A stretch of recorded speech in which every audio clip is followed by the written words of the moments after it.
Монгол орны бэлчээрийн үндэсний 4-р форм. Ногоон алт малын эрүүл мэнд төслийн 17 жил. Хариуцлагатай нүүдэлчид бэлчээр нутгийн экосистемийн тэнцвэрт нэгдмэл байдлыг хамгаалахын төлөө ажиллаж байна. Энэ сэдвийн хүрээнд 9-р сарын 9-10-ны өдрүүдэд Virtual Expo хурал хэлбэрээр Responsible NOMADS цэгмэн вебсайтаар явагдана. Хурлыг Монголын үндэсний олон нийтийн радио телевиз шууд дамжуулан үзүүлнэ. Мөн Green Gold ногоон алт Facebook хуудасаар дамжуулна. Хурлын үеэр бэлчээр нутгийн тогтвортой байдлыг ханган ажилласан малчдын байгууллага, нүүдлийн мал аж ахуйн тогтвортой үйлдвэрлэлийн хариуцлагатай нүүдэлчин стандарт, сахин мушгих систем, малын эрүүл мэндийн хууль, малчдын дундын сан туршлагаасаа хуваалцаж, олон улсын болон дотоодын эрдэмтэн судлаачдын Монгол орны бэлчээрийн сэргийлтийн талаар сүүлийн үед хийсэн судалгааны дүнгээс танилцуулна. Монгол орны бэлчээрийн үндэсний 4-р форм.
First of all, I would like to thank all the guests and delegates who accepted our invitation. At a time when threat of the coronavirus is spreading around the world, the organizers have decided to hold the 4th National Pasture Forum online, in line with the recommendations of the State Emergency Commission and the World Health Organization. As pasture users, we need to work together to meet the challenges and threats of the world. Today, we are meeting to share the governance structure, its capabilities, initiatives, and best practices to summarize the results of the event and to identify future trends in connections to adapting livestock production, which is one of the main pillars of the Mongolian economy, to the demand for responsible and intelligent consumption in response to climate change. Today, we are gathered here to organize 4th National Rangeland Forum of Mongolia under the motto called Responsible Nomads, promoting the integrity of the Mongolian rangeland ecosystem services. Here, we are gathered here to organize and celebrate this national rangeland. So hereby, let me briefly introduce you our distinguished guests invited to this forum. His Excellency, Mr. Temujang, member of the State Great Horal, the Parliament, the member of the Standing Committee on Environment, Food and Agriculture. His Excellency, Mr. Ganabal, member of the Parliament, member of the Standing Committee on Environment and Food and Agriculture. Mr. Ben Meir Bish, Deputy Head of Swiss Corporation in Mongolia. Mr. and Dr. Gankhuyag, Deputy Director of the University of Life Science. And also Mrs. Dana Kelly, President of the International Congress of the Rangeland, Professor at the Center for Climate Science of the University of South Queensland. And also Dr. Brandon Bestelmeyer, Research Leader at USDA ARS Range Management Research Unit, Jornado Experimental Range of the New Mexico State University.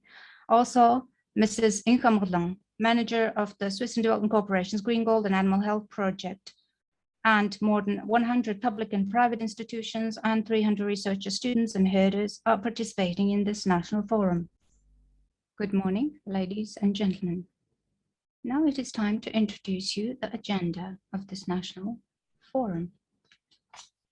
So you are actually all welcome. The main meeting will take place in the conference hall shown in the main part. So if you would like to interested into the different room that are operational, you could just directly switch into them and you would be provided with the opportunity to get introduced with various kinds of different sessions.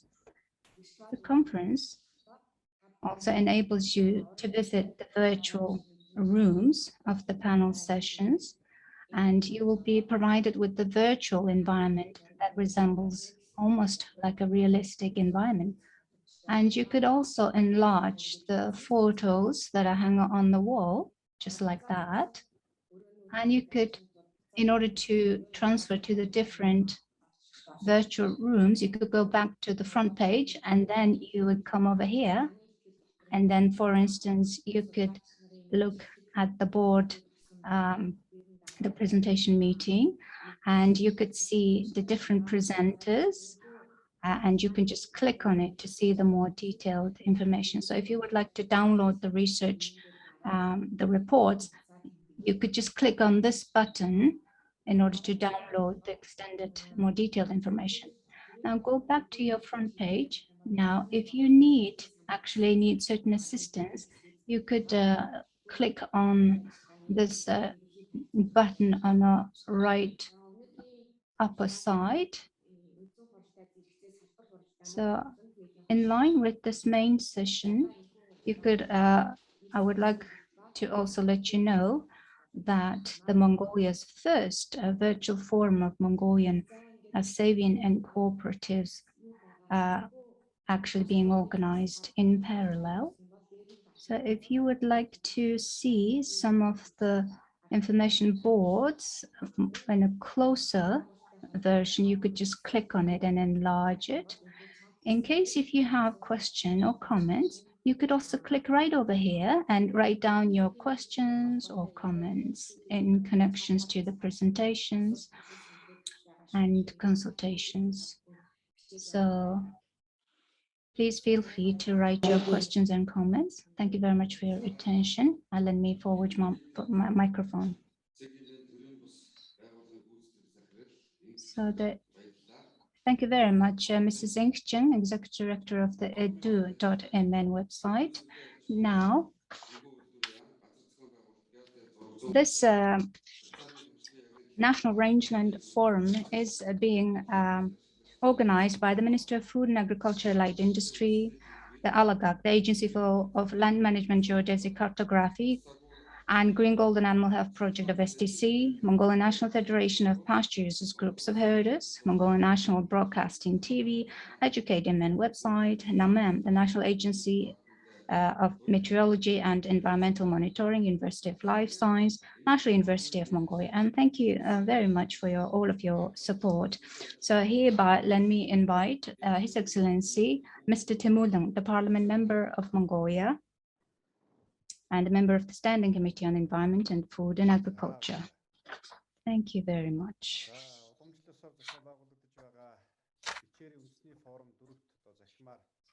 So let me greet to all of you participating from every single corner of the Mongolia who are participating in the 4th National Rangeland Forum of Mongolia. And also I would like to express my appreciation to all the researchers, scholars, herders, and communities who actually contribute largely in this important endeavor. So this National Rangeland Forum of Mongolia actually being organized 4th autumn successfully. So during this forum, we actually summarize certain outcomes, and then also we propose certain solutions and comments in order to overcome challenges that we have to resolve in near future. So in order to develop the animal husbandry, non-government organizations and public institutions and all the communities contributed immensely. And one of the key important voice who contributes to this endeavor is actually pasture users groups, the communities, and Swiss Development Corporation and its Green Golden Animal Health Project management and their staff. So let me express my appreciation to all of them. I would like to express our appreciation to the organizers and host of this conference, the herders, communities, on behalf of myself, as well as the Parliament of Mongolia. And please accept my greetings and appreciation. First and foremost, the government of Mongolia and Parliament of Mongolia actually planning one of the very important, significant initiatives to be implemented. So issues related to the pasture land related issues, and also in order to develop good enabling environment, and also in order to develop national consultation, the National Consultation Council and Forum are decided to be organized by the government. So this national consultative consultation will include certain subjects related to the pasture land possession and sustainable development of the animal husbandry, and all of the different issues will be discussed. So the comments and recommendations from the local communities and citizens will be collected in order to help the working group established at the Parliament. So the National Consultation Council and National Consultative Meeting and it's a preset date of organization actually delayed, but due to the certain circumstances, but soon it will be organized. So especially recently, the number of instead of chasing after increased number of heads of livestock, we also have become aware that they have become negative impact. So in connections to this increased number of heads of livestock, the government actually making certain solutions to maintain the quality of the livestock and improve the competitiveness and improve the productivity of the animal husbandry, especially efficient utilization of the water usage, pasture land resources, and effective production of the animal husbandry, and also in order to improve the capacity of the herder communities to become resilient against the climate change and its negative impact. These are actually one of the big challenges that the government have to overcome and come up with the solution. In order to make certain contribution, for instance, in Arhanga Amak, over about key nuclear herd, including over 1,000 heads of livestock, is actually developed at the local level.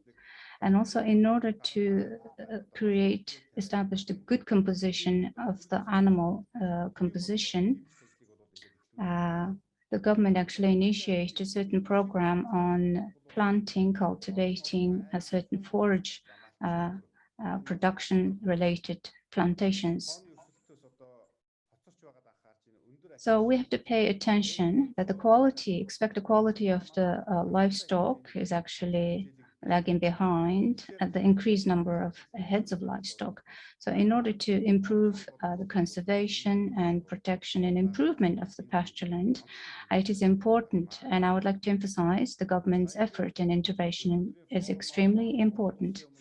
So hereby, during this National Rangeland Forum, the pasture land state over grazing and also the common pasture land, rangeland among herder communities, and best practices and lessons learned and good solutions to overcome these challenges are important questions that are addressed, and I hope you could greatly contribute to these questions, responding to this question. Thank you very much for your active participation.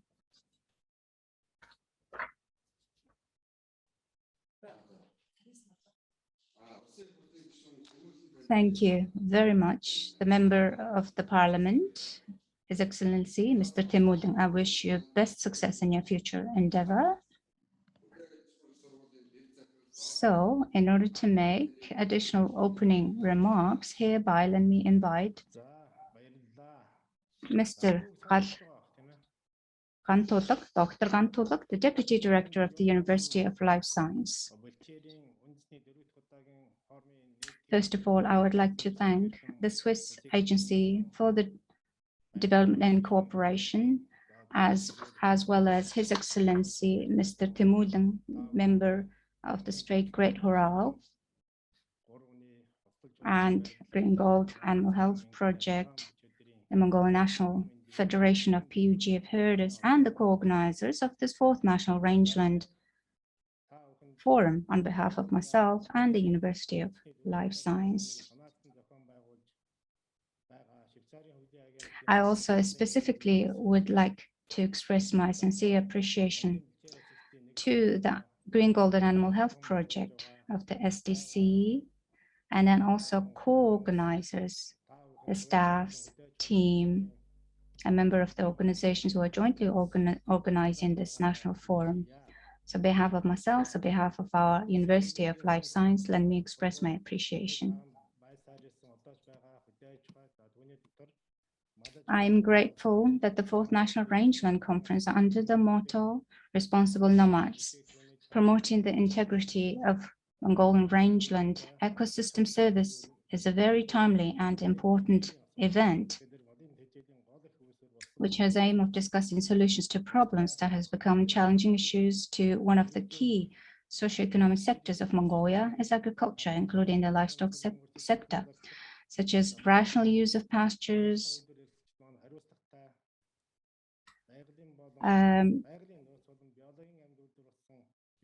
which are the main source of fodder for livestock,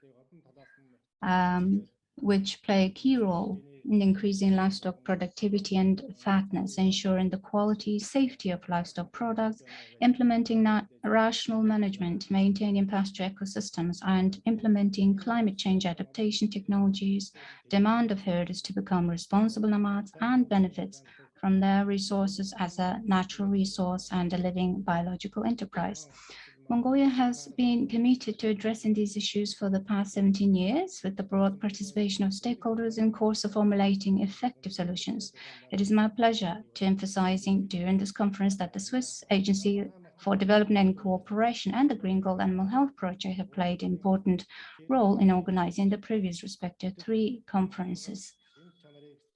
Our people and herders are experienced people, even from time immemorial, and they have been well aware of the natural and climatic features of their areas, the types, composition, and yields and nutrition of pasture plants, the patterns that change from month to month and seasons. However, due to the effect of the global warming and climate change, on the other hand, and improper actions of herders and livestock producers on the other side, there is a shortage of rangeland plant species, which are the main source of fodder for livestock.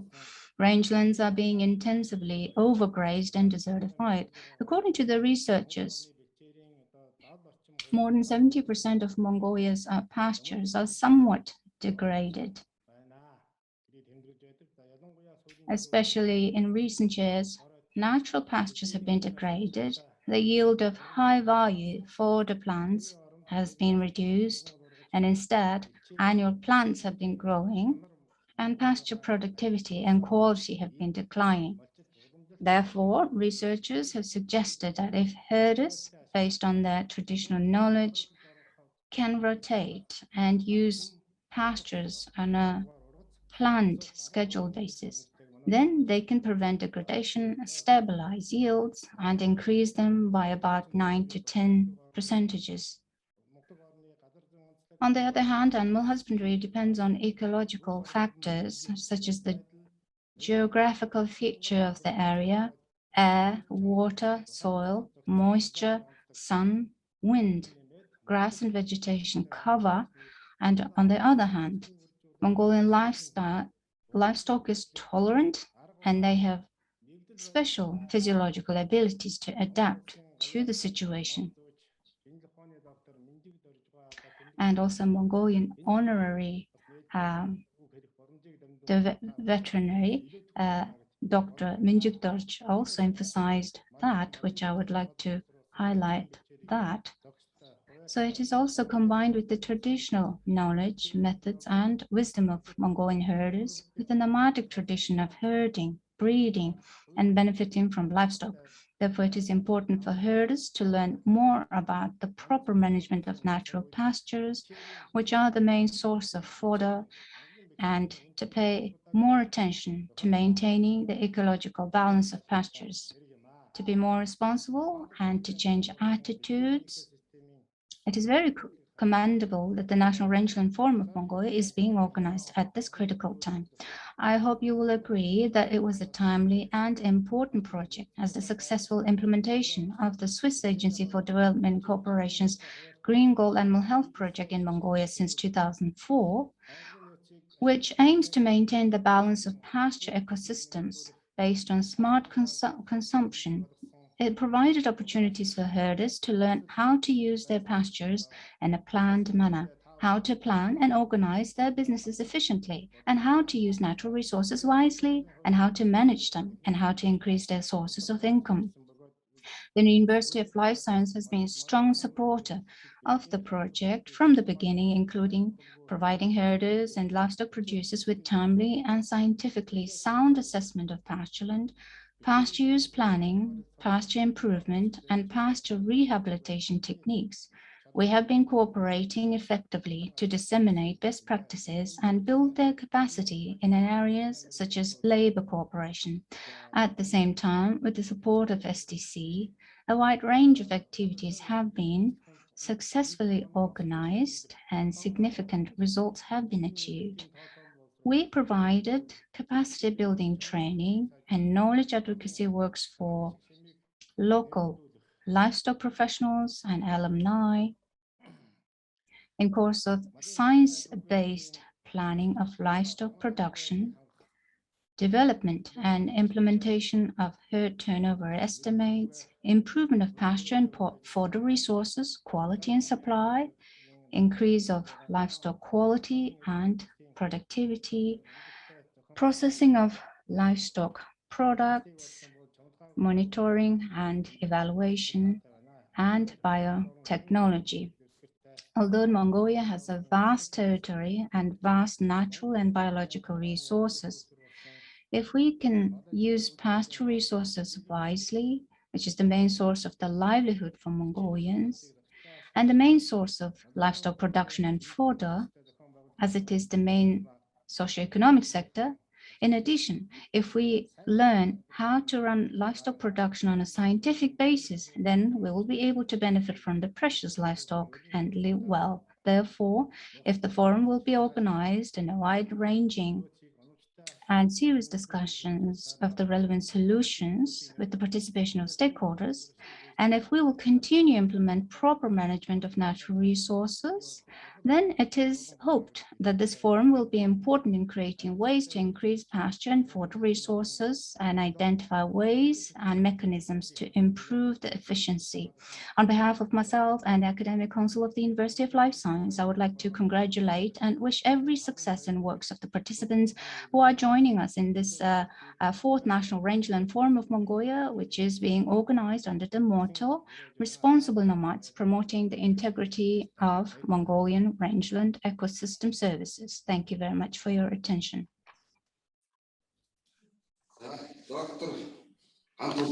Thank you very much, Dr. Kantotluk. I wish you the best success for in your future endeavor.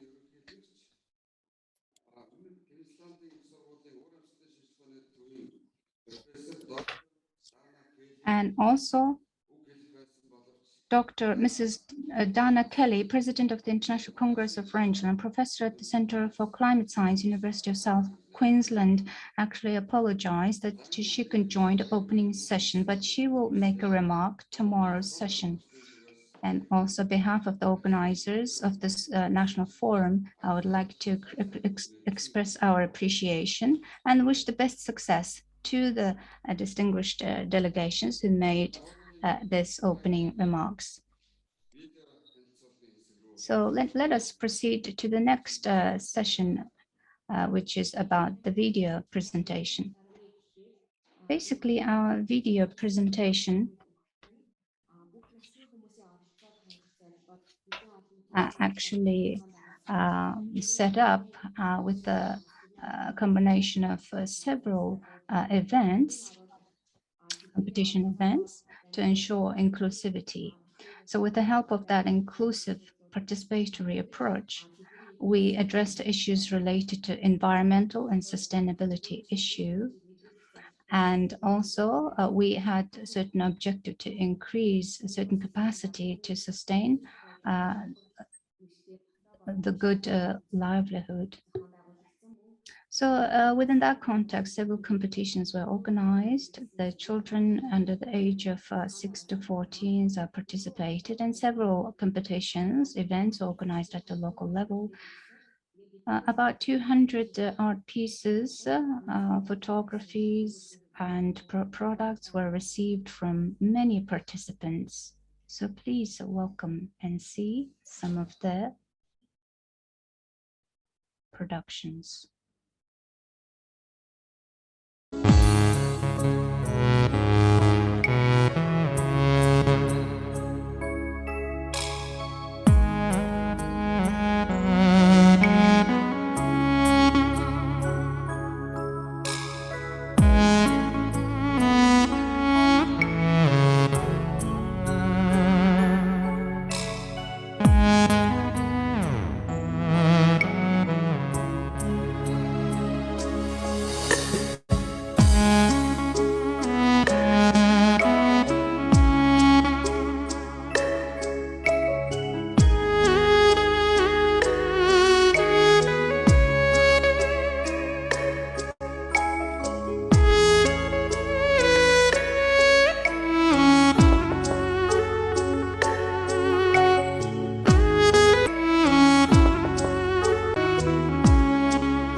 Сөглөг ургамал гэдэг нь олон салаан хүчиртэй 2 метр хүртэл өндөр ургадаг ургамлыг хэлнэ. Тэдгээр нь хад чулуурхаг бэсрэг уулас, чулуурхаг хажуу, жалга дагуу түгээмэл ургадаг. Сөглөг ургамалд та бидний сайн мэдэх буйлас, харган, тавилган зэрэг багтана. Сүлжүүхээр тээжсэн микрохистологийн судалгааны үр дүнгуудээс үзэхэд мал зэрлэг амьтад нь үйл болон хаврын улиралд сөглөг ургамлаар түлхүү үдээшилдэг байна. Мөн сөглөг ургамал нь тухайн орчиндөө жижиг хөхтөн амьтны үүрлэх, оргонох таата нөхцөлийг бүрдүүлдэг. Түүнчлэн жижиг шувуудын үүрлэх орчин, том охчин шувууны үүрний материалыг бүрдүүлж байдаг. Тэдгээр олон салаа мөчир нь элсний нүүдэл, хөрсний чийг агууламжийг тогтоох, өвслөг ургамлыг ургах таата нөхцөлийг бүрдүүлдэг. Мөн хүчтэй салхишуур, гаадар буураа зэрэг байгалийн хүчин зүйлээс хамаарсан хөрсний эвдэрлийг бууруулдаг. Иймд сөглөг ургамал ургаж байх нь тухайн экосистемийн доктортой байдлыг тэтгэх өндөр ач тустай билээ.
So we have just introduced some of the best video productions made. So let's proceed to the main keynote presentations. So basically, this session is comprised and organized within the three main contexts. First of all, it is under the subject called Science for Sustaining Rangeland Ecosystem Services in a Changing World.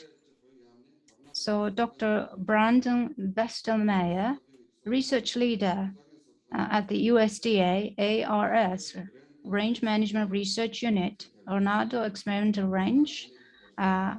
He's from New Mexico State University. So you are welcome. Good morning. It's an honor to join you for the fourth National Rangeland Forum of Mongolia. And I regret that I am not able to see many of my old friends in person. But I want to thank Dr. Enk Amgalan for the invitation to speak to you today. Next slide. So I'm going to talk to you today about ecosystem services, which is a primary theme of this conference. and is a relatively new way developing mostly over the last 20 years to understand and account for the many different kinds of benefits that people receive from ecosystems.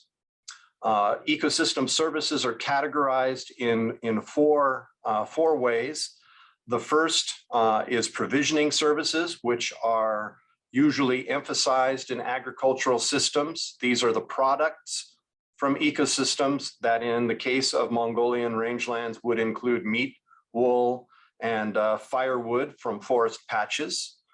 The next category is regulating services, which are the non-commodity benefits that people receive from ecosystem processes occurring within intact and healthy ecosystems, such as dust control, climate regulation, and carbon sequestration, as well as the maintenance of water quantity and water quality. And then finally, cultural services, which are benefits to human condition from ecosystems, including knowledge that enriches life, traditions that are carried out in ecosystems, as well as recreation and tourism, which of course can be made also commodities. Underpinning all of these, and this is critical, is the idea of supporting services. These are the ecosystem states, the ecosystem conditions and processes that are needed to support all this above services. This includes soil formation and stability, primary productivity of the vegetation, as well as plant and animal diversity. Next slide, please. So it's known that agriculture can produce trade-offs in ecosystem services. For example, in a natural ecosystem, we may have very strong contributions to supporting services, to regulating services, like carbon sequestration, as well as cultural services, whereas in an intensive cropland, the emphasis is primarily on provisioning services and other services may not be emphasized. Next slide. Rangelands, however, are exceptional in supporting multiple ecosystem services at the same time. You can have in an intact, natural rangeland, sustainable production of wool and meat, provisioning services. You can have low erosion rates and high carbon storage, which are regulating services, as well as cultural services, including beautiful, healthy land and opportunities for recreation and tourism. Next slide. An overemphasis, however, in the short term on provisioning services can lead to the loss of supporting services and eventually most services in the long term. So a very minor economic gain can cross a threshold that will lead to long-term and large consequences for multiple ecosystem services, eventually including provisioning services like the provision of meat and wool. And this can occur through the process of state transition from a healthy state to a degraded state in which productivity is reduced and a number of soil processes can change, including changes in bulk density, infiltration rates, runoff and erosion, and then carbon sequestration. Next slide. So what I'm going to talk about now are some principles for managing and sustaining ecosystem services and avoiding these changes in state that affect multiple ecosystem services, in particular the supporting services that support all other ecosystem services. So there's 7 principles that I'll talk about. The first is that expectations for ecosystem services should be based on land potential. This is to say that there are parts of a landscape that by virtue of their soils are naturally more productive, such as a deeper soil, and are able to provide for greater amounts of primary production and greater opportunities for different ecosystem services. and there are areas that are naturally less productive ecological sites that are limited in the magnitude of ecosystem services that can be provided. Through Green Gold and multiple government agencies, Mongolia now has spatial data to provide guidance on the potential of different types of land within Mongolia to provide different amounts and magnitudes of ecosystem services. Next. The second principle is that a loss of supporting services has clear indicators, and we've discovered, especially in the Mongolian case, but elsewhere in the world, that restoration is usually possible in rangelands over time. In Mongolia, the state and transition models that have been developed with Green Gold support by the Mongolian government provides guidance for detecting the loss of ecosystem services through specific indicators, such as the cover and production of different plant species, as well as bare ground and erosion indicators, and then also guidance for restoring ecosystem services. Next slide. The third principle is that local and distant stakeholders may have rights to and interests in different ecosystem services. This is an example from the United States where a rancher may have rights to forage resources because they own the land or they lease the land from the government. But a city dweller that is adjacent to those rangelands has rights to clean air and clean water, as well as recreation opportunities in the case of public land. So ecosystem service management goals should be inclusive and community-based. Next slide.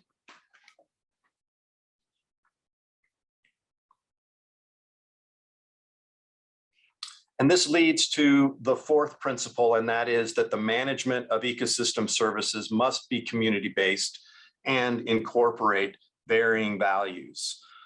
Fortunately, once again, Green Gold and the Mongolian government has provided a mechanism for herders and local and national government to co-manage ecosystem services in the form of pasture users groups.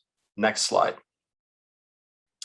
The fifth principle is that resilience-based management can sustain and restore ecosystem services. This process by which herder communities are organized, grazing boundaries and restoration needs are mapped, agreements and grazing plans are established and implemented, and then monitored to measure the implementation through management impact monitoring, which may lead to updates to plans and agreements, as well as the long-term effects of grazing management that leads to national reporting of trends to the public, such as provided by the national reports.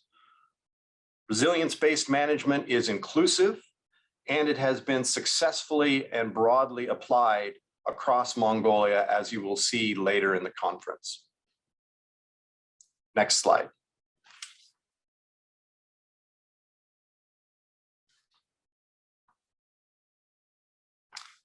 The sixth principle is that stakeholders with few rights, but interests in regulating cultural ecosystem services and regulating ecosystem services often will pay for them. And this is the concept of payment for ecosystem services, in which upstream ecosystem service providers may provide services such as water quality, quantity, carbon capture, and habitat for species of interest, to downstream ecosystem service users that then compensate the upstream ecosystem service providers through payments, through in-kind contributions, and technical assistance.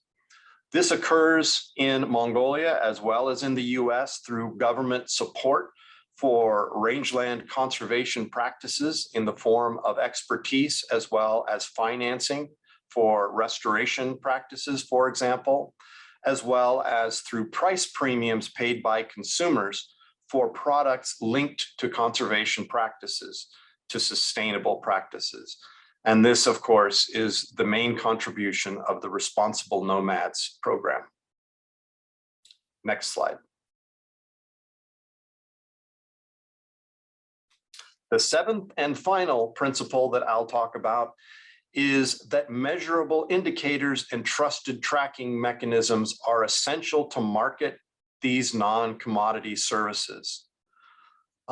Fortunately, in the case of Mongolia, there has been government support for high-quality rangeland monitoring data that have been collected by the National Agency for Meteorology and Environmental Monitoring, as well as the Agency of Land Management, Geodesy, and Cartography. And it's important for everyone to recognize that monitoring data of this kind creates value in non-commodity services because it allows for other governments and consumers to measure the effects of management on those ecosystem services. Next slide.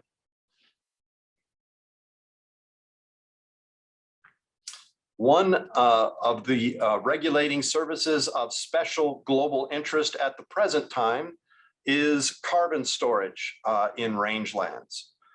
Carbon storage is complicated. As you can see in this figure, there are many routes for greenhouse gas losses from rangelands to the atmosphere, but well-managed natural rangelands have been carbon sinks through the process of photosynthesis shown in the yellow blinking arrow in this diagram. The problem is that climate change, in particular, systems becoming more arid, more dry, and land use are eroding the ability of these natural rangelands to store carbon. CO2 increases and nitrogen deposition have tended to increase the ability of these systems to store carbon, but warming and aridification, or systems becoming more arid, and land use are eroding that ability over the last several decades. Next slide. Question many of you may be thinking about is, are Mongolian rangelands storing carbon? And the answer is that it depends on several factors.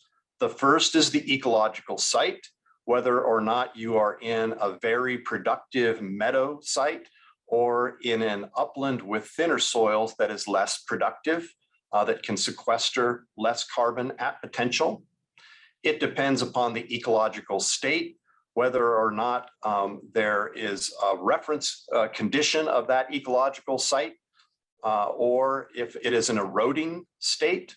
And it also depends upon climate, whether or not you are in the forest steppe or you're in the Gobi Desert, where the system may be naturally a source or a sink, depending upon the weather.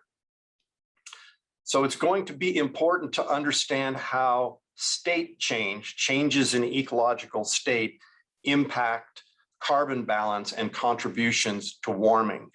A meadow that is very productive that goes to an eroding state, such as you see in the top right photo, may be a large contribution to warming compared to degradation that may happen in an upland that has very low potential to begin with. And so this may lead to prioritization of management actions in certain parts of the landscape. Next slide. So the truth is, we don't know very much about carbon sequestration or many other ecosystem services as they are distributed across broad rangeland landscapes that are highly variable. Fortunately, monitoring data that are linked to ecological states as well as process models can provide information on ecosystem services that can be used in policy and management. In the US, the approach that we are taking is to conduct intensive measurements in each ecological state within a region, such as soil erosion rates and soil carbon sequestration. These measurements are taken at intensive measurement sites across rangelands of the country, which are mostly in the Western US. And those measurements are used to parameterize, to develop a model, such as a wind erosion model, that are then linked to a monitoring database and produces a map such as we show on the right, where we have local and national estimates of wind erosion in this case, but it could be a number of different ecosystem services. Mongolia has the monitoring infrastructure to understand how ecosystem services are changing, and this could be a very productive next phase of research for the science and management communities in Mongolia. Next slide. So to conclude, I hope I have convinced you that healthy rangelands support much more than just livestock production that can be quantified and can be accounted for, such as climate regulation for the global community, wildlife, clean air, and beauty for all Mongolians and the guests of Mongolia, and climate resilience for current herders and future generations of herders. The challenge before you is to measure and account for multiple ecosystem services provided by rangelands and find ways for herders to receive credit and benefit for enhancing all of those services. Bayad, thank you very much for listening. So you might want to know that we do have Q&A session after the 3 keynote presentations gets finalized. And then after those 3 presentations were done, you are all welcome, and please prepare your questions. Now let's proceed to the next presentation, which is about National Grazing Impact Monitoring System at the Agency of the Land Management and Geodesy and Cartography, Results and Sustainability. So these presentations will be presented by Mr. Uul, who is the expert of this Alagak agency, and also Mr. Budwater, consultant at this Alagak Agency of Land Management, Geodesy and Cartography, and Dr. Budama, who is a rangeland specialist at the SDC Green Gold and Animal Health Project. So you are welcome. So our the Alagak, this Agency of Land Management, Geodesy and Cartography has been cooperating with the SDC's Green Gold and Animal Health Project in the last decades.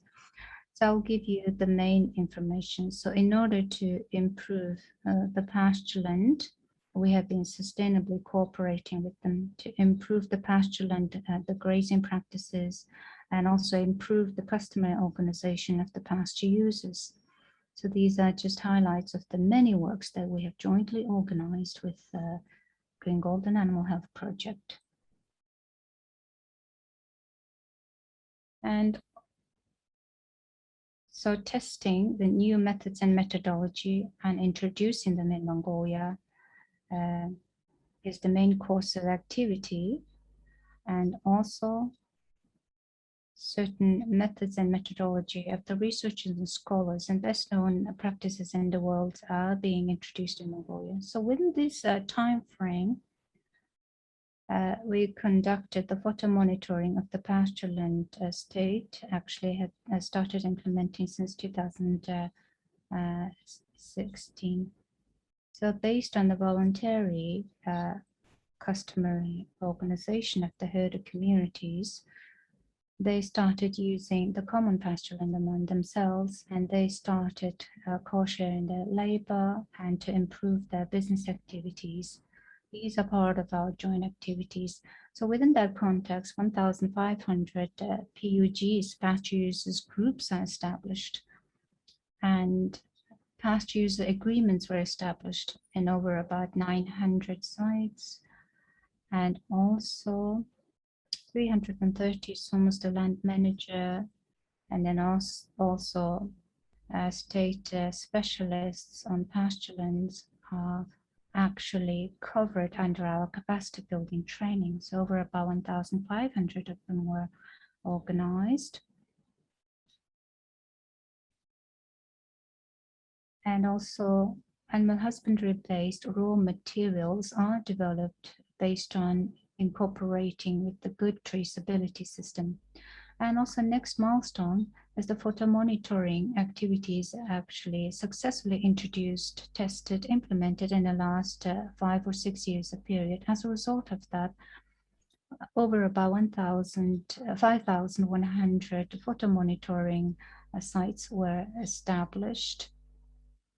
So this number has increased twice, and this photo monitoring observation site in a good operation and a sustainable way. So within our two institutions' cooperation, the certain works including the preparation of the draft agreements and validating them, as well as respective manuals and guidance how to enforce and implement these agreements are actually organized as a capacity building training to those respective government public officers, as well as local communities, local governments, and stakeholders. So basically, we prepared and published the manuals and booklets, which informs how to effectively apply and enforce these agreements and contracts in detailed manner. And these pasture land contracts established with the pasture users groups and local governments actually well registered at our national database. And then also the pasture land mapping are well developed, and the territory of Mongolia and a majority of these pasture land rangelands and its rangeland state and its carrying capacity are well identified by using the satellite image as well as the grassroots observation and analysis. And we also developed the Mongolian rangeland states, certain changing, the models are developed based on this photo monitoring analytical work, and respective manuals and guidance were published. Let me introduce you briefly about this photo monitoring activities. First and foremost, our land managers of each SOMs actually organize the field surveillance within the 10 days of each August. So at each year, these land managers actually visit and review all of these photo monitoring observation sites within their territory. And also our Alagak agency provides certain theoretical as well as practical technical guidance and assistance to them. And we are extremely glad that these land managers are well adapted, assimilated these good practices and methodology. So these information is collected at our national database. First of all, it has to be inserted into the single point software program, and based on which we make a good data analysis. For instance, we can identify the percentages of the plant vegetation coverage and overall yield, the number of livestock, as well as the time required for certain grazing, livestock grazing, and the pasture land and rangeland state. We compare the number of heads of livestock with the rangeland carrying capacity in order to identify the carrying capacity. So based on that analysis, we can effectively identify whether the grazing has been beyond the rangeland carrying capacity. So as a person, who had been working at the grassroots level on the field, I have been personally also doing part of this work by including these data into the national databases. So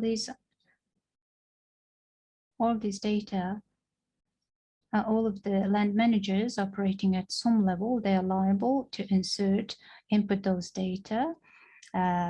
And then validations of these data is actually done by the land managers at the IMUG level, subnational level. So these subnational level land managers eventually validate them and consolidate them and started submitting them, sending them to uploading them to the national database. For instance, our IMUG actually prepare our annual report in that regard and submit it to the respective higher level authorities. At the same time, we provide certain guidance and recommendations to our subordinate sub-IMUG level SUM officers. So web-based system is also established in order to review these monitoring results. So this eGov.mn is actually the website name of this integrated database of the monitoring results at the national level. So eGov.mn is indeed the name of the key national level integrated database from which the citizens have access to it to get respective information, including all the photo monitoring related informations. Also, in order to develop plans on land management and pastoral regulations, these photo monitoring analysis can be applied, taken as the base information. And also, we provided opportunity of interface between different databases to effectively exchange these accumulated informations we have. For instance, within the forest steppe region, for instance, one of these observation photo monitoring sites at this particular area can be taken as an example of how we do this photo monitoring. Every year we take photo monitoring, in other words, take certain photos of the certain particular patches of the rangeland in order to estimate the yield and plant species and vegetation coverage, and respective data normally gets inserted into the national database. And of course, we take photos in a repeated manner on that particular observation site by using the desktop-based software program. And also the percentages of the vegetation coverage and yield production actually defined in detail. For instance, in 2017, the vegetation coverage was 50%, whereas that amount sometimes increase in certain years or sometimes decrease. So there are about 5,128 these grassroots-based, these photo monitoring observation sites, units established. So within the these photo monitoring observation units are established over the entire territory and rangeland of the Mongolia, as well as covering the Ulaanbaatar capital cities, these district territories. There are about 3 to 5 such kind of observation photo monitoring sites actually already established in each SUM territory. So this is you can see the overall combination of the network of all of these observation sites. As a result of sustainable operation of such photo monitoring and analysis, certain operations related to land management and agricultural management and regulations have been successfully implemented. So like I have mentioned, these photo monitoring analyses gets made within the 10 days of each August with the help of these subnational level land managers. So all of these land managers are actually well equipped with the necessary knowledge and technical practices and methodologies. And I'm sure in future we would proceed with the better performance, especially in connections to the land management, in order to effectively identify whether that rangeland of that particular site needs to be arrested or rotated. We actually organize the consultative meetings with the herder communities as well as the local governments to come up with the effective solution. So this photo monitoring results gets integrated at the IMOC level, and as well as these respective reports get published, which enabled the public, the communities and citizens to get access to this integrated database. And also in connections to the photo monitoring information database, which is established to assess pasture land, rangeland states change, actually uploaded, integrated at the land cadastral information database. And the next good milestone of the sustainability is to measure and improve the monitoring data quality and assurance data by using the remote sensing technology have started. So we will actually improve our performance in future to improve such photo monitoring and remote sensing technologies. So photo monitoring and rangeland management and planning related activities are actually additional activities are planned. For instance, we have to maintain the good operations of the grassroots level photo monitoring observation sites. If necessary, we would be able to increase the number of such observation sites, etc. Needs to be well identified. So therefore, every year we organize this field visits. So in order to achieve such objectives, the government, the international communities, donor organizations, and donor-funded development projects actually support these. They are welcome. They had been, and they also welcome to continue providing support. So in that regard, let me express that our Agency of Land Management, Geodesy, and Cartography is ready to cooperate with you. And also our institution is ready to cooperate with you to further implement the necessary capacity building training required for land managers and local communities. So certain international best practices, methodologies, and technical solutions and best practices at the international level needs to be effectively incorporated and introduced in Mongolia based on the prerequisites of local adaptations. So this is another key area where our institution is ready to cooperate with you. So our Botwater researcher, scholar will give you information, additional information about this online system. Thank you. Good morning, ladies and gentlemen. I hope I can share my screen from here. Right? Yes. How can I lower it down? Maybe you could stop your screen share function. Can you hear me? Yes, we can. Okay. Good morning and good afternoon, ladies and gentlemen. So just like our colleague has introduced in advance, let me give you brief information about the Rangeland information database. So the specific software is being applied, and there are several key course areas. First of all, first component of our land manager software program is about registering past users groups, and second component is registering the past user groups and seasonal grazing boundaries, and third component is contract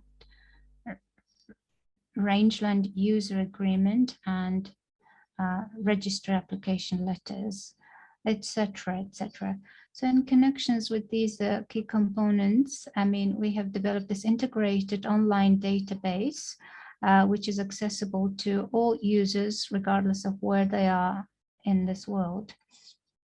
So the first is actually the photo monitoring information, which is included in our rangeland use agreement information database.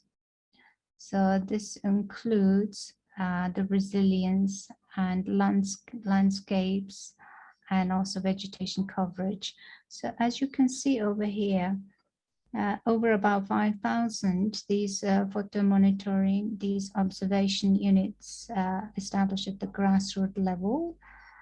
So this is accessible to everyone online. So one of the best achievements of the system is that the some land management plan, as well as rangeland management plans, are the key subjects to which this can be applied. All the respective information is accessible to the users. And also, in order to supply the commodities and products originated from Mongolian animal husbandry can be traceable as information, different databases are integrated. So during the time frame of 2016 to 2020, there are two major achievements were made. So first of all, we have developed the map, which created by comparing the photo monitoring data. So we published these models of Mongolian rangeland, especially about its rangeland state and its transition. So now these publications are accessible to all users. So in connections to these reports, I have to mention that Mongolia do have 6 major ecoregions, including high mountains, forest steppe, and desert steppe, as well as desert. So in connections to these ecoregions, we have developed a certain methodology to identify these rangeland carrying capacity.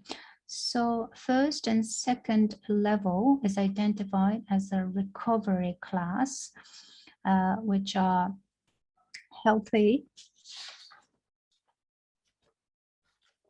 which are actually recovery class number 1 and 2 is identified as healthy rangeland with proper management, whereas the next, it is shifted from recovery class number 3 and 4 into a recovery class number 1 and 2, which is called improved restored rangelands with proper management. And the next is recovery class number 3 and 4, which is about degraded rangelands which require proper management. So as you can see, the green ones are identified as a recovery class number 1 and 2, which is a healthy rangeland with which needs proper management, whereas the yellow ones are identified as recovery class number 3 and 4, which improve restored rangelands with proper management, etc. Now, at the national level, subnational level, and IMOG at some level, you would be able to listen to the presentation of Dr. Bielgee about the rangeland state. So maybe I could continue sharing my screen. Yes, you can. So in order to assess the impact of the pasture use and improve the capacity of the herder communities and pasture user groups, our colleague has introduced the theoretical and pragmatic knowledge. But I will be introducing about the services that can be delivered to the citizens using these databases. About a few days ago, the national report is released, and I will also give you brief information about that national report. Just like Budwata has mentioned, we actually produce our results by using the 3 categories. As we have identified, we have category recovery class number 1 and 2, which is about healthy rangeland, which require proper management. And next category recovery class was number 3 and 4, which states the improved and restored rangelands with proper management, etc. So if we could categorize according to the ecoregions, there are different scenarios.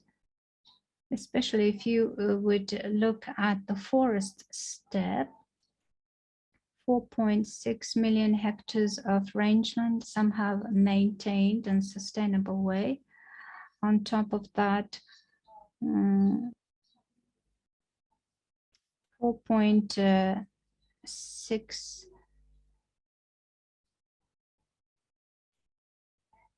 actually, these forest steppe has a certain percentages of improved restored rangelands with proper management, and some percentages of them actually identified as degraded rangelands, which require proper management. So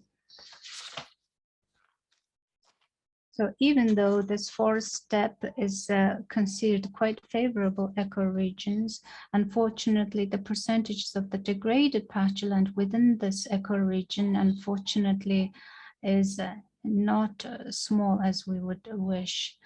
So the next ecoregion is the steppe ecoregion. So if we would look at its results, unfortunately, percentages of the pastureland that are continuously degrading is fairly high, as you could, which is highlighted in a red color. So a number of heads of livestock needs to be well conformed with the rangeland carrying capacity. So therefore, the pasture utilization practice needs to be revisited and improved.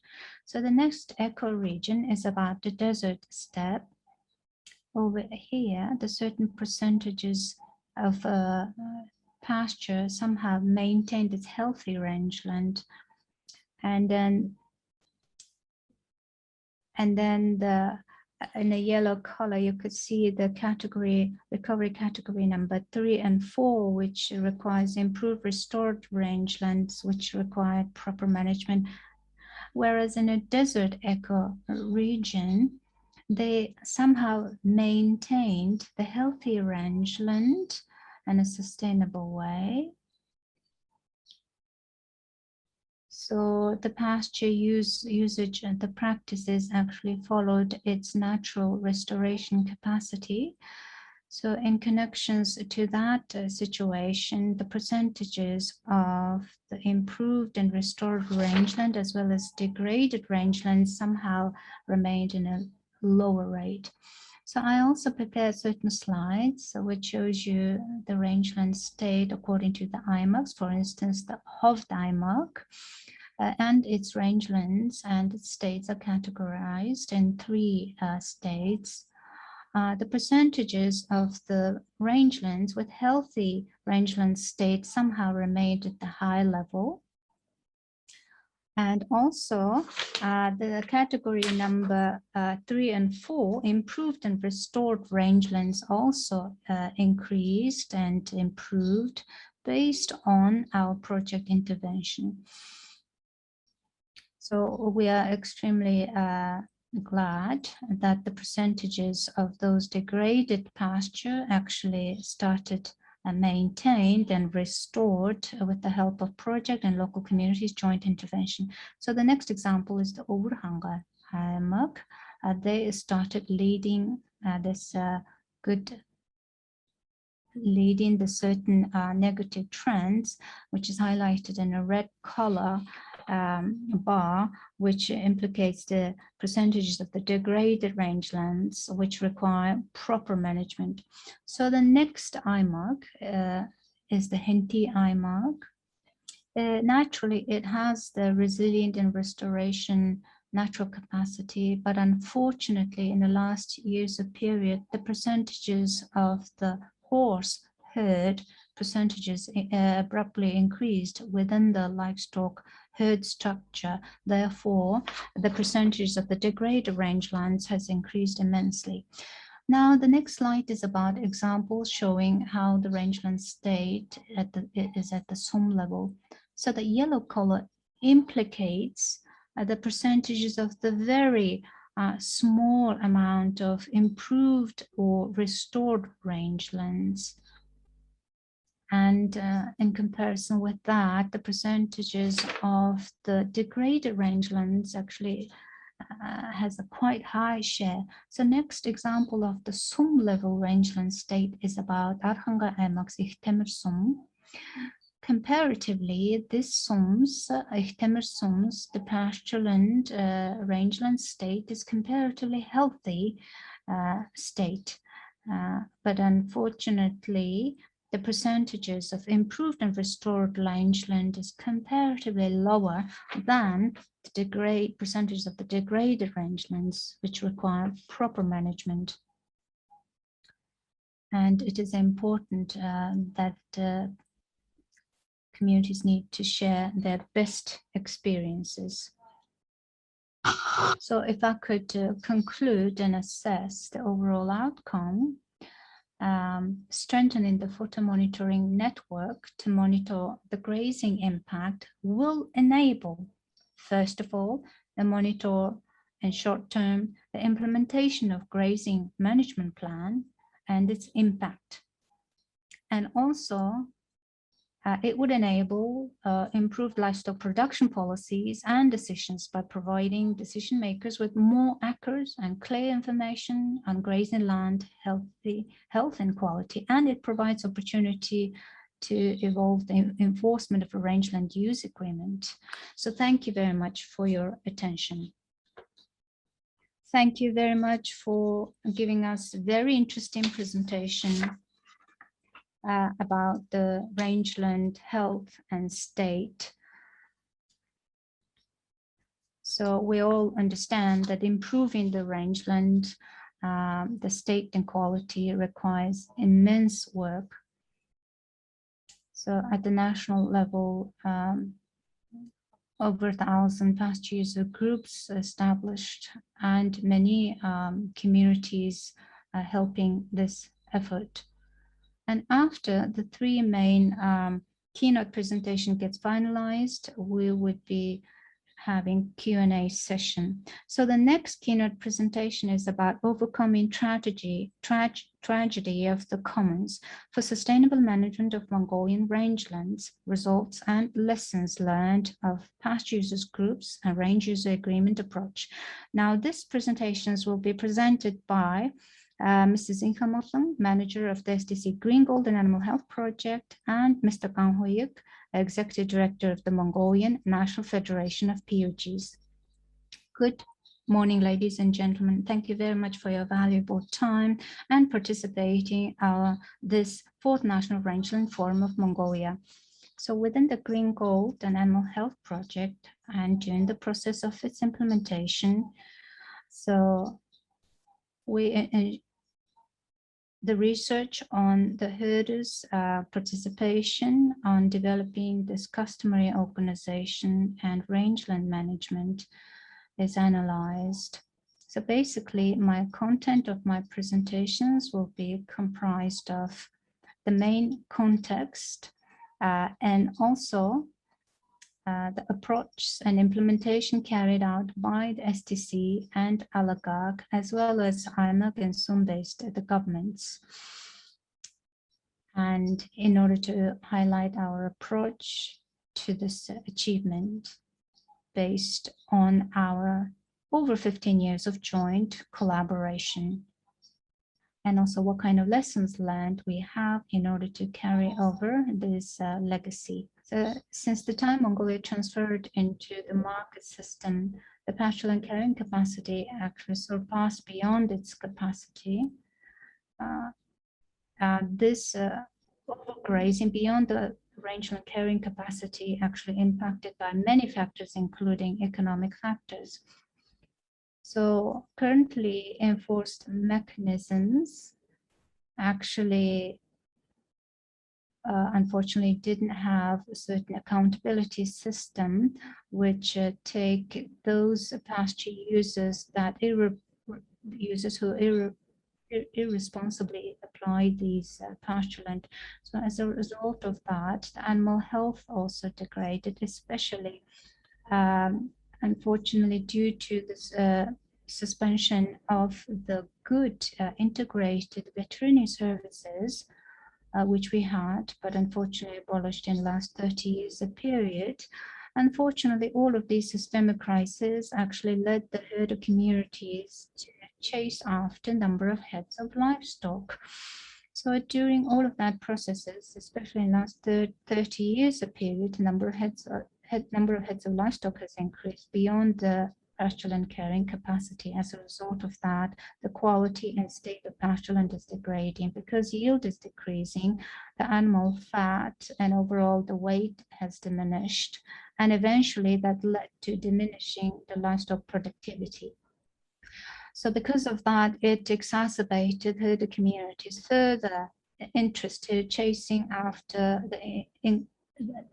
increasing the number of heads of livestock. So it is increased by about 60%. In other words, pasture land carrying capacity actually surpassed by about 3 to 4 times. Consequently, the herder, the household income has diminished, and eventually it had a negative impact to the national security and overall the national economic development. So in order to overcome these challenges, we cooperated with our government, researchers and scholars and local communities in order to come up with better solutions. So in the last over 14 years of period, a lot of contributions were made by our stakeholders. And in that context, on behalf of the Swiss and Incorporated Green Gold Animal Health Project, I would like to express our appreciation to all the contributors. We somehow managed to achieve several good milestones. During the time frame of 2000 and 2017, the pasture reports actually had been formulated together with SDC's Green Gold Project, National University of Mongolia and University of Life Science. About 87% of this overall pasture land during the time frame of 2015 and 2017, the National Report on Pasture Land Health started getting publicized, and 67% of the overall pasture land is more or less degraded. And if the 87% of that will be maintained and restored, it has the capacity naturally to get restored. As a result of restoring and resting the pasture land and also improving the accountability system, 20.6 million hectares of pasture land is managed to get restored.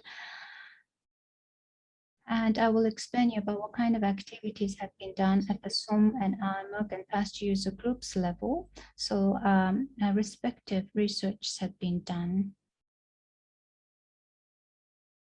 So what kind of methods and methodologies were applied to achieve such a milestone? So in 2015, next to the Green Gold Project, we actually proposed this as sort of hypothesis. First and foremost, herders having organized into pasture users groups reduce conflict with access to common rangelands.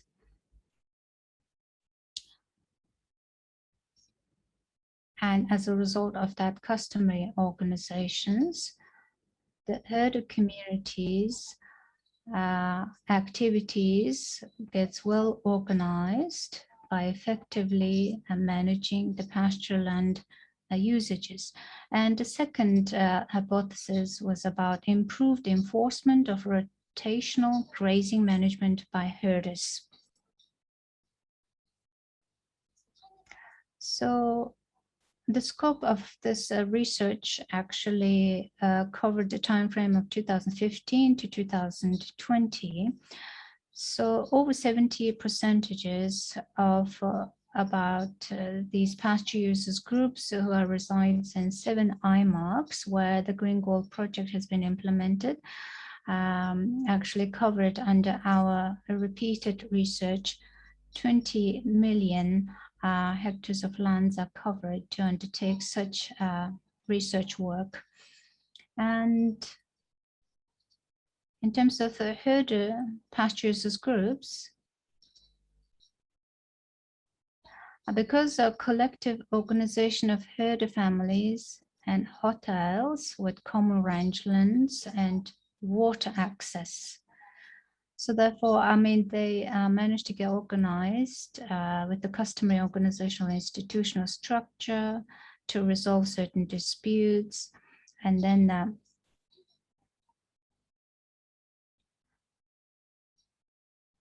so about more than 70% of these herder communities living at this grassroots level are organized under this customary organizational institutional structure. And those number of heads of livestock that surpasses the pastureland carrying capacity identified in order to, and then we come up with the solution on during what time of period for covering by how much a scope of areas that particular degraded pastureland can be rested or rotated. So this customary pasture users group actually enabled that organizational structure. And then in terms of functions of the pasture users groups, we have well identified the key responsibilities and accountabilities of these pasture users groups. In terms of responsibility of those herders, the members who become the member of the pasture users groups agreed on grazing boundaries of common rangelands. Because we have these herders actually use these 4 seasonal pastures, they organize this consultative meeting and they identify the number of herders, number of heads of livestock, as well as a detailed schedule and plan of how these communities apply that particular pastureland. And based on that comprehensive analysis, we identify the pastureland boundaries. Based on that development of seasonal movement plan, based on that grazing boundaries of common rangelands, we developed the seasonal movement plan and schedules. And then we developed also rules to implement this plan. And we enforce and monitor the implementation of such plan based on the herder community's voluntary efforts. So following factors to consider in the definition of grazing boundaries and management in the context of Mongolia. First of all, the natural resource. In order to identify natural resource boundaries, a specific feature of that landscape, the mountains and rivers, as well as rangeland infrastructure, including the haylands, the cropland, wells, roads, etc., are taken into account. And then another factors was actually how that affects seasonal grazing, which includes the certain variables like temperature, water access, wind directions, rainfall, snowfall, etc. So on the other hand, one of the key features of our Mongolian traditional nomadic livestock herding practice, as well as traditions, customs, and relationship among clans, a network of family and friends, and labor needs, we identified social boundaries. So establishing this pastureland contract actually implemented in the last 10 years of period by cooperating with the oligarch, together with the subnational level governments and pasture user groups. So we formulated the draft contracts of pasture use. So in order to develop such a draft version, we reflect the comments of the local communities, social and economic factors, etc. So we after formulation, we tested this pasture use contracts. So first of all, the pasture is the state property, but it is also a common pasture land based on which herders actually undertake their business. But based on that concept, we included certain key components that needs to be reflected in the pasture users groups. Ever since this establishment of this contract, any intruders or any external herders who attempted to intrude their boundary is prohibited. And then on the other hand, rangeland use agreement also defines and validates grazing boundaries, define and validate members and livestock, and assess the state of current rangeland health and productivity, etc. On the other hand, since there are a lot of rangeland related research works were carried out at the national level, but on the other hand, what about the social state and what are the assimilation or exception level among the herder communities are also an important part of the research, overall research work. And herders were, as a result of the herders were enabled and understood and facilitated with the capacity of analyzing and identifying their pastureland state, health state, and also natural resources available. So based on which analysis and consensus, they established as pasture use agreements, and in order to enforce them and improve them, National Agency of Meteorology and Environmental Monitoring provides the state reference and monitors long-term changes. And this has become the good mechanism that enables and helps the herder communities to identify the pastureland state, etc. So as a result of establishing this contract and as a result of implementation of the improved pasture management practices, we established a mechanism that monitors this pasture use agreements, implementation and enforcement. In other words, the Agency of Land Affairs, Geodesy and Cartography improved this national photo monitoring system, which monitors the impact of grazing. And we also use it on the rangeland productivity. So the land managers ensures the performance and enforcement of this pasture user groups that they have established with the pasture use agreements that is established with the pasture user groups at the national level. So as a result of that national level monitoring, now we are able to see which percentages of this Mongolian pastureland and rangelands are in a healthy state and which of them needs to be restored and improved and which of them are totally degraded, therefore require proper management. So ever since the 2015, as a result of establishment of the accountability system among herder communities, I will give you some highlights about certain positive outcomes based on the last 6 years of research work. But our Green Gold project implemented in many years by covering more than many sums.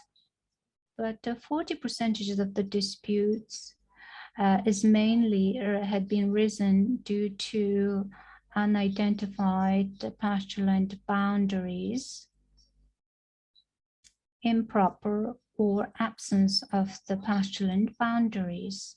So within the last 6 years of period, we managed to facilitate them to identify and delineate these rangeland boundaries of the given pasture user groups. As a result of that, such consensus building, those rangeland related disputes actually decreased by 6%.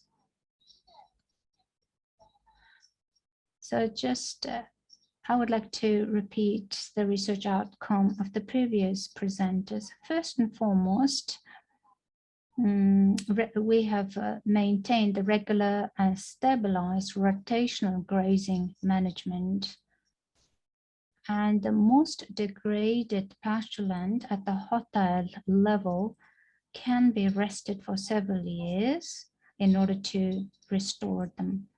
So as a result of that good methodology and validation, our herders started to resting and rotating their pastureland. As a result of that, 20.6 million hectares of pastureland is restored. So as a result of establishing such pasture users agreements, and as a result of good efforts made by the herder communities, these kind of good results were recorded. So as a result of clear grazing boundaries and carrying capacity and availability of the rangelands, both herders and local authority now has better planning and investment, especially the roles and responsibility of these land managers has become clear. Those herders who are using the common grazing land, which are the state property, actually now understood and accepted their respective liability and responsibility. And also, we are provided with the good analytical tool in order to identify the priority sectors and subsectors or areas where the local investment needs to be made based on certain good statistics and good analysis. And let me give you 2 examples. As a result of improved haylands by building certain fences, you could see the number of hectares of pastures that are improved according to chronological order in hectare. So therefore, improving the hayland and designating certain area for hayland, and also designating certain area for conserving it for the reserve pastureland, and also designating certain area for planting, for cultivating certain plants for forage preparation, etc., actually enabled herder communities. And then we facilitated them to establish these pasture users groups, and then also helped them to attract certain investments. And as a result of that, overall investments in those particular local regions have increased because they have effectively identified what are the better ways to decrease the number of heads of their livestock in connections with the pastureland carrying capacity.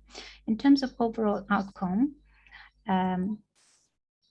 of course, many international researchers and local researchers and scholars actually well identified the Mongolia's the increased number of heads of livestock, which is not well conformed with the pastureland's carrying capacity. And then also they identified lack of accountability system and also lack of roles and responsibilities of the herders, which eventually negatively contributes to the downturn of overall economic development and overall degrading state of national security. So therefore, based on the last 17 years of best practices and our project implementation, it is important for us to maintain our traditional nomadic herding practices and maintain our rangelands and maintain the ratios between livestock and carrying capacity.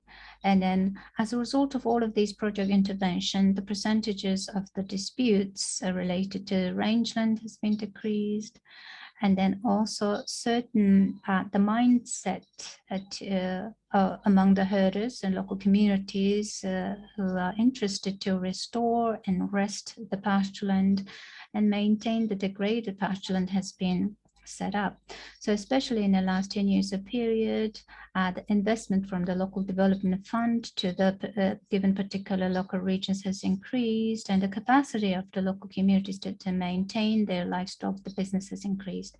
So during the 17 years of time frame, with the help of the financing provided by the SDC and the local government, central and subnational level governments, as well as with the endeavor and efforts made by the local communities and herders and all the other stakeholders, we are now enabled the opportunity to hand over this maintained and restored pastureland and rangeland, as well as the best practices to our future generations. So in order to keep maintaining sustainability of this project legacy, it is important that the government, the alagak, the NOMADS, and as well as the municipality and the decision makers actually expressed their willingness to support this, our activity, and our interest to continue the legacy of our project at the policy level. So with the help of such pledge, we are confident that the legacy of our project will continue, and then also healthy state of this our pastureland, which covers more than 70% of our entire territory of Mongolia, can be maintained and improved in future. So 86,000 herder households who are operating at 169 zones, as well as Amaraa governors and the public officers operating at the Amaraa level, and subordinate the government departments and institution units in an area of agriculture, meteorology, and land management, as well as scientific institutions and researchers, as well as the member of the parliament who had been supporting our activity, well appreciated. So I have to highlight, we couldn't have achieved this milestone without your continuous support in the last 17 years of period. And then also I would like to express my sincere appreciation to the generations of the administrations of the Swiss and Development Corporation. And I also would like to express my appreciation to local and international researchers and scholars and international development agencies. Thank you very much. Thank you very much, Mrs. Inkamotlang, for making such a productive presentation. So in general, if the herders combine their forces and efforts and come up with the collective solutions, then we could achieve certain good milestones. So we heard that over 20 million hectares of degraded pasture had been restored. So this National Rangeland Forum of Mongolia is being successfully implemented so far. Now we are approaching the lunch break. So in order to facilitate the effective, the good lunch break, we also present certain cultural performances. For instance,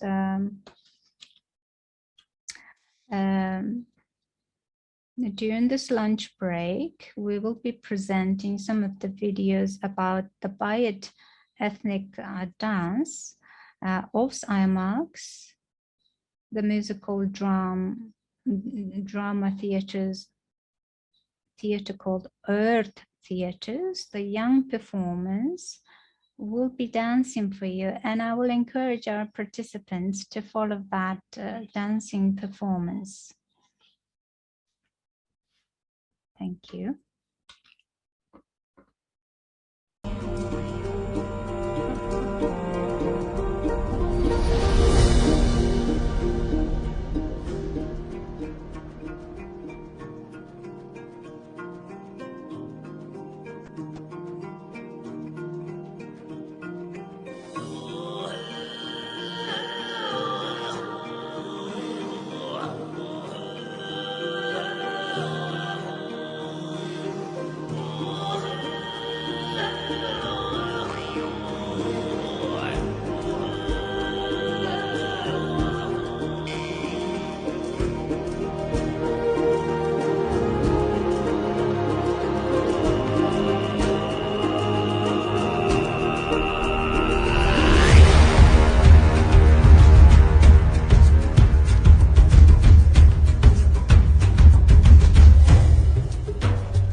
Сүслэн мөргөж аргадамуй.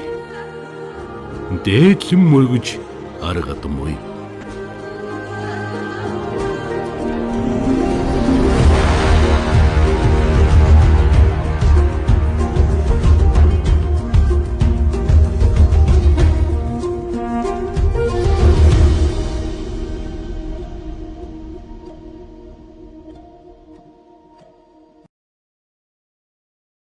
You are also welcome to write your questions and comments by sending message using our chat box, but please write your name, representing organization, and your email so that we can respond back to your question later on.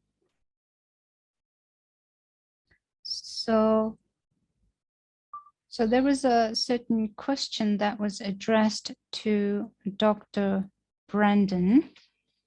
If you could see the chat box. In order to protect the ecosystem, how do you think how Mongolia are well prepared?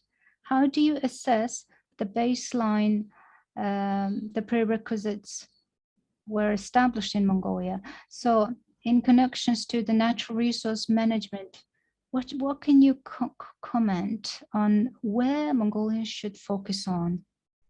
Thank you, Dr. Brandon. I can translate it for you, Brandon. It says that how ready the Mongolians are to protect the rangeland ecosystem services. Do you think that the Mongolia has created the basis to support, to protect the ecosystem service integrity in Mongolia? So, and then also the next question is that, what do you think that we have to consider in the future to maintain the integrity of rangeland ecosystem services from your understanding, from your assessment of the current situation? That was the question. Okay. Thank you. Sorry for the delay there. I think what you have just presented is the best path forward that I can think of. Sustaining the monitoring program, keeping it connected to local management and ensuring that all the community members have buy-in from the standpoint of accepting the validity of the monitoring results, that everybody has a stake in the data that are collected, and then to be able to connect those monitoring data to different ecosystem services so that you can prioritize where in the landscape interventions are going to be most profitable. I think that is the path forward for all of us working in rangelands, and you through the support of the Swiss Agency for Development and Cooperation, Green Gold, and the National Federation of Pasture Users Groups of Herders have the infrastructure to be able to make the best possible decisions and create the energy that is needed to sustainably manage rangelands, even in the face of climate change. One thing I want to say is that we know the rangelands are changing. Temperatures are getting warmer. Some places are going to get more productive, perhaps. Other places are going to get less productive. There's also land use change that is interacting with climate change driven alterations of rangelands. The monitoring data are going to become ever more valuable as change increases in its rate across Mongolian rangelands. So my advice is to sustain what you've built and make the most of it. Thank you very much, Dr. Brandon, for your answer. So the next session is how to sustain the legacy of this project in future. That was a question, but that was addressed to the Alagak. So therefore, Mr. Duld is advised, from Alagak is advised to respond to that question. And ensure the sustainability of the national level photo monitoring after the end of the project. How can we sustain that? Okay, understood the question. In order to ensure the sustainability on behalf of our Alagak agency, we focus on two main areas. First area is to improve the capacity of the land managers who are working, especially some based land managers who are operating at the grassroots level, who are accountable to carry out this photo monitoring as well as collecting the data. So we are providing methodological and technical guidance to them. So during the mid-July, during the Northern ceremony, we provided certain specific guidance to them. So if necessary, we could also continue providing capacity building training via online channels to them. And I think that is very important. First point. Second point that we emphasize is that the server that is established, located, positioned at our agency, and it's a reliable operation that accumulates and integrate these national level data. We have to ensure the service, the technical capacity, and its uninterrupted sustainable operation by cooperating with our certain stakeholders. In that area, we are focusing our effort. So if you remember what I've been mentioned during my presentation, especially there are 4 to 5 key major areas that emphasize that our institution is ready to cooperate with our international communities, donor-funded development agencies. So one of the key important challenge to ensure the grassroots level continues photo monitoring operation is the additional financing required for us. Because our photo monitoring, the observation sites located at the grassroots level, each of them has located in a far distance, and there's a long distance apart from them. Because unfortunately, Mongolia doesn't have the designated sufficient amount of financing and budget available at the local level, I would kindly welcome the additional financing support from our stakeholders. Thank you very much for your response. A very big national level database is now in operation, but how can this national level big data can be applied as well as to other stakeholders, including the university, colleges, and students, how we could ensure its sustainability? Dr. Bolama can respond to this question. Of course, this national level database and also its composition and its sustainable operation and its productive, efficient operation is important. So in that regard, the respective researchers and scholars who are doing research work in this respective area are important benefit. It needs to be important beneficiary. So you could get access to gazargov.mn in order to get access to your respective information. On top of that, the whole complex, the training, the whole is established at the Mongolian University of Life Science. So establishment of such lab enables the users to improve its photo monitoring capacity. So respective training can be organized over there. So interested learners and users also can be covered under the short-term capacity building training at this laboratory. And Mr. Doodles invited to make additional points if you have any. So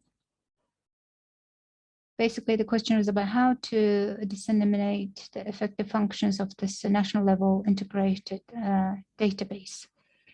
So land monitoring, the national online system, monitoring system is established at our agency, and now it's getting operational. One of its components it is said to be developing and continue developing this photo monitoring database that we have established. So in connections with that, a comprehensive development of the national database, we have to identify what kind of additional nationally significant information and data can be collected and how those additional informations can be inputted or uploaded onto the system. And then also how the citizens, local communities, scholars, researchers, and students, how they can get access to this additional new comprehensive database information, etc., are important questions that needs to be addressed. So in that regard, the certain follow-up measures are being done, and based on certain requests addressed by other organizations, we are started slowly but surely getting some components of this big data to be accessible to them. If you're interested to get deeper down into the more important base information, you can write the official letter to our agency, and then we can respond to that. We have been continuously collaborating with the respective students and scholars and universities like Mongolian National University of Mongolia and Darkham-based universities and colleges. So my photo monitoring observation happens to be chosen as the key thesis of certain students who defended master's and bachelor's degrees at those universities. For instance, if the data informations were collected in 2019, but if you wanted to compare that data with the respective informations in 2017 and 18, they can get access to the data by communicating with the SOM-based land managers. And because that was successful, we will continue working with our young students and scholars of our universities in future. Thank you very much. There were two questions which has a similar context, so let me just combine them. In order to develop a responsibility system at the pasture land and rangeland, how could you assess the acceptance and validity, acceptance by the herders? Second question, do you think that overall approach and methodology can be economically beneficial to the herders without drastically decreasing their number of heads of livestock? Okay, thank you for the question. In order to develop the accountability system of the pasture land, I have to mention that we undertook lots of research work and survey among over about 80,000 herder households and herders. And as a result of project interventions, the herders no longer experience the trespassing of their pasture land boundaries. And then also they enable with the opportunity to improve the contractual obligations. And also the previous stereotypes and mindsets had been changed and improved. So about 20 years ago, when we had been started discussing about the pastoral and degradation, the local community's acceptance was very low, and their feedback and response to our warning was a little bit negative. Whereas comparing to that, from today's perspective, if you would ask about the Mongolians, the current, the pasture land state, all of them, including the herders, local government officers, will reply to you that yes, Mongolia do have the degraded pasture land, so therefore they are willing to counteract that. One of the examples is that in 2020, in November, the parliament actually endorsed a law on tax on livestock, number of livestock. So now, during the period of enforcement of this law, we made certain respective research, especially when we visited the Tessum of the Ovseimark, considering the specific pasture land feature. And when we communicated with the herders, none of them actually come against with that proposition of this law and its enforcement. So based on that comments that we have received from our herders, respective livestock taxes imposed, we estimated that about 50 million PUGs can be collected as a result of this enforcement of this new tax law. So based on that estimation and calculation, together local communities together with some governors, they developed a certain plan in terms of how the money accumulated can be expended for the pasture land and rangeland restoration and maintenance. And on the other hand, I also mentioned before, the number of heads of livestock has increased for about 3 to 4 times. If the herder household has 100 heads of livestock in the past, now it is increased up to 300 or 500 heads of livestock. But considering that circumstances, drastically reducing the number of heads of livestock would be facing certain challenges. Normally, our herder communities actually get access to cash as they normally extensively market their raw cashmere at the end of the autumn as the main source of income. But on top of that, we should have to provide them additional income resources to our herder household in order to sustain their livelihood for the longer term. So in order to maintain that course of area, we have introduced an online system by cooperating with our Ministry of Food and Agriculture and Light Industry in terms of how effectively herders can decrease their number of heads of livestock based on certain incentives. So one of the example of the incentives is the Green Pasture Program, which enables those herders who are decreasing or maintaining their number of heads of livestock with the pastoral and carrying capacity are incentivized to get access to the concessional loans.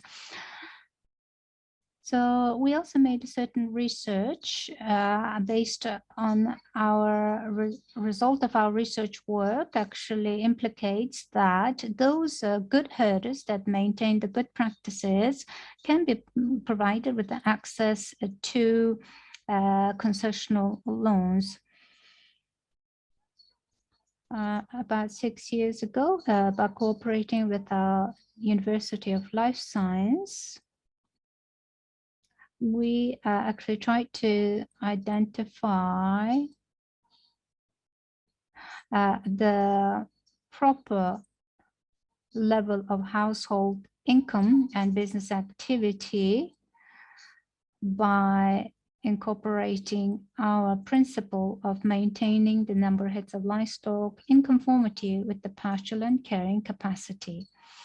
So based on that estimation and calculation, we would be able to accurately estimate what kind of investments can be attracted to maintain the further common business. And then recently we have managed to get responsible NOMAD, these standards get endorsed. So in other words, the raw material, besides the raw cashmere, all the other animal husbandry sectors, these generated raw materials can get access to the market.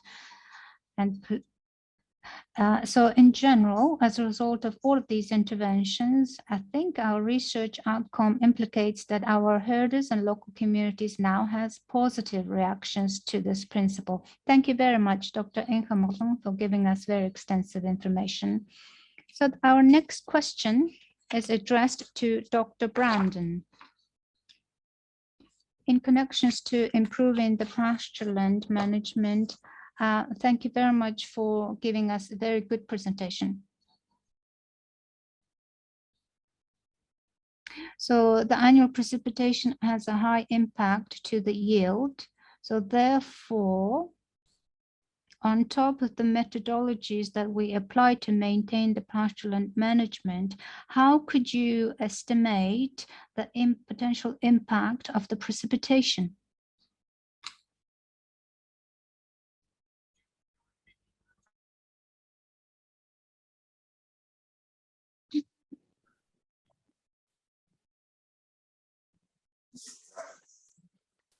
Okay, I will translate directly to you because it's already said in Mongolian.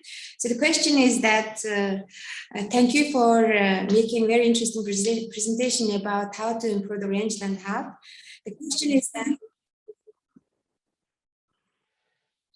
okay, the question is that, what are the impacts of the precipitation on rangeland productivity? What are the link of precipitation, the rainfall, on the rangeland productivity? So when you define the rangeland productivity or rangeland capacity, how do you reflect the trend of rainfall, the precipitation? What are the impacts of precipitation on rangeland carrying capacity? Yeah, that's a great question. And in arid rangelands in general, productivity increases with average rainfall. There are lots of complicated patterns involving the sequences of rainfall events that are going to be important. And then, of course, there can be too much of a good thing. There can be so much rainfall and so much cloud cover that productivity and the growing season in northern latitudes is reduced. So the problem is going to be trying to understand the year-to-year variability in precipitation patterns as well as temperature, and being able to understand and forecast what that's going to mean for year-to-year variation in production. But this is something that you can monitor by looking retrospectively, looking in your past data sets for the relationship between rainfall amounts and growing season length and production, with data that is already being gathered in Mongolia by the National Agency for by NOMADS. But I think the bottom line is these trends of change are likely to continue. And so there's a lot of good work to be done in understanding past change and then using that to forecast scenarios of change. And I think climate effects synthesis is a very strong need in Mongolia at the present time.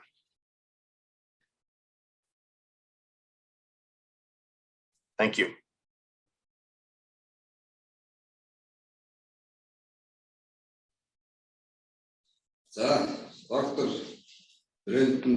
Dr. Brandon for making a response. So in the last 10 years of period, Dr. Brandon actually had been visiting Mongolia for several times and doing the respective research work. So therefore, he is providing very extensive, good comprehensive response. So let me take two additional questions and finalize the Q&A session today, because we have a little bit, our agenda is a little bit delayed. So our respondents hopefully respond later on. In connections to fencing the pastureland and rangeland, should we assume that it should be entirely fenced, or should we fence only the rangeland area, or suppose if that certain particular area, rangeland area, is affected by the drought or blizzard, how the herder communities should fence their respective rangelands? Okay, so I'll try to respond to that question on behalf of myself.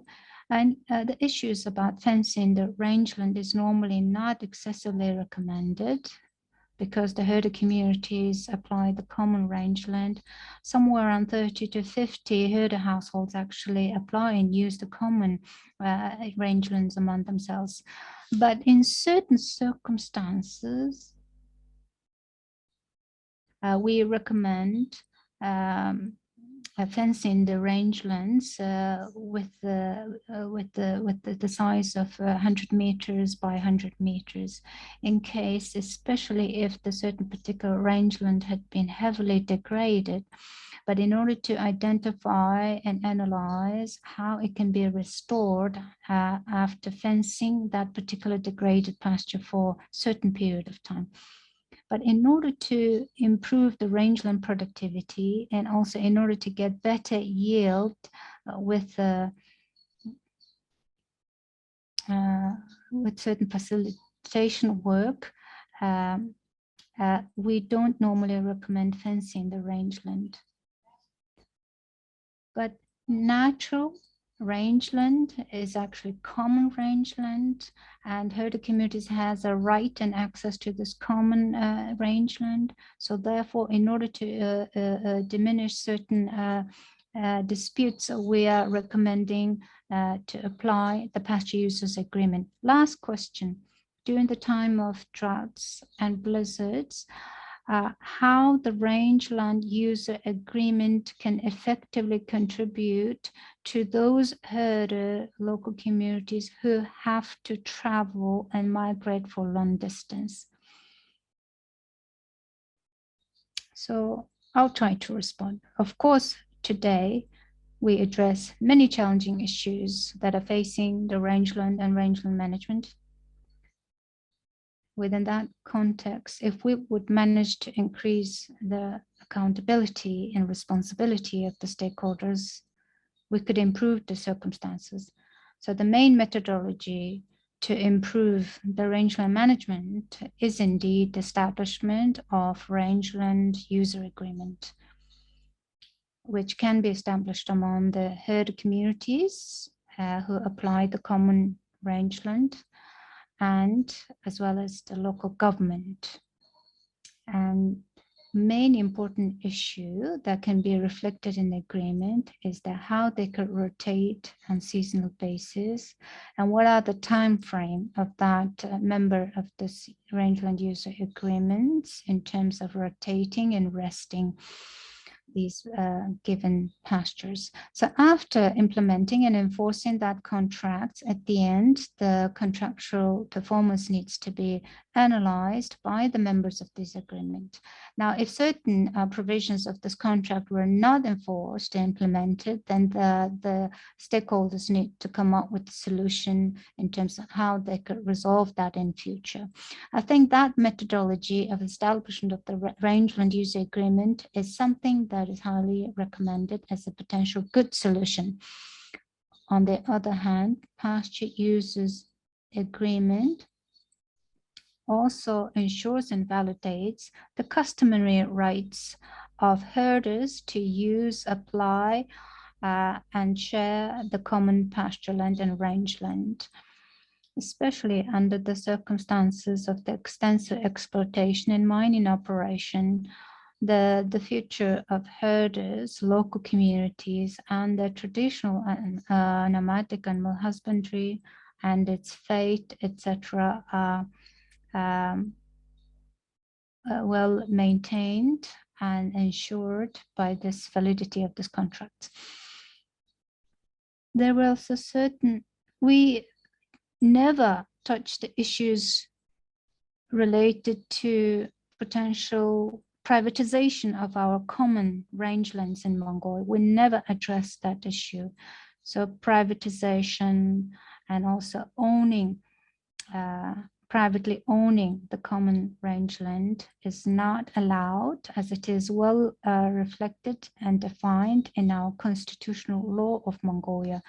So therefore, the other circumventing other efforts like establishing contracts that by improving the accountability and ensuring the consultative consensus-built agreement among the stakeholders is always promoted and recommended. So hereby our Q&A session of our today's agenda is finalized. Afterwards, for those questions who were addressed to us by writing on our chat box would be responded later on to the respective people. And hereby, thank you very much for all the people who raised the questions and comments. And also I express my appreciation to the keynote presenters, as well as the key delegations and guests who made opening remarks. I wish you all the best success for your future endeavor. We are proceeding to the next session, and rangeland ecosystems service and its integrity and sustainability is the thematic area of the next presentation, which will be presented by Dr. Bulama. Thank you very much for your company with us. So the next session in the afternoon is about science for sustaining rangeland ecosystem services in changing world. Rangeland ecosystem has many important services not just a production of the animal husbandry's raw material, but also it provides services in connections to water resources and nutrition cycles and biodiversity, soil protection, carbon sequestration, and then plant species conservation and forage resources. So the previous morning keynote presentations provided the key main points.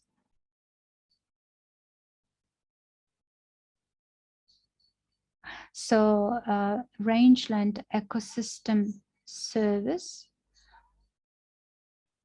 is actually defined as such. In other words, all services that we acquire from nature.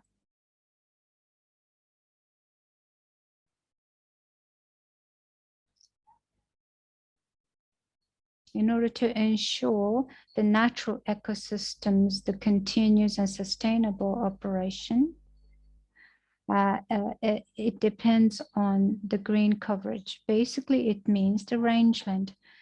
So we as Mongolians, with the help of customary organizational structure, we have possibility to maintain and sustain our rangeland.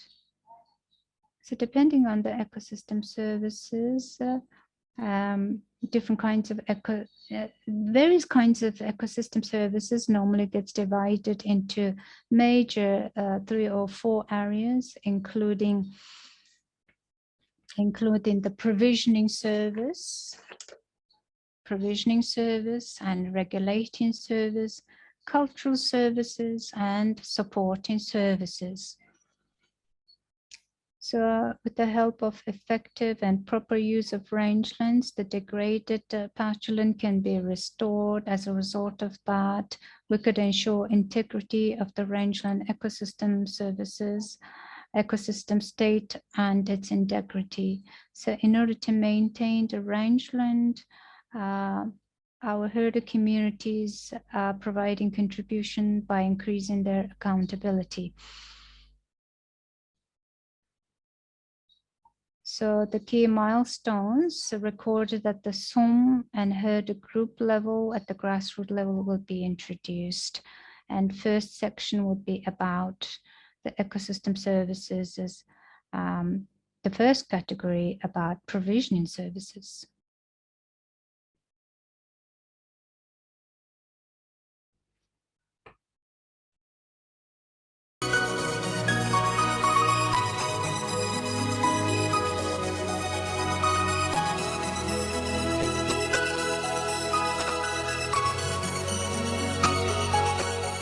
Бичээрийн экосистемийг ханган нийлүүлэх үндсэн баялаг бол малын тижэл бөгөөд түүний зэрэгцээ, дүүлж, ус, хүнс, барилгын материал зэрэг хүмүүн бидний өдөр тутмын амьдралд хэрэгцээтэй эд зүйлээр хангаагддаг.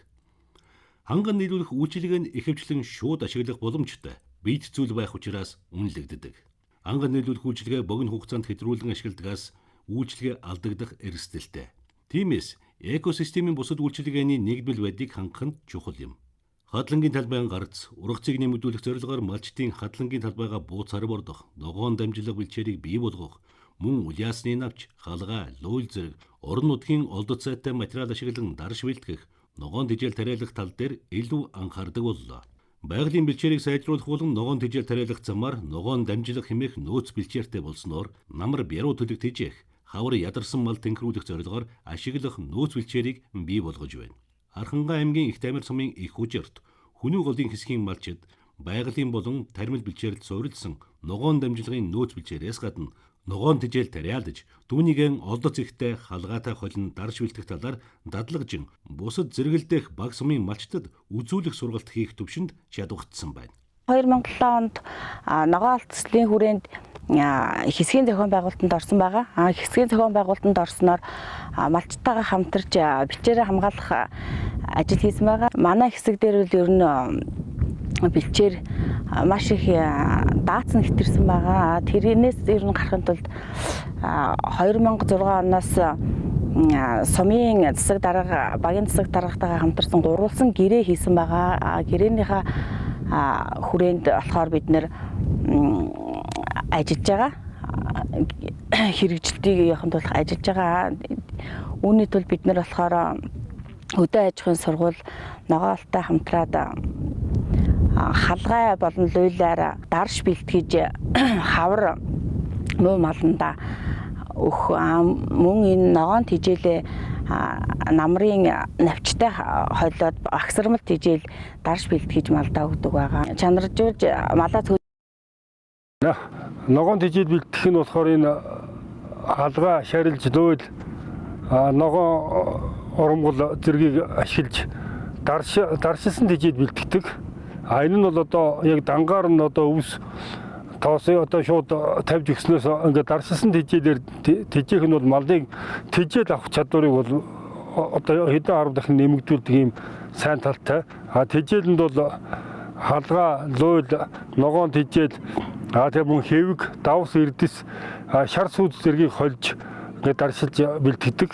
Тэгээ даршилсан тижээлэн бол өвлийн улиралд нь хадгалчаад хавар мал төлөх үеэр задлж одоо ядар дөрөцсөн малыг тижээдэг. Энэ нь бол одоо ядар дөрөцсөн малыг бол маш богино хугацаанд сайн тэнхрүүлдэг ийм ач холбогдолтой байгаамаа.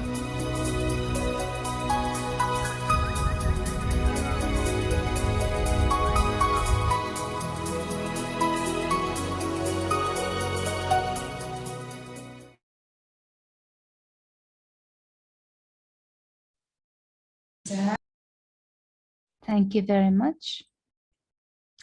So this within the context of provisioning services, basically we have a good intake from nature by acquiring certain physical inputs and provisioning from nature.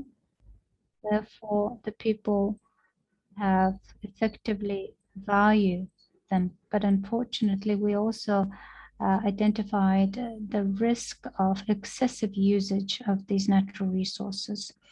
So the next presentation is about regulating services. So it is impossible to imagine the fate of humanities without ecosystems regulating services. But sometimes we don't recognize or identify the non-physical intangible ecosystem services. One of the good examples of the regulating services is that it increases the pollination. As a result of pollination, the global production of the crops can be increased by 70%. Another example of the regulating service, ecosystem service, is the regulation around ecosystem around the rivers and river basin area. So it enables the better absorption of the precipitation, and therefore it prevents the soil degradation. It also provides the nutrition and habitation for wildlife and maintain the good state. These ecosystems around the rivers and river basin area sometimes attracts a lot of livestock, and herds therefore degrades. So therefore, protection, conservation, and fencing those rangeland areas around the river basin can help us to increase and maintain the biodiversity and large number of plant species. So Arhanga аймаг их төмөр сумс хожирт area actually fenced its rangeland area, and it enabled them to increase its rangeland area productivity.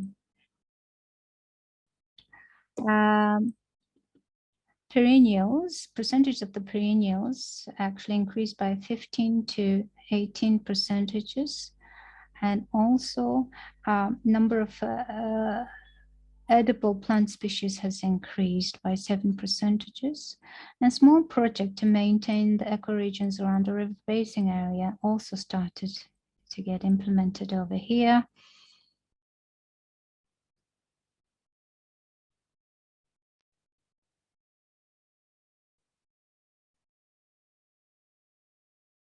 So thank you very much for giving us presentations about ecosystems regulating services. So thank you. Okay, we actually been over here for quite a long period of time. So after the break, 2 remaining ecosystem services will be introduced. But during the small tea and coffee break, again, let me just encourage the participants to follow the Bayad ethnicities, the dance. Because this ethnic dance actually enables the people's, the very energetic, efficient physical movement, it tends to improve the immunity system.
Хүчил төрөгчийн ялгаруулалт, хөрс үүсэх процесс, ус, шимт ижээлийн бодисын эргэлт зэрэг экосистемийн бусад үйлчилгээнүүдийг дэмждэг үйлчилгээ мөн.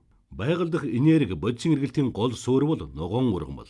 Учир нь ургамлын нийлүүлэлт болон амьсгалалтаар хүчил төрөгч болон нүүрс төрөгчийн эргэлт явагддаг. Нүүрс төрөгчд буюу карбон бол энергийн солилцооны нэг гол хэсэг бөгөөд дэлхий дээр урт хугацаагаар хуримтлагдаж нөөцлөгддөг. Экосистемийг дэмжих үйлчилгээ нь хөрс үүсэх процесс, ус, шимт ижээлийн бодисын эргэлт зэрэг экосистемийн бусад үйлчилгээнүүдийг дэмждэг үйлчилгээ мөн. Байгаль дахь энерги бодисын эргэлтийн гол суурь бол ногоон ургамал. Бидний хувьд бол бэлчээрийн экосистем. Бэлчээрийн зохистой менежментийг нэвтрүүлснээр карбоныг шингээх ач холбогдолтой. Ашиглалтын даацаас хэтрүүлж бэлчээрийн доройтуулснаас карбонон ялгаруулах эрсдэлтэй. Байгаль орчинд халгүй, өөр амьсгалын дулаарл, цөлжилтийг дэмждэггүй, байгальд ээлтэй бүтээгдэхүүн үйлчилгээг карбоны тэнцлэр хэмждэг боллоо. Өөрөөр хэлэх юм бол бэлчээр ашиглалтын нөлөөг үнэлэх, холбогдох бүтээгдэхүүнийг баталгаажуулах гол арга хэрэгсэл болж байна. Нүүрс төрөгч буюу карбон нь энергийн солилцооны нэг гол хэсэг бөгөөд дэлхий дээр урт хугацаагаар хуримтлагдаж нөөцлөгддөг. Нүүрс төрөгчийн байгаль дахь эргэлттэй бүгдээрээ танилцгаая. Карбон нь агаарт гол мөрөн With the carbon. Normally, it is contained in air, ocean, and soil in a synthesized way. So the carbon in air normally gets absorbed by the photosynthesis, and with the help of that, it maintains the plant growth, and it is also accumulated in the soil. And also carbon is emitted in the air by the inhalation and exhalation processes of animals and human. And so those fertile soil has a good amount of carbon. If that carbon is excessively emitted and discharged from soil and emitted in the air, it increased the global warming. According to the researchers and scholars, with the help of maintained and improved rangeland management, the productivity can be increased by 6 to 8 percentages. So the absorption capacity of the soil and sequestration and storage capacity of the carbon in the soil can maintain the plant growth. Pastureland or rangeland are the main platform which can either become source or storage of carbon. So increasing the carbon storage would enable the herders to improve its productivity. So the majority of the Mongolian rangeland health state can be categorized into several categories. So far we are here located at the forest steppe region, ecoregion in Mongolia. So this is part of the very productive ecoregions where the livestock, the cropland is concentrated. Its soil is very fertile. It has a high absorption capacity and it has a high fertility. And comparing to the other ecoregions, the percentages of the coverage is quite high. More than 70% of the vegetation coverage can enable the fertile soil and better yield. For instance, we made certain profile cut on the soil in this 4-step area. So the first 20 centimeters of the layer looks quite brown, which indicates fertile layer and has concentrations of high level of carbon, which also has this layer, very thick layer, also has a capacity to maintain, absorb the moist. If this brown fertile layer will be diminished, then unfortunately the concentrated carbon can be easily emitted to the air.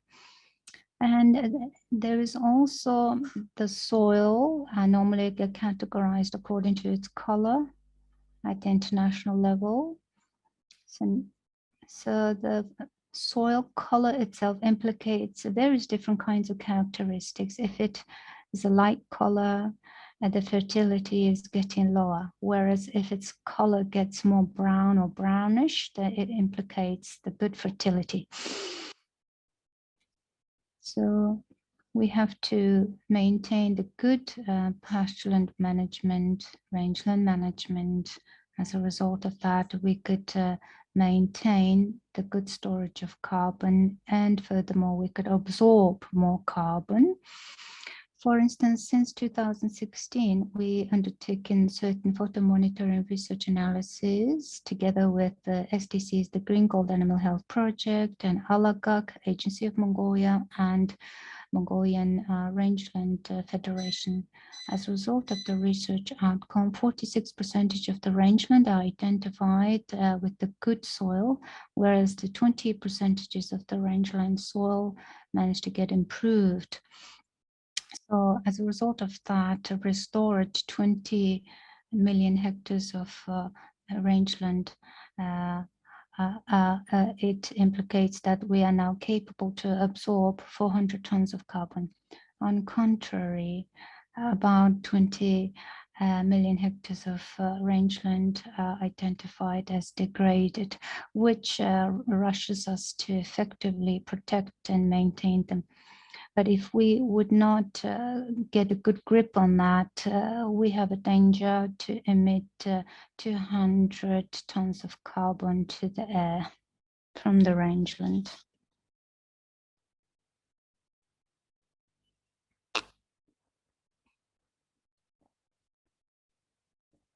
As a result,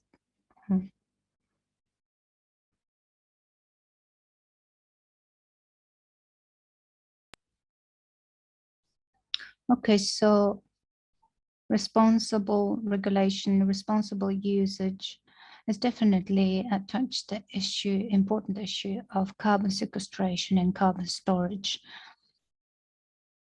So depending on how we use our rangeland, we also have opportunity to store the carbon, but at the same time, on contrary, we also may face a risk of emitting carbon to the air. So now let us get introduced with cultural services of this ecosystem as part of this ecosystem service. Steppe ecoregions, the cultural service. Pastureland overgrazing leads to 60% of the rangeland more or less degraded, but 70% of that can be restored. So the social relations and social mentality and a natural process are all collectively contributed to the degraded state of this rangeland in Mongolia.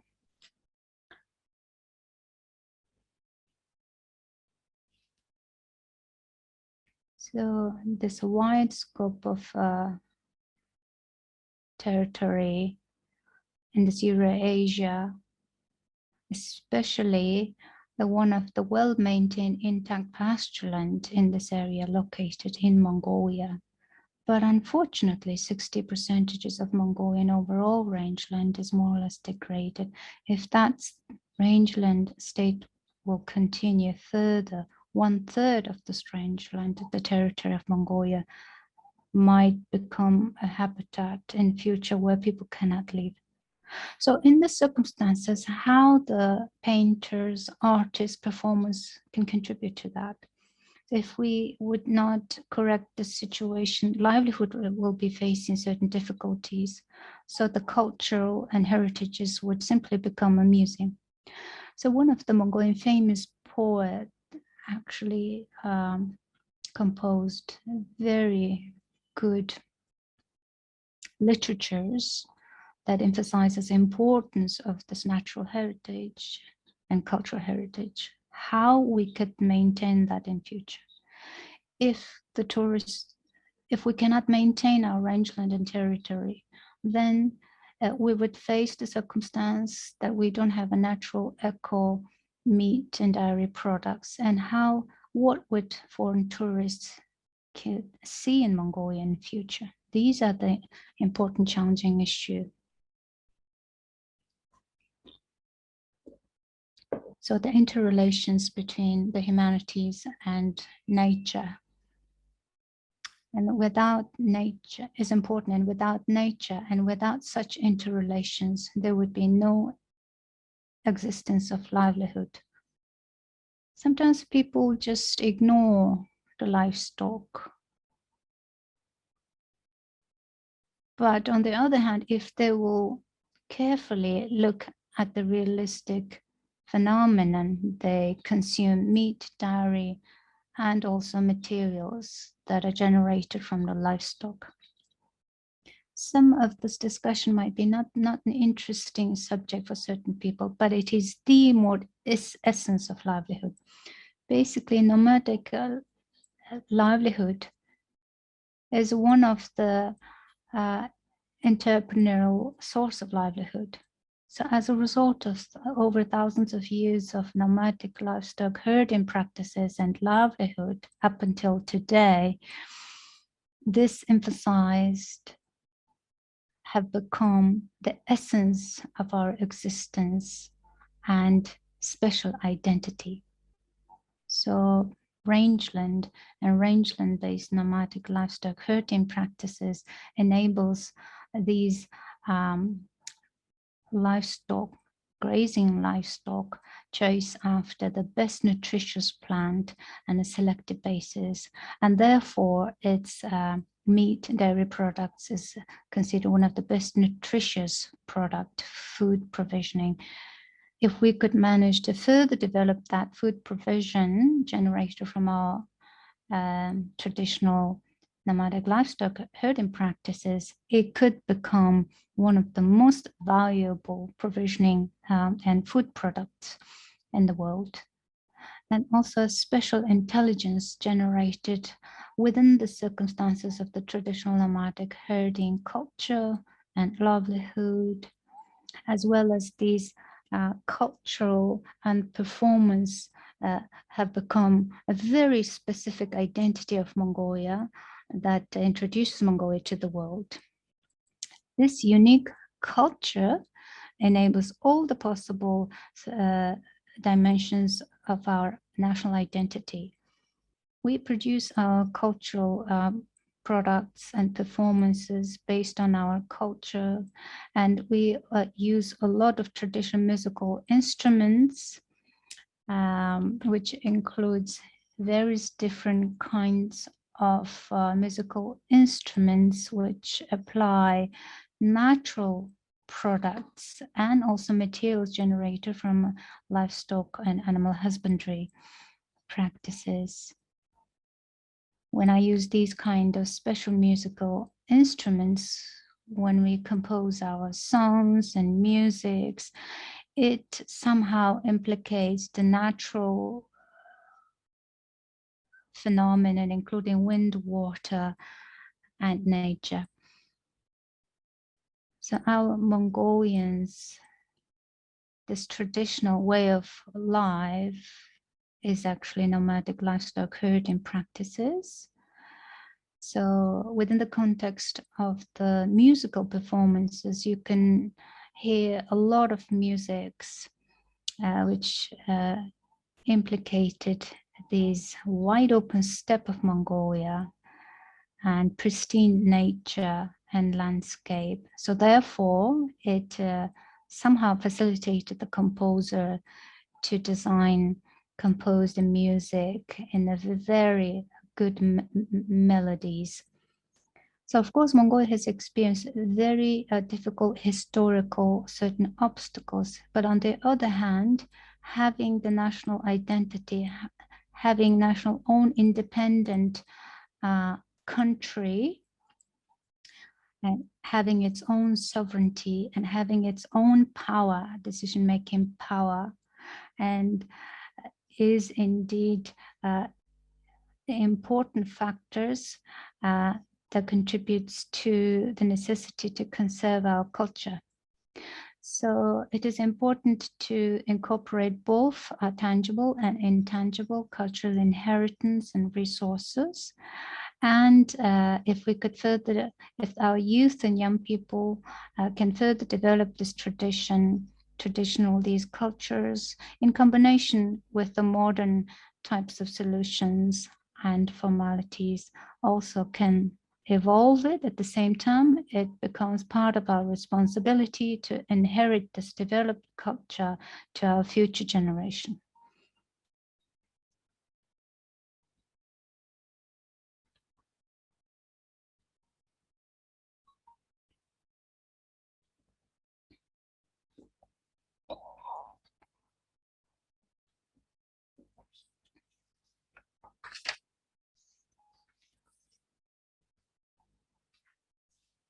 So Mongolian livestock, this rangeland, is indeed Mongolian nationalities, the basis of intelligence and mindset, and its intelligence immunity. So in that sense, it's a platform of both intellectual as well as physical platform. If we would lose both of them, I think Mongolia lose a lot. In other words, we managed to maintain our essence by establishing our independent sovereign country. And as a result of that, we could maintain our existence in the future. I think this issue is relevant to all people who identify themselves as Mongolians. Basically, this pasture land, rangeland, is something intrinsically connected with the territory of Mongolia.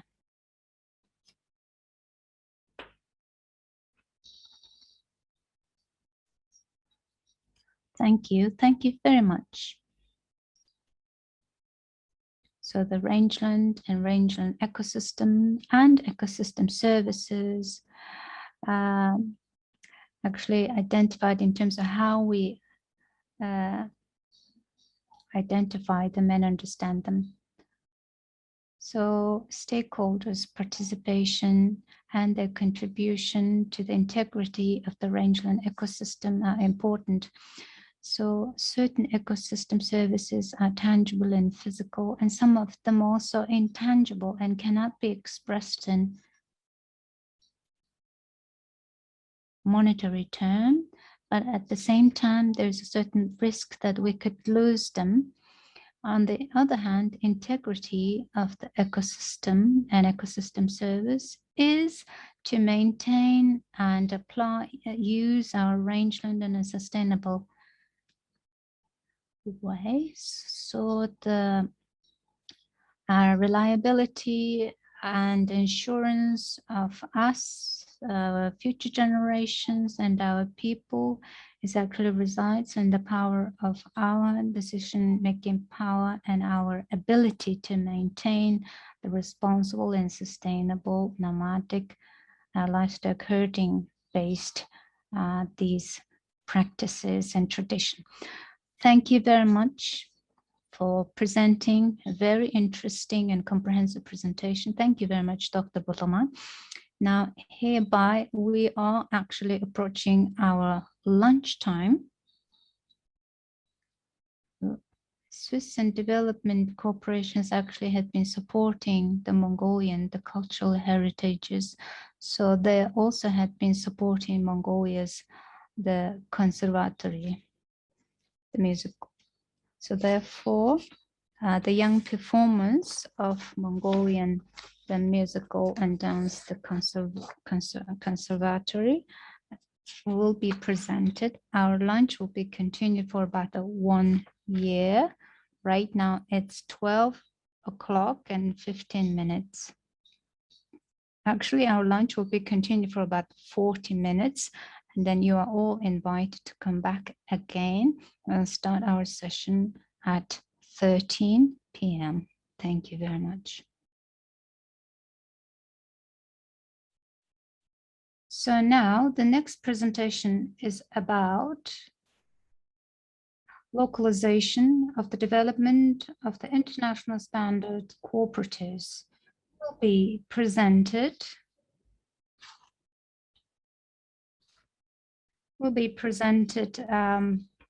by the Green Gold and Animal Health Projects presenter. And during this afternoon session, our participants are also welcome to join all the other parallel sessions and panel sessions. Thank you very much for that introduction. Good afternoon, ladies and gentlemen.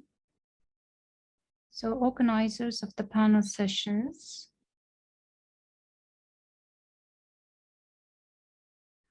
actually organizing this parallel sessions under the motto of localization and establishment of the development of the International Standards Cooperative, which you can click on the other panel sessions platform and you can get access to that.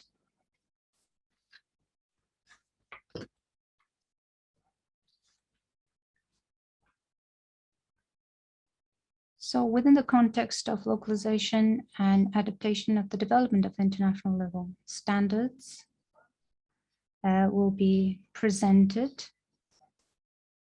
by me, Tilmung, who is the Finance and Cooperative Specialist at the Green Gold and Animal Health Project of the SDC, and jointly presented by Mr. Basunghu, who is the Cooperative Consultant at the Mongolian National Federation of PUGs. So before my presentation, my main context will be introduced, which is comprised of three components. First is about herd organization, which represents and supported by the Green Gold and Animal Health Project, as well as Mongolian National Federation, Mongolian National Federation of Pasture Users Groups, as well as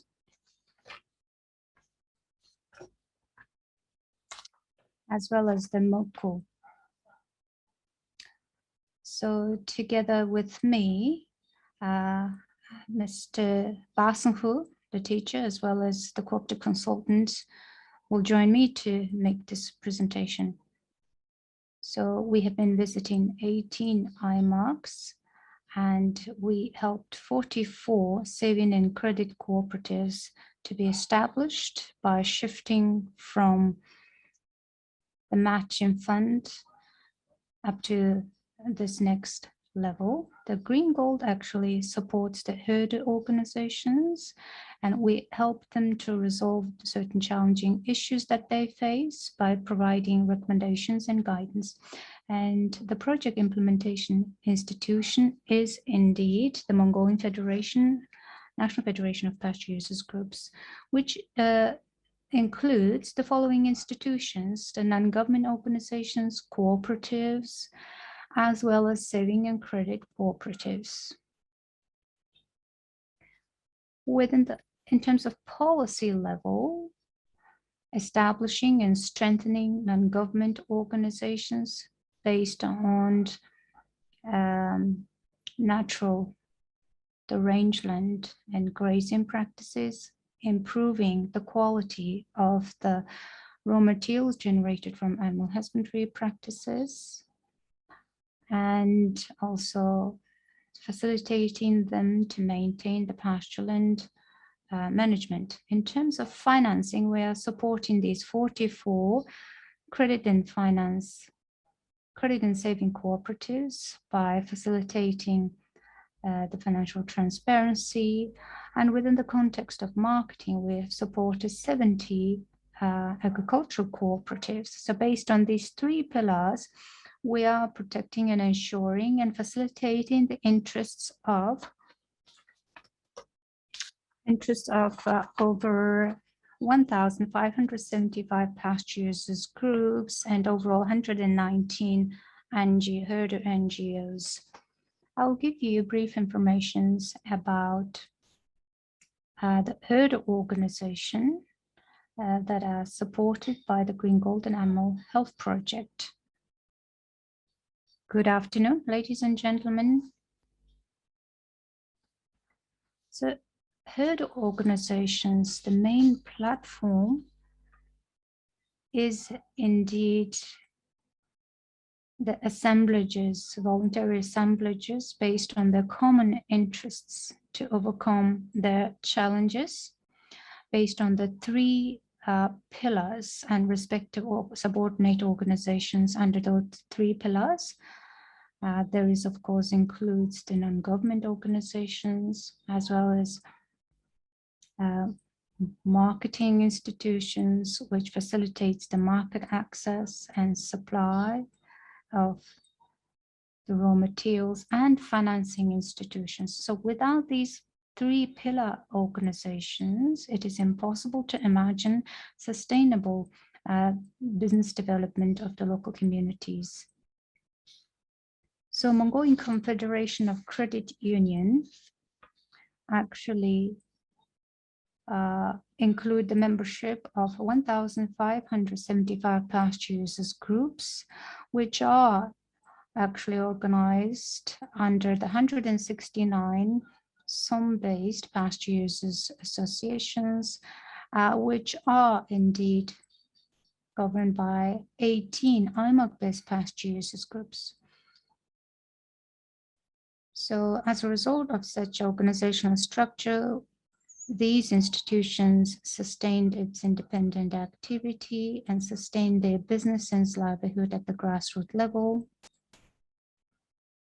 So there are 119 cooperatives established. So unfortunately, it might take too much time if I will talk about too much in detail. So ever since the establishment, we facilitated national level report. So together with the Green Gold project, we expanded these practices in 20 IMOCs.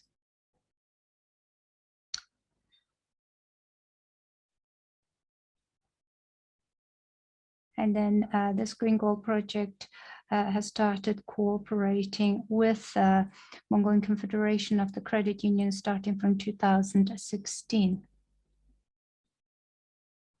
So this was a very important milestone. Starting from 2017, the SDC's Green Gold and Animal Health project started getting implemented independently. So during that time frame, a lot of work has been done. So one of the examples is that we have jointly organized Mongolia's first national rangeland forum of Mongolia in 2017. In 2018,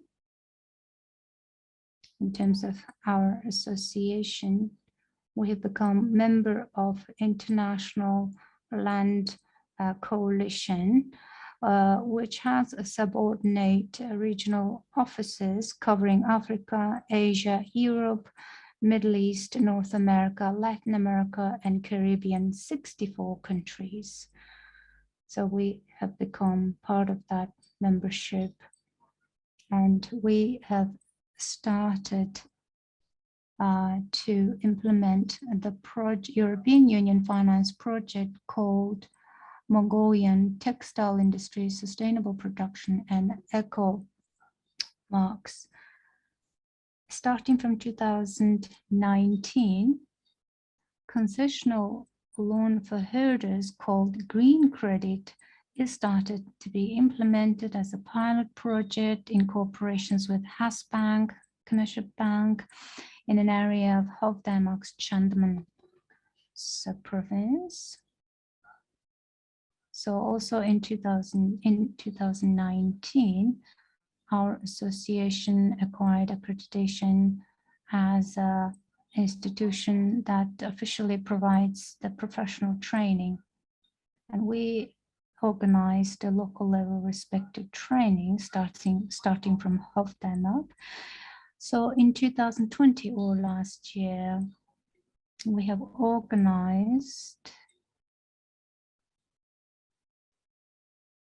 we actually acquired the right to organize International Rangeland Summit in 2028 in Mongolia. So this International Rangeland Congress and its cooperations with our association is extremely important. So in order to sustain the Mongolian Kashmir goat and its production,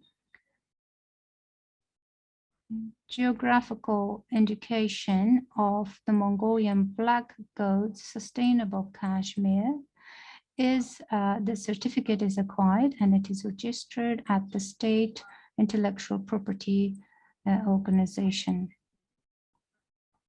So in that overall context, our Mongolian Confederation of Credit Union immensely contributed to the major objective of sustainable rangeland. So to be more specific, starting from 2016, the process of transferring the middle matching fund into saving and credit cooperatives, we provided the professional or delivered the capacity building trainings by cooperating with the respective financial professional institutions. So our association, federation, credit union actually organize major undertake activities according to the major 6 areas. First of all, trainings and consulting service. Secondly, formulation of the respective policy document. And third is to public advocacy and carrying out lobby work.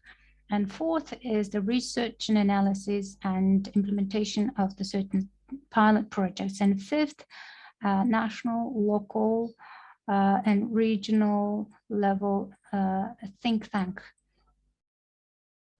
And also the respective introductory materials of our credit union will be disseminated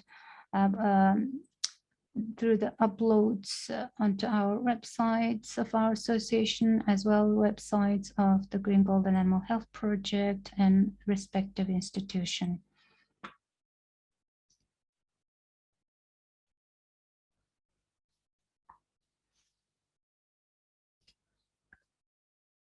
So Green Gold and Animal Health Project, and as well as Mongolian Confederation of Credit Unions, actually introduced certain brand products which are adopted in Mongolia. And one of them is actually establishment of the matching fund in order to improve the agricultural animal husbandry sector's raw materials marketing.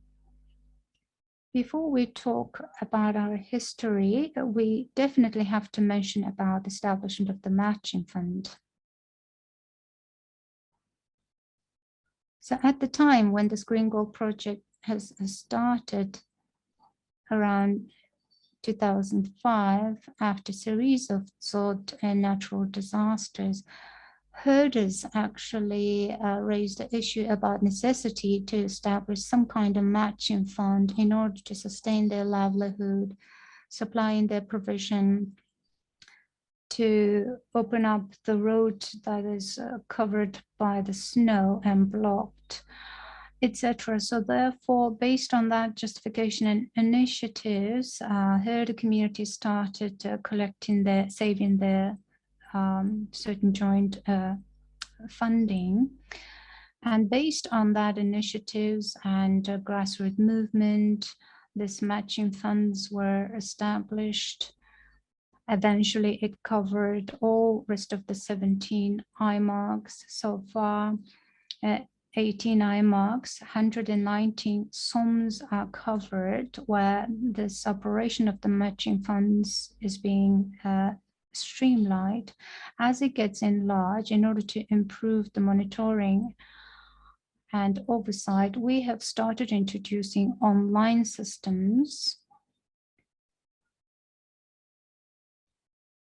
So getting registered in this integrated database, those members are provided with the online platform where they could share the credit-related information to their herder members. Eventually, we have started transferring that matching fund up to the saving and credit unions. Initially, there was only 5.4 million turkeys at the time of the establishment of the matching fund, but eventually some of these matching funds and overall funding surpassed 50, 60, 70 million turkeys. As it grows, possibility for one leaders to organize such matching funds becomes a little bit over excessive, load of work. So therefore they have come to the rationale to establish saving and credit unions instead. And we have started facilitating them. And pasture users groups and association of the pasture users groups also facilitated that. And we provide a facilitation to 118 agricultural cooperatives, these matching funds, to be shifted into 44 saving and credit unions. What was one of the major specific feature of the matching fund was actually to ensure the herder communities, the financial demand, especially considering the fact that our herder communities and households, the main income is pretty much limited by seasonal cash crops. And also certain herder communities have a lack of collateral when they try to get access to credit in order to cover their certain consumption expenses. On the other hand, during the certain urgent circumstances, like during the natural disasters, these matching fund has become sort of a safety net. And initially, these funds started providing certain endowments and assistance to those herder member groups who have lost their household income or lost their livestock during natural disasters. So also it has become the good communication network and exchange points among the herder communities who are the members of the pasture users groups. And the members of these matching funds started issuing certain concessional credits to its members, and then the return on such credit allocation started establishing more secure collective funding. Before we started shifting this matching fund into this credit and saving unions, overall funding was estimated as 1.7 billion tukreks, implemented in 7 IMARCs covering 86 sub-provinces, SOMs, by including 671 pasture users groups, which represents about 15,000 PUG members who are not joined to this matching fund, and 18,996 herder communities who joined to matching fund of pasture users group members, and 15,795 men.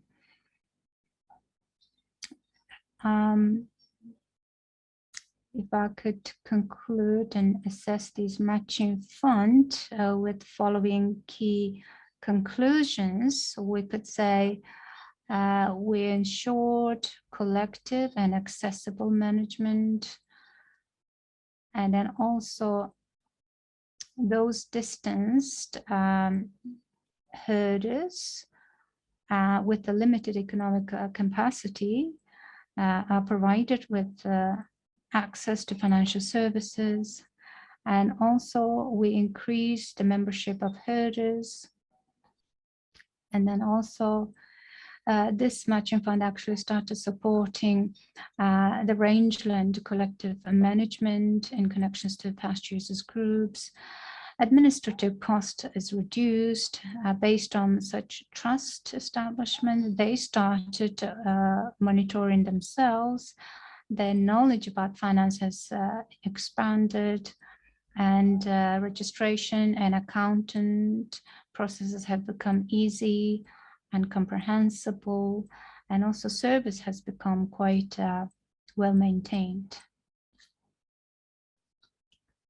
So the next part of our topic explains about the processes in terms of shifting to the credit and savings union.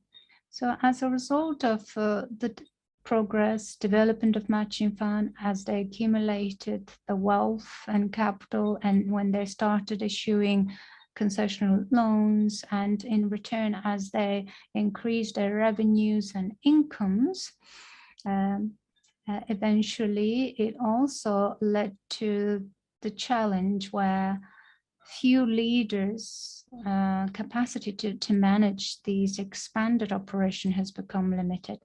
So therefore, they decided to establish professional saving and credit institution in order to support their business operation. Therefore, we had faced three potential options. First, stay as a pasture users groups, or to stay as a matching fund, or to shift into the establishment of saving and credit unions. In that regard, based on the available capital and lessons learned and good practices, they decided the choice of establishing and shifting into the savings and credit union. So in order to facilitate that transition period, assistance and facilitation was crucial. We actually categorized these assistance and endowments into three categories. First, it was actually assistance provided to effectively carry out respective capacity building training and formulation of recommendations. And second, it was about technical platform and basis. And third was joint cooperation. So basically, within the context of capacity building training, one of the good contribution was to learn from the best practices, which was important impact to the establishment of credit and saving unions, and also improving specialization was good contribution through the online training and experience sharing visits. In terms of establishment of the technical basis and platform, we value the assistance provided by providing this respective quality software program, as well as supply of respective techniques and equipment. And also the third important contributions, assistance provided to this herder community was indeed joint cooperation, which implicates membership. And also based on that membership, the herder community's knowledge, capacity, experiences have improved. And also Mongolian Confederation of Credit Union, which provide professional specialized training, as well as other private sector entities like APO, as well as MOKU, provided certain benefits through their cooperation, such as organizing forums and expos by covering these herd members. In terms of sources, financial sources, basically we have to mention two major obstacles that normally face our herder cooperatives. First is lack of cash or monetary asset, but the second trouble is once they get a little bit wealthy, then that also sometimes becomes a challenge when we try to interpret the financial sources. In terms of multi-faceted cooperation, ever since the 2016, the Mongolian Financial Regulatory Committee and MOKU, Mongolian Confederation of Credit Unions, started providing first ever joint capacity building training at Durungsong. So based on that experiences, the membership to this credit union has increased by providing capacity of developing business plans, etc. Started exhilarating since 2017, And afterwards, our members started sharing their experiences, organizing several experience sharing visits, both locally as well as at the overseas, in order to gain some of the best practices from our successful savings and credit unions, as well as certain shortages facing the lack of experience or failures. And starting from 2019, considering the new the pandemic-related circumstances, we have started organizing online capacity building trainings, improved our website and its interface, as well as credit information databases have improved. And then eventually, starting from 2020 and 2021, we have started improving our online system, which includes credit information, the history of the credit information database has established, and respective information databases are established. So currently enforced Mongolian law on credit and saving cooperatives further needs to be improved, and we would be facilitating that enabling environment by providing respective data and information. One of the points that we are proud of ourselves is that about 30 credit and saving unions, about 40% of overall credit and saving unions have outreached by us. And as a result of that, as of 2021, we have managed to establish 44 credit and saving unions, and we are supporting their activity in order to get them step to the next level of evolution, which is microfinancial institutions.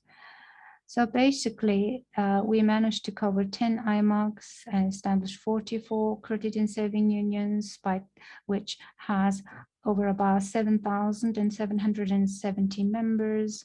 And their joint stock is now estimated over about 689 million tugriks,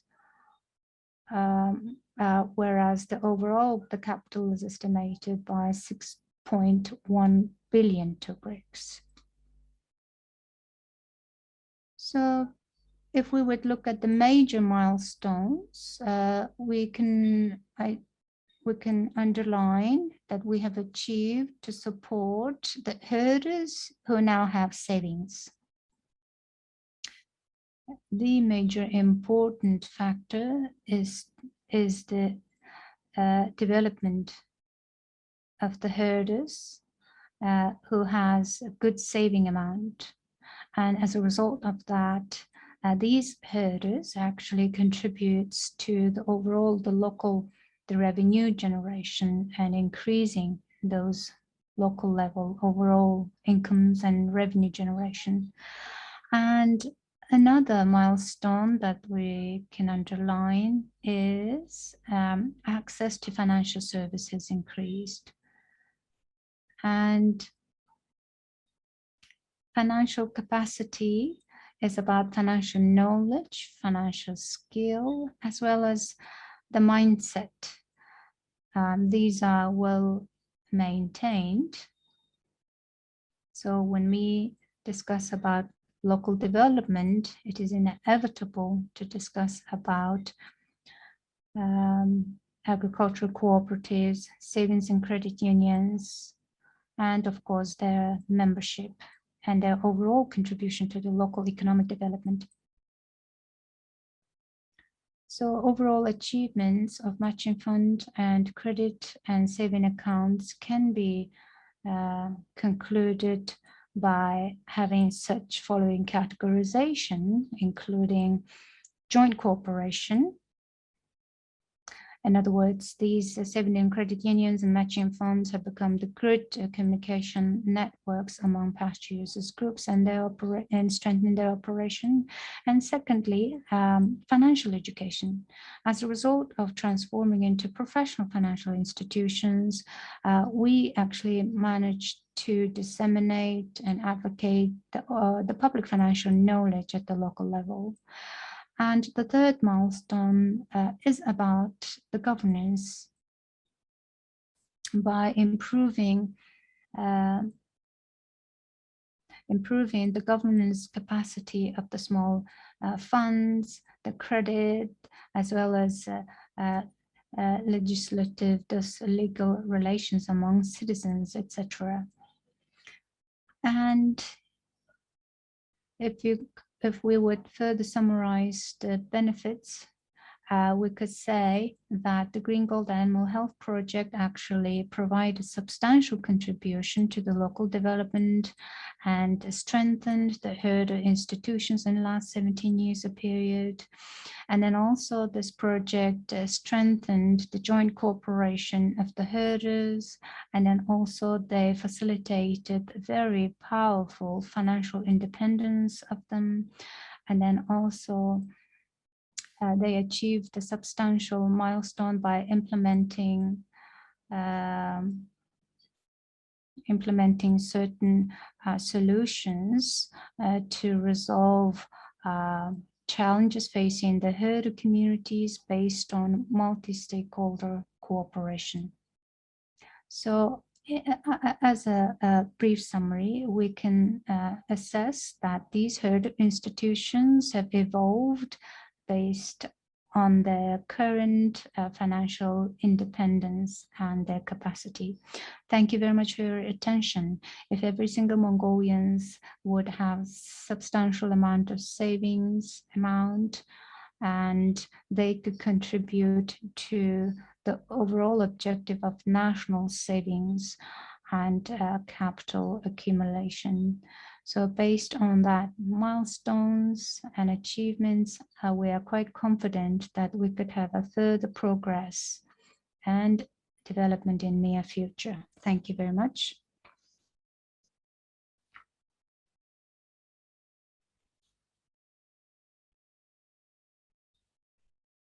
Thank you very much for presenting us very interesting presentation for us.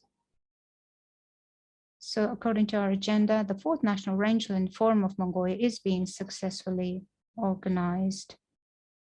So some of our traditional, scientific and academic presentations will be organized, and the respective presentations will be put by Dr. Poloma.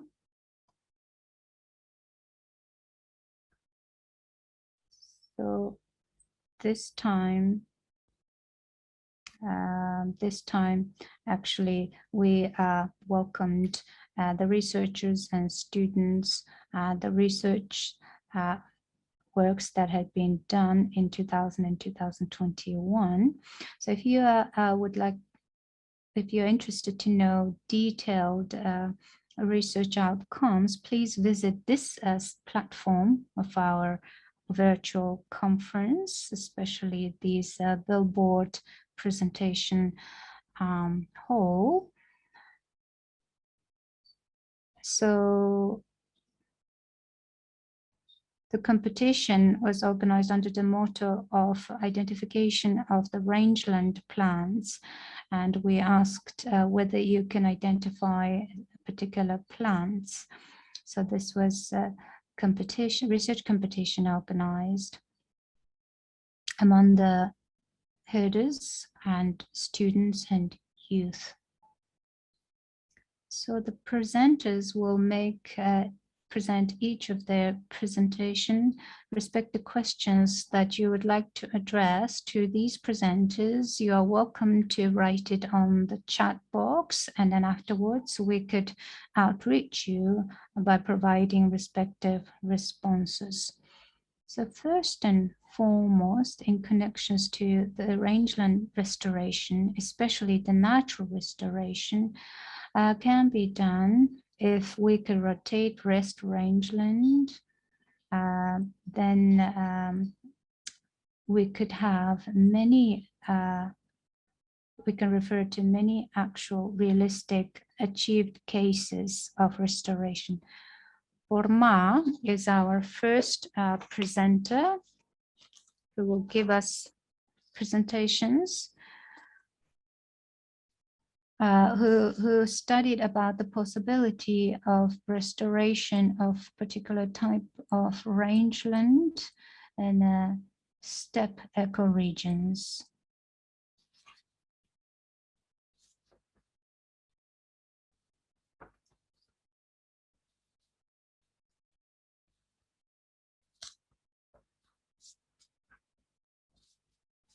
So this good practices, especially it was a test that was carried out in Undershirid Som, in an area of a semi-dry steppe ecoregion.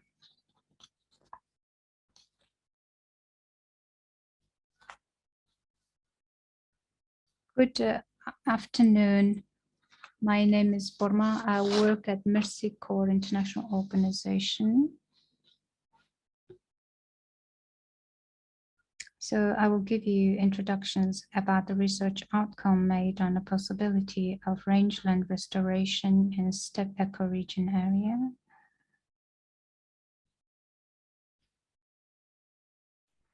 So 26.8% of our Mongolia's entire rangeland is actually covered by steppe ecoregion. And then it covers about 60% of the overall livestock in Mongolia. However, in this ecoregion, unfortunately, rangeland degradation is progressing quite faster than all the other ecoregions. Therefore, it is important to sustainably maintain the rangeland state, and degraded rangeland needs to be restored. And then also it is important to identify the most proper factors that can support these activities. Therefore, it was important to identify the restoration capacity of the rangeland. Eventually, the number of heads of livestock needs to be conformed with the rangeland carrying capacity. And then it was important to rest the rangelands for short-term period. And then also it was important to implement measures by incorporating these rangeland use time frame in connections with plant growth and development phases. And then degraded rangeland had to be restored. And also it was important to identify the restoration. Is it possible to restore these capacities, restoration capacity? And based on those identifications, it was important, it was critically important to introduce, formulate the recommendations on suitable management and immediate introduction. In terms of hypothesis, we proposed that it is possible to promote the rangeland, degraded rangelands restoration through ways of releasing the rangeland and resting in rangeland from the utilization for a certain period of time, as well as conforming the number of heads of livestock with rangeland carrying capacity. So as a result of the research outcome, these certain perennials called Hargana and krill-loving rangelands can be restored. And if you are interested in more detailed information, we could provide you my presentation afterwards. So it was a very interesting research outcome that identifies possibility of restoring these types of rangeland. Now you can also register yourselves to get connected with our email network over here. I would like to introduce another research outcome which identified possibility to restore the rangeland, especially around the river basin areas. As you all know, these rangelands around the river basin area has a huge yield capacity, therefore attracts lots of users, but unfortunately it could also be quickly degraded. But this research actually identified it also has the potentials to quickly restore naturally if we could maintain certain restoration measures. So you are invited. Mrs. Bielgee is invited to introduce that research outcome.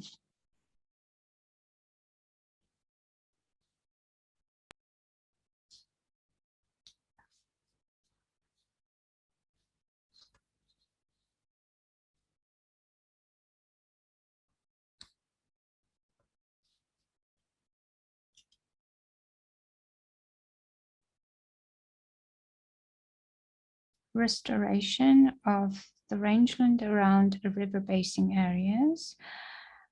So my name is Bielgee. I am actually the professor at the Agroecology School of National University of Life Science. So here is the definition about these ecoregions around the river basin areas. So this ecoregion has the following key ecoservices. First of all, it absorbs the precipitation, and then it expands the water resources, and then it also has certain functions that maintains the river streams and its formalities, and it also has a capacity to block certain floods, etc. So restoration of such kind of ecosystem means that restoration of the processes of that system, in other words, by restoring the certain plants that has a capacity to restore these particular types of ecoregion.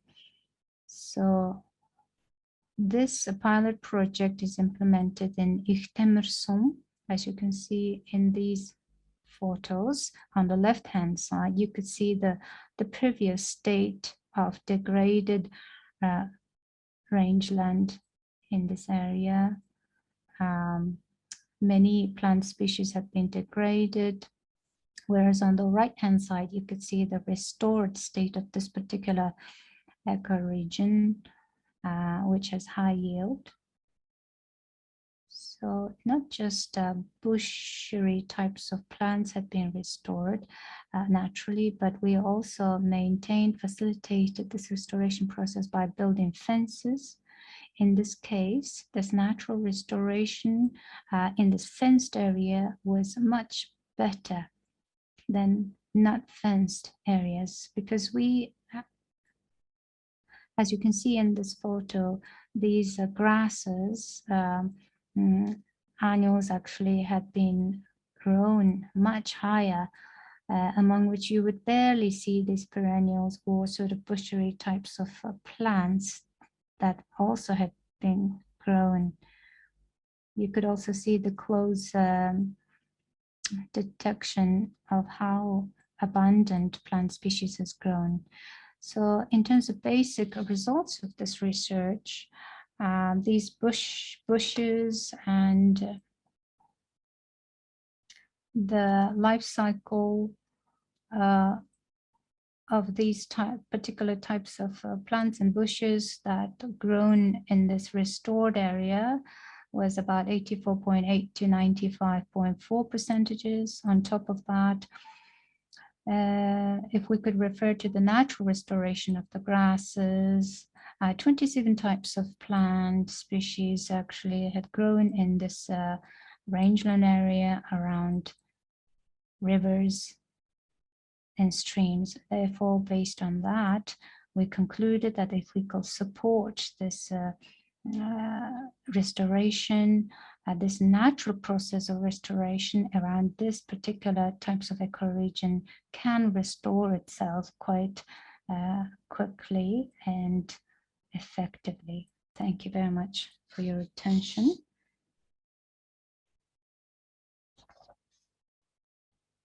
Thank you. Thank you very much, Mrs. Berlamot.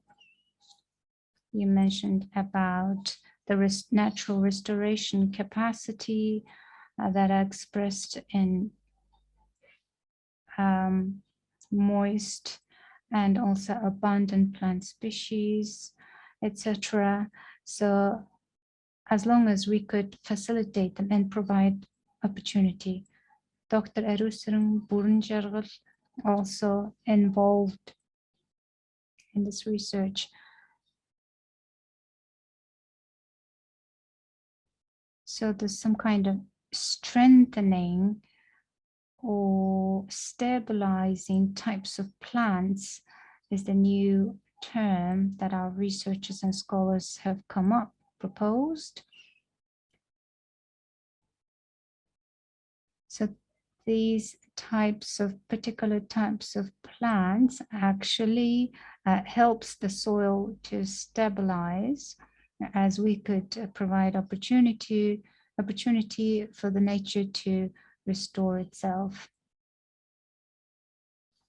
So in that context, the next presentation is about stabilization plants around the ecoregions alongside the river banks.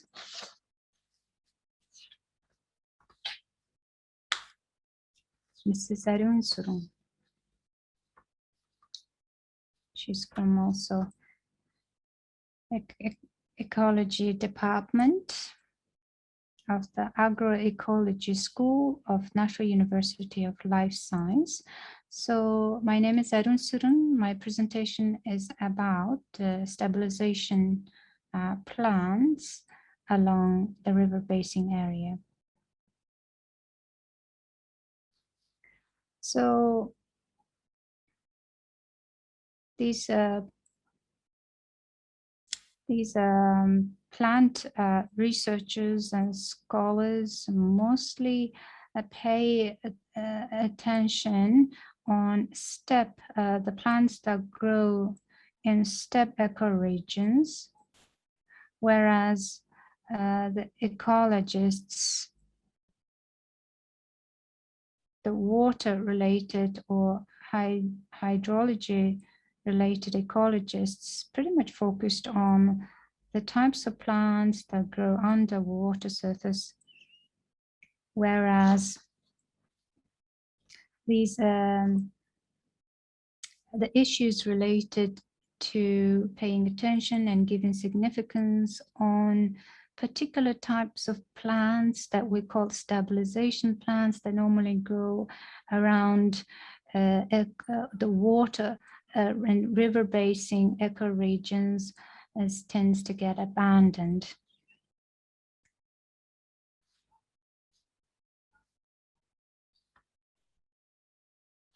So if we could maintain the shores along the river, helps us to block and restrict the flood flows, and therefore we could diminish the soil erosions. And then also it enables certain moist condition along this river rangeland area. And these stabilization type of plants plays an important role to facilitate that sort of processes.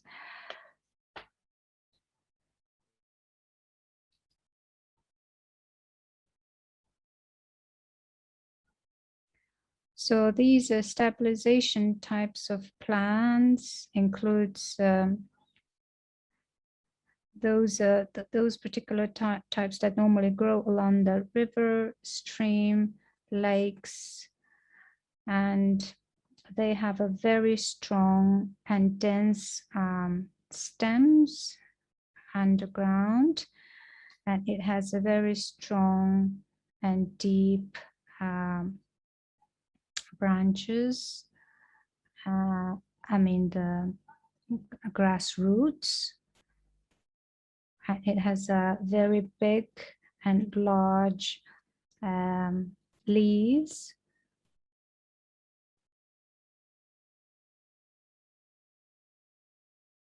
It has a very strong and powerful underground root system. Therefore, it plays an important role to maintain the lands around the river. And then also it helps to decrease the strong flood flow along these river basin area. So thank you very much. So basically, the possibility of these stabilization plants that normally maintain the soil and landscape and rangeland around the river basin area is important discovery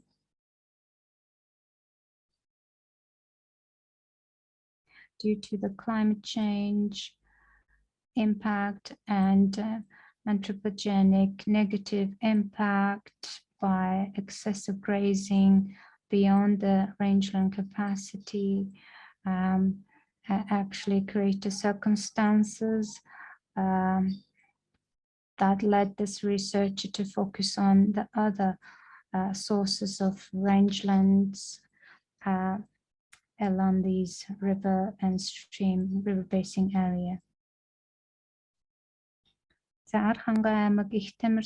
Was the subject of another next research work, which focused on developing a nutritious forage.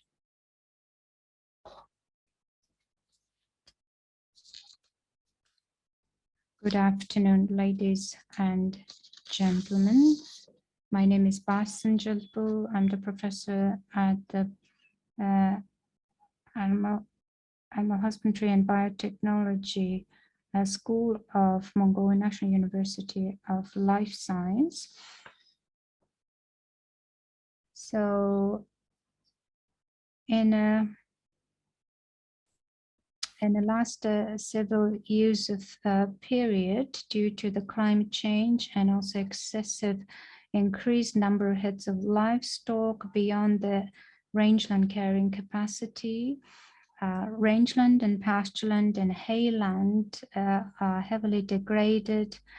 And also as a result of that, the animals and livestock has facing shortages of the nutrition, and the livestock productivity has decreased. And then also the risks to the animal husbandry production has increased. Therefore, fencing and maintaining the hayland area, and then also the preparing the forages according to the technology, as well as increasing types of forages and maintaining the quality has become important objectives. So as a result of those objectives, I carried out our research in terms of research methodology and outcome.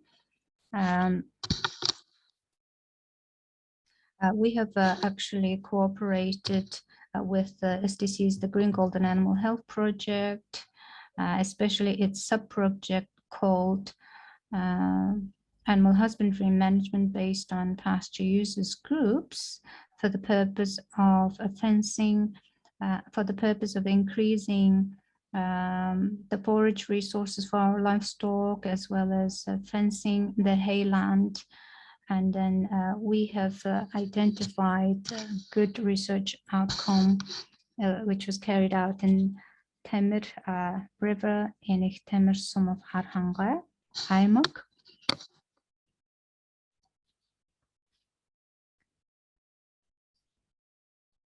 soil protection and maintaining the soil was very important, and then also maintaining those soils was an important contribution. Another important research was focused on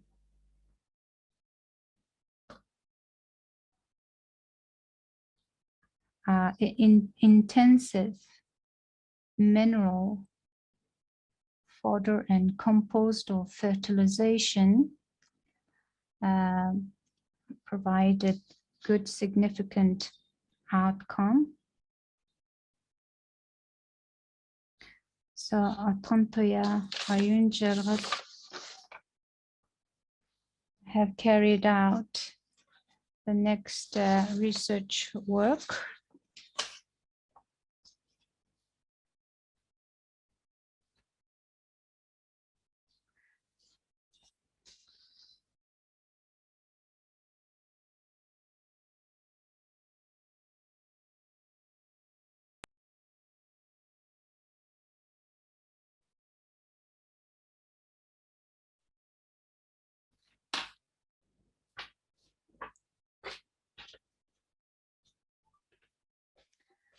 Good afternoon. My name is Atontoya. I actually do work in high mountain regions, agricultural research and production station of animal husbandry and research institution. So in terms of research material and methodology, this research was carried out in Ihtemersum of Arhanga Aymag and 1 hectares of degraded rangeland in this respective hill area in Ihtemersum.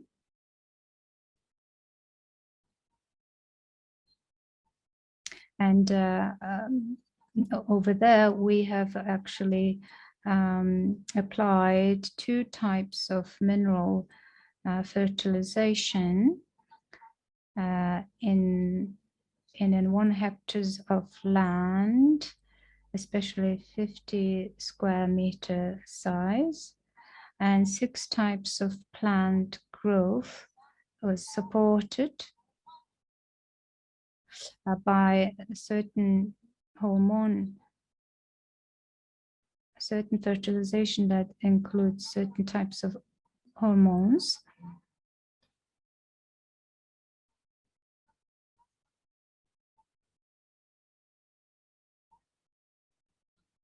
So at this pilot field, during the time of July, August in 2017, this particular type of fertilization with hormone is mixed with 10 liters of water, and then we have sprayed that over this chosen types of flowers and grasses.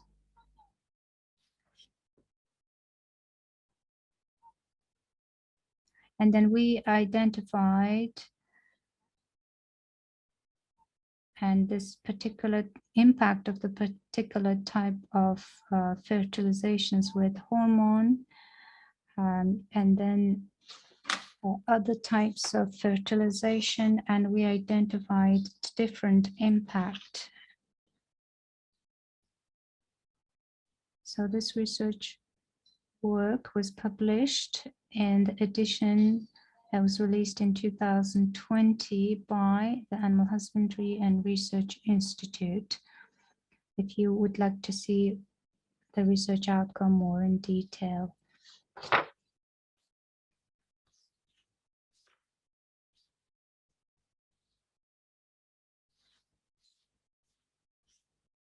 Based on the ecological capacity, service capacity of restoration. Respective research work was done.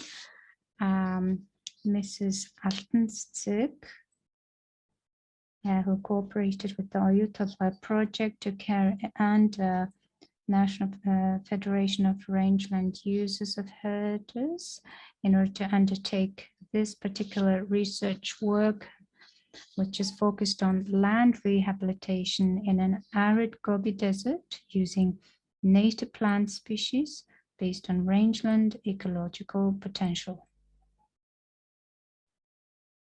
Good afternoon, ladies and gentlemen. My name is Altenstick. I work at the Ayutthaya Company's environmental department specialized in restoration. Today I'll give you a presentation on the outcome of the land rehabilitation in an arid Gobi Desert. So Ayutthaya Company's staff, respective researchers, as well as National University scholars were involved. In terms of ecological capacity, it has many diversity of habitats, starting from the period where Ayutthaya Company has established monitoring activities were carried out in order to develop the baseline research data. Based on those research work,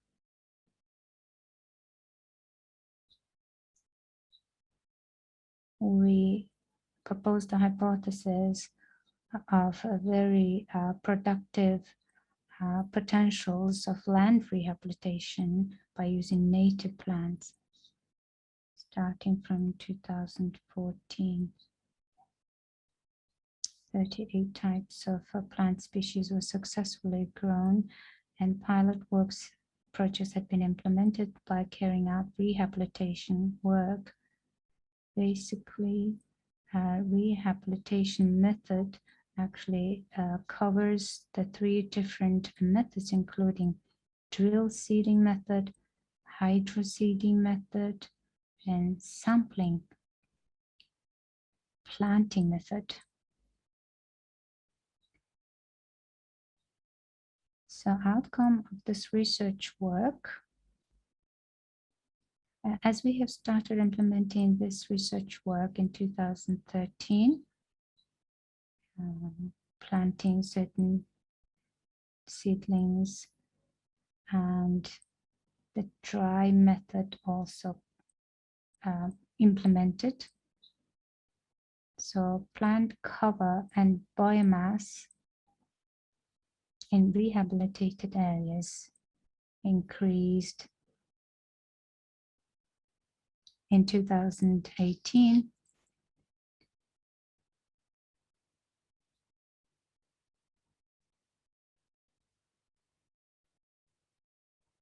So within the coverage, we try to identify perennials, especially in an area where we deliberately planted, didn't show any significant difference in terms of biomass, overall biomass, and the perennial, the ages were compared, and the results showed there is not much difference. So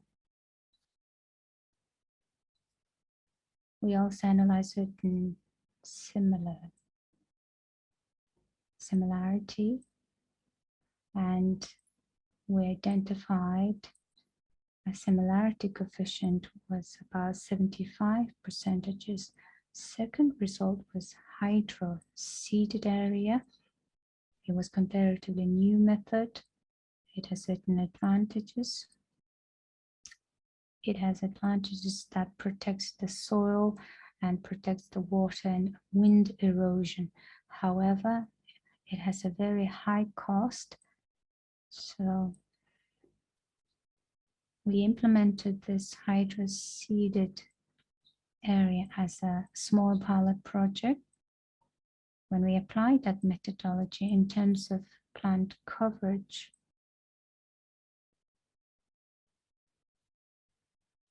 it was quite close to the reference field performance. In terms of 2017, coverage of perennials was not much different, whereas in 2018, the coverage of perennial was much better. In terms of biomass, it didn't have much difference, whereas in 2018, it had a good significant differences.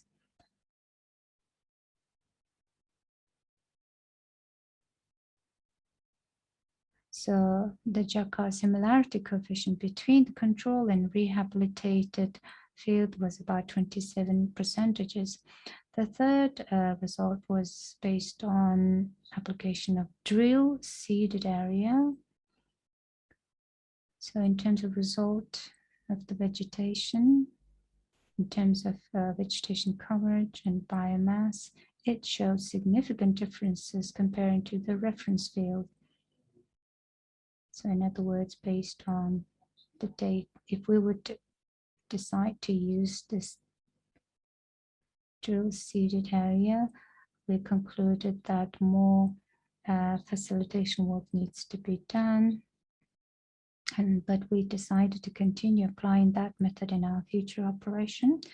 In terms of results identified on soil, dry drill seedling. When we implement this land management program, that particular types of soil needs to be restored, maintained, and applied after exploitation processes. So in this case, the soil humus and soil pH rate turn out to be comparatively well. Certain positive outcomes were recorded in terms of soil results. So these are the types of our rehabilitation method. So based on these research outcomes, we aim to improve our rehabilitation processes in future more productively.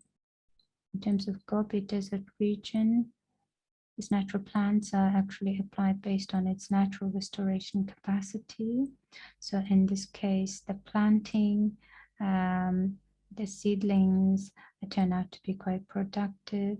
Of course, during the long period of time, if we will carry that monitoring activity for a long-term period, I'm sure these preliminary research outcome can be further validated. Thank you. Thank you very much, Mr. Saltenstuk. So we identify some of the key features of the research outcomes, which are selected from many other researchers. Another research work is the Boral Gold Company's the offset conservation method as part of the restoration method is emphasized. Even though they are restoring that particular land by planting trees and bushes, they also carried out research to identify more in detail impacts, such as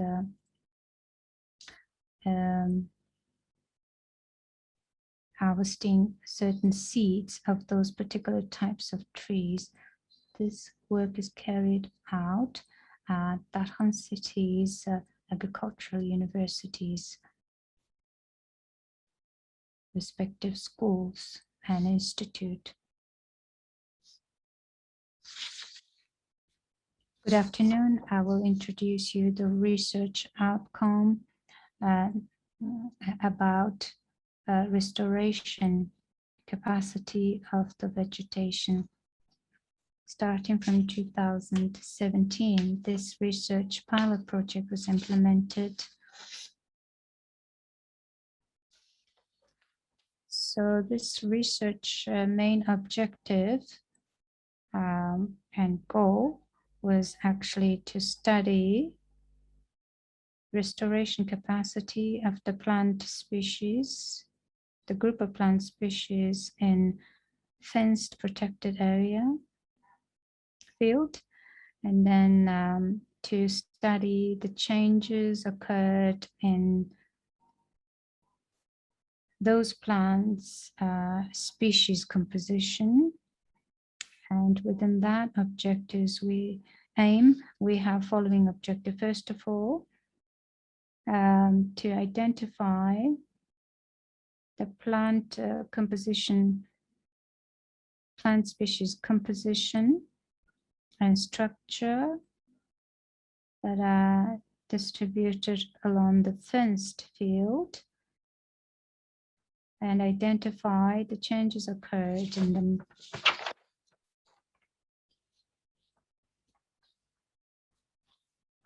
So the abandoned cropland, so these plant species, the research work was carried out since 2017. And in terms of vegetation coverage research outcome, in terms of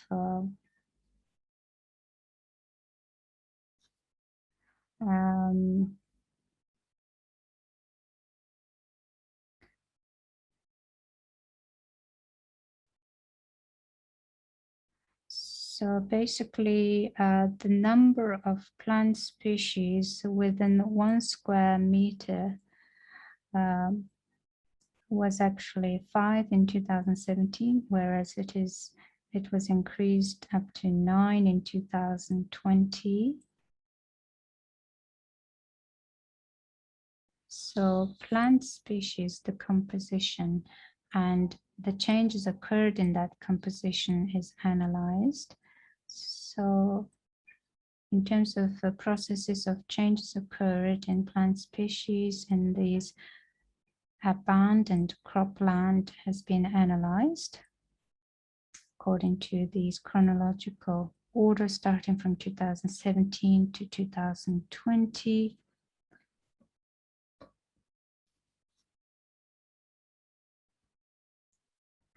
So in 2020,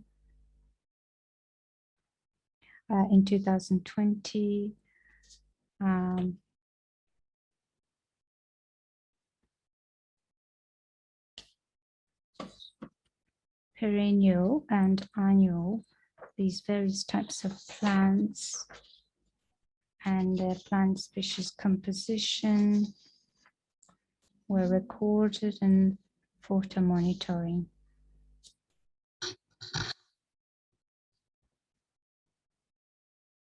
That particular field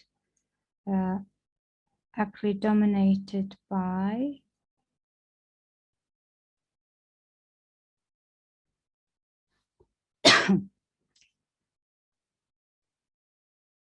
overall, the coverage in 2017 was increased by 20 to 25%.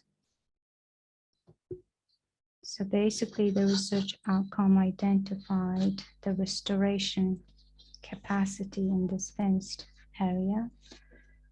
It would be also very interesting for the interested colleague to visit that particular site to see how actually that rangeland was restored. So Dr. Erden Chatan is the next researcher who will give presentations on rangeland management, the impact factors on rangeland management, who's representing NRAA Institute, Environmental and Agricultural Institute of Environmental and Agricultural Economy. So my name is Erden Chatan. So this is the research work focused on the influencing impacts on rangeland management. So the herders are now organized under the organizational structure, and in this case we try to identify what is the impact of rangeland management So these types of research work has been carried out extensively since 2000. And we met with the local communities, collected data, baseline data to carry out our research work. Multi-stage analysis were done, including herder communities, some IMAC stages were taken. This research work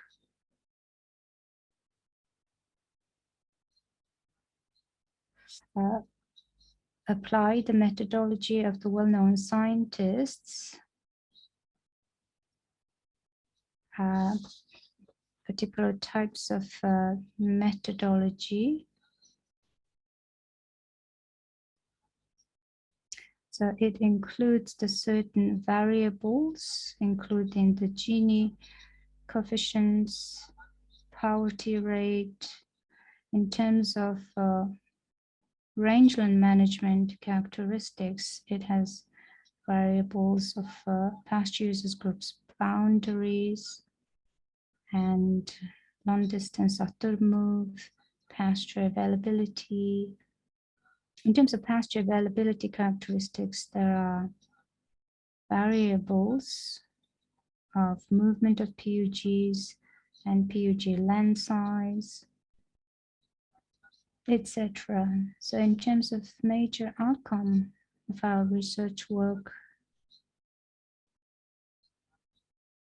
pretty much comes in line with the respective similar researches done by international scholars, researchers, and our initial hypothesis that proposed by us initially.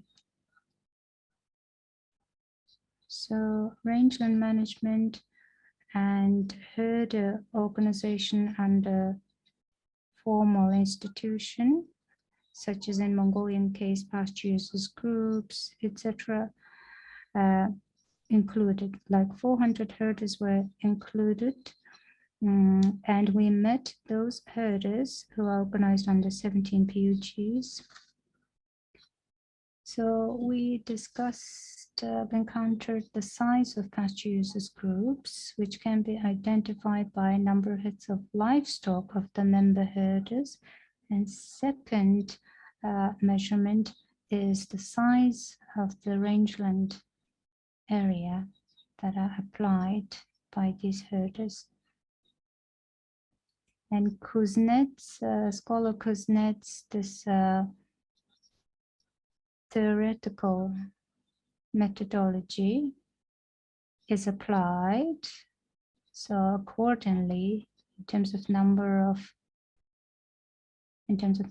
herders, too small number of herders is not suitable, and similarly, too much excessive number of herders would also can have negative impact.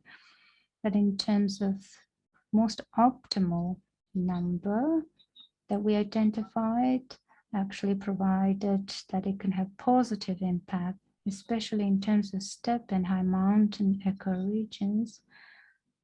Somewhere around 30 herders within per pasture user group can be most ideal. But of course, that ideal average number of herders can differ according to the eco subregions. So in this case, this type of methodology tested also can be further applied to other pasture users groups in other ecoregions in order to identify effective and most ideal number of herders and pasture users groups, the per eco sites. So depending on limited time available, I can't explain every single detail of my research work. So relevant variables and certain factors that affects the rangeland management are well explained in certain graphs and tables in detail, so you can introduce later on. Another interesting research outcome is that facilitation, the support provided to the herders to get organized under certain formal institutions, the source of assistance, and also how many organizations provided what amount of assistance is also important. So in first category, acquired certain external assistance, which implicates the government assistance as well as donor organization assistance. So if those assistance were present, these herders can be quickly organized under institutional structure. Therefore, they could have positive impact to rangeland management. Whereas on contrary, if that particular local herder communities receive excessive number of assistance, then it could have negative impact to rangeland management. So based on these scenarios, we concluded that if certain pasture users groups or local herder communities would receive excessive amount of support from external assistance, then economic productivity per $1 tends to decrease. So therefore, it could have negative impact to rangeland management. So as a brief overall conclusion, in order to improve the rangeland management under this current enabling environment, herders needs to be effectively participating in this organizational structure on voluntary basis by cooperating with the local communities as well as local governments. Therefore, it could have positive impact to the rangeland management. Thank you very much, Dr. Erden Chulung. So we introduced with about 10 sub-presentations,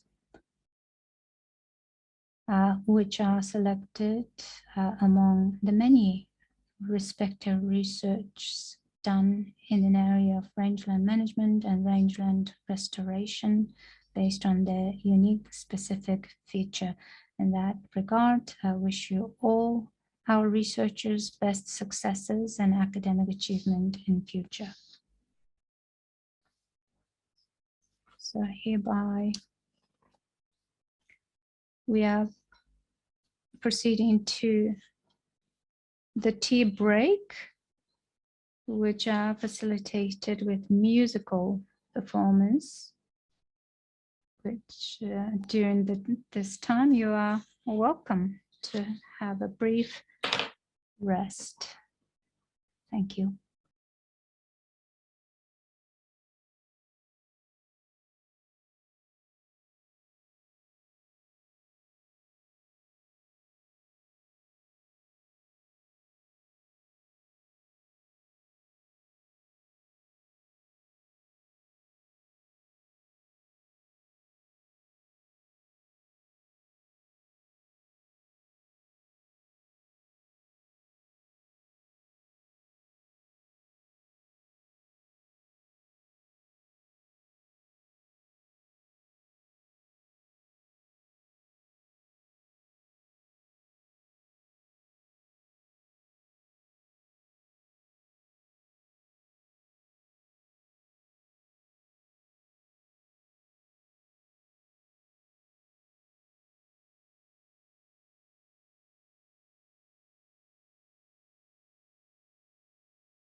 Монгол орны бэлчээрийн үндэсний 4-р форм.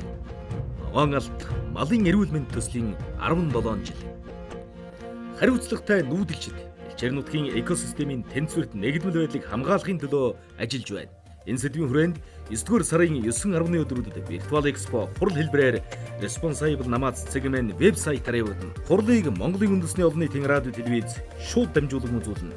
Мөн Green Gold ногоон алт Facebook хуудасаар дамжуулна.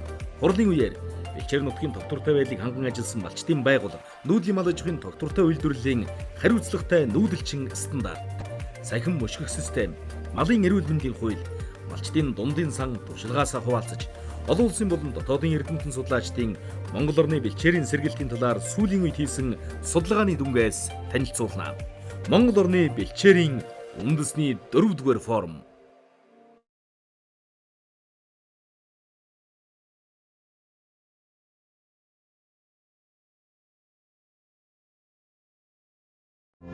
Монгол улсын консерватори үзүүлж байна.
За манай үдээс хойш хөтөлбөр үргэлжилж байна. За тэгээд хөтөлбөрийн дагуу манай чиний үндэсний формын нэг гол нэрийн бүтээгдэхүүн бол малчид болон оюутан залуусын дунд зохион байгуулдаг бичгийн ургамал таньж тодорхой уралдаан байдаг. Тэгэхээр одоо энэ уралдаанаас та бүхэнд танилцуулъя.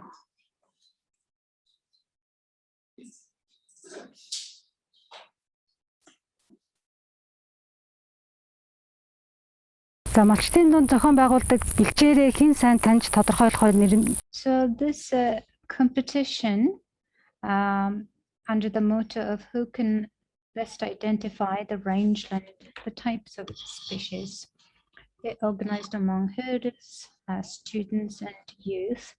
So here we have Teretsum, Bielgee and Amaraa pasture users groups, as well as the neighboring Cholotsums, the herder communities are joining us as the 3 teams.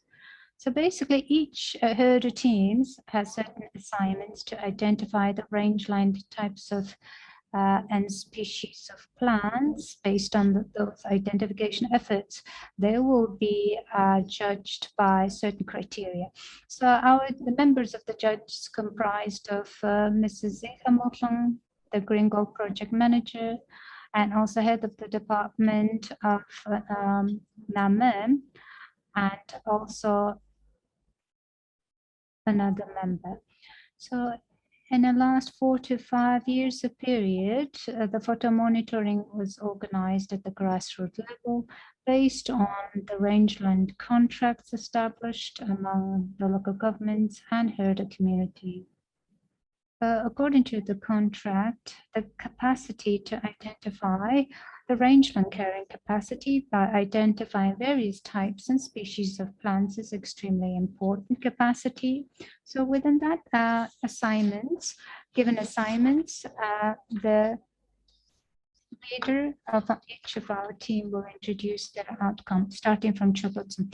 Amongst Cholotsums, the pasture user group called Ulangawa, and the leader is Mr. Altengirl, me myself.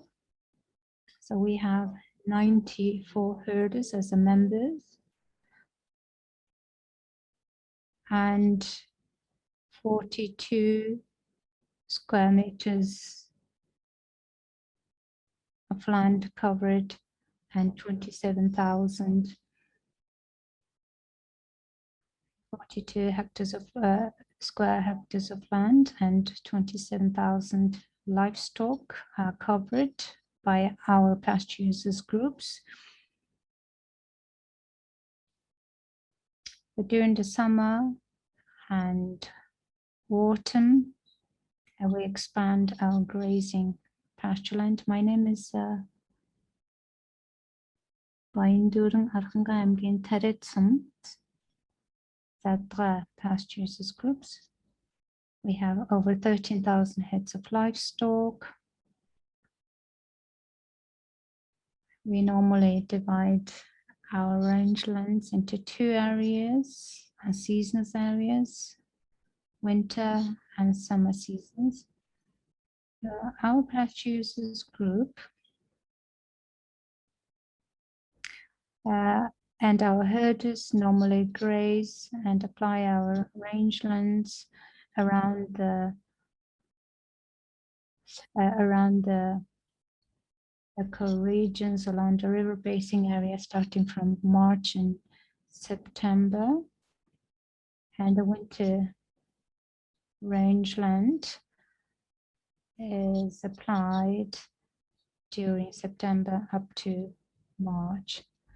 So one of the difficult challenges that we face in our rangeland area is because we have abundant minerals. Therefore, it tends to attract our neighboring herders who tends to trespass our boundaries, but we allow them only for a short period of time in order to enable our own member communities to graze their livestock. My name is Ultsit and I'm the leader of the Zala pasture users groups. We have about 85 herder households. We have 32,000 hectares of land, and we have about 27,000 heads of livestock, but we have a maximum threshold that can contain about 30,000 heads of livestock. So around June, we finish grazing over the autumn session, but we also rest some of our rangelands after September. In terms of summer seasonal rangeland, its boundary is well set. And during that summer season, we try to fence and rest our summer rangeland during the season. Thank you very much, the leaders of the pasture users groups, for making brief introduction. Let's proceed to our given assignments. We already prepared a certain rangeland, a particular field, which are well defined. So the first assignment, first of all, you are assigned to count how many species of plants grow over there. And then you need to prioritize based on your knowledge. So this assignment actually has 5 minutes. But let me pinpoint where you need to work. So our Cholot past users groups are provided with this particular 9 square meters of square field where you need to work. This is your field. You need to count how many, what types of plant species grow over here and how many of them, and you should list them down. This is Borulchun pasture users groups team can work over here. In this field, you need to identify how many types and species of plants that you identified, and then you should list them down and counting them. And this is your field of assignment. First, you need to count how many types and species of plants grew over here. And then after that, you try to write down the actual name of these plants that you counted.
So we just finished the time given for this assignment. How many types of species grew over here? We identified 11 types of plant species grew over here. Can you just title them over here? This is hoogteet. This is a blue flower. And then this is the Gyagteet, which is the couch grass or wheat grass. And we have Artsgortsol.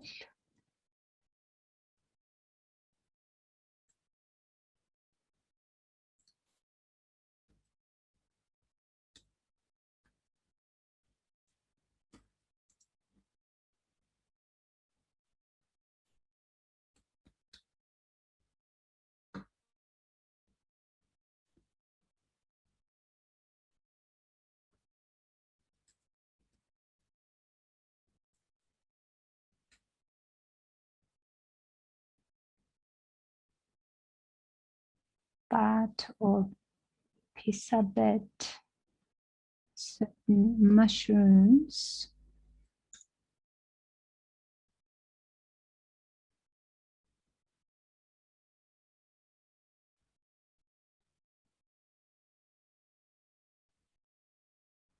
Batol.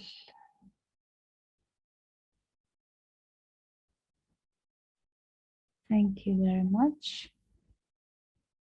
So we just came over here at our pasture users group called Zatra. So how many numbers of species you have counted? 11. So first we identified wormwood or sagebrush, 2 types of sagebrush, and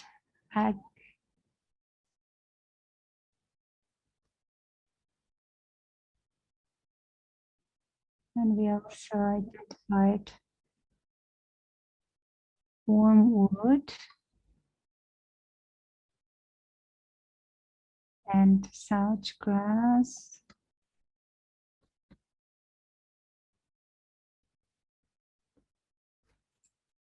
Tush.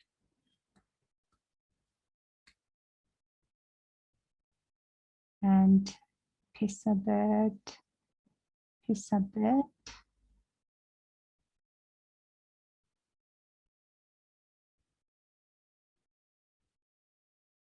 and pisabed is identified.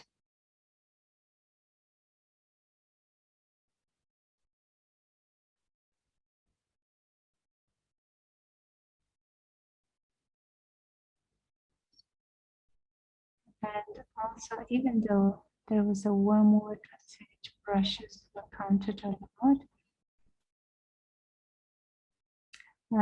indicates this is the rangeland, not completely abandoned, but because our rangeland is normally gets rested during the summer and autumn, it is not too much degraded. But the sage brush or wormwood implicates it has a capacity to be restored.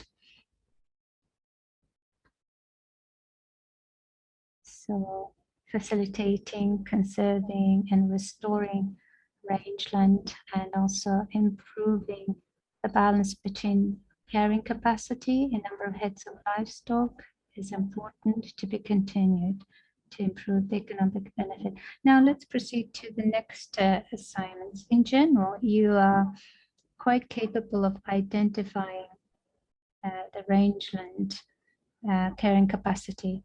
An important next point is the indicator plant species, which can implicate degraded or restored rangeland.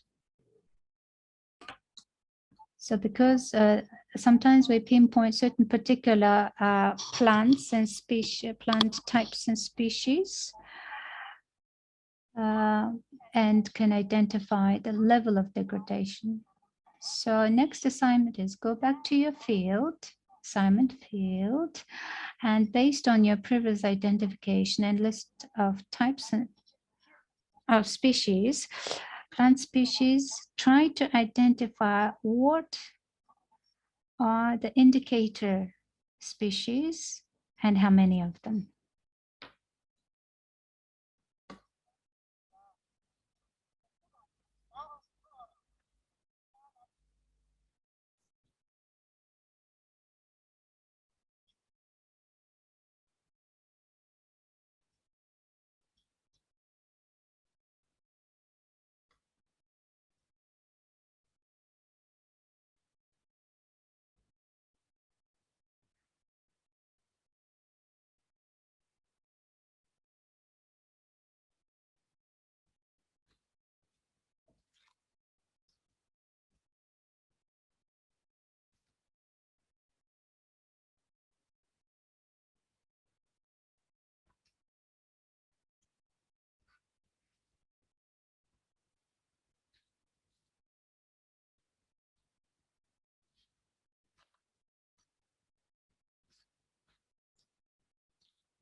So your second assignment is successfully implemented. Now the third assignment. So I realized our colleagues can well identify the indicator species, which indicates the healthy state of rangeland. Whereas now as a third assignment, please identify the indicator plant species, which indicates the degraded state of rangeland. In other words, what kind of, what types of, and how many types and species of plants, indicator plants that helps you to identify the degraded state of rangeland.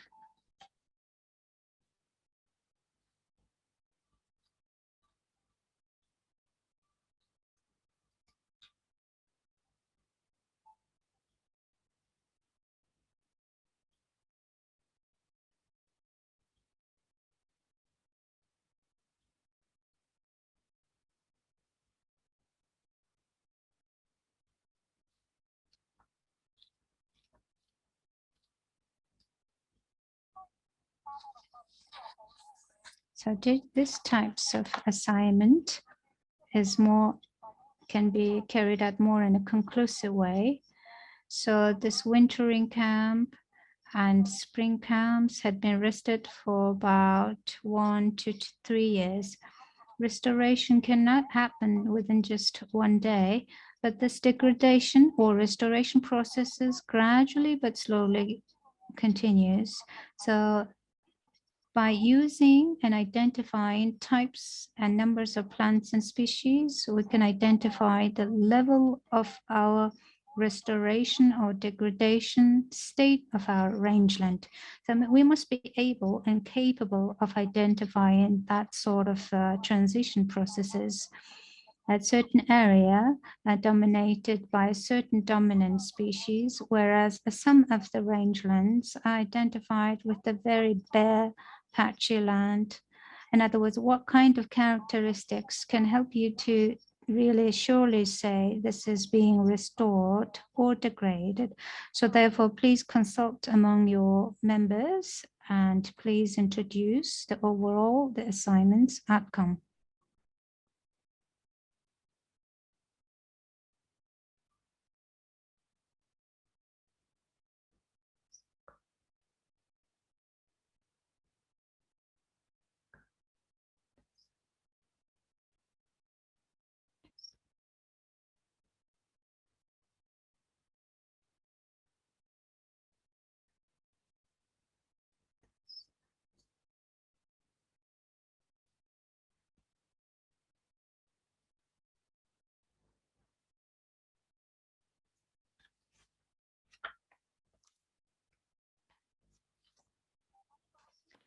So our teams successfully finalized the last assignment. So therefore, one from each past years' groups are invited to come over here to introduce the overall the group assignments outcome. So do you think we are now witness the restoration or degradation processes based on what kind of identification, what kind of indicator species? Okay, so our team identified that dominant indicator species that indicates the degradation because it has a bare land, bare patchy areas. So therefore we identified this particular assignment rangeland area has 40 to 50% of degradation.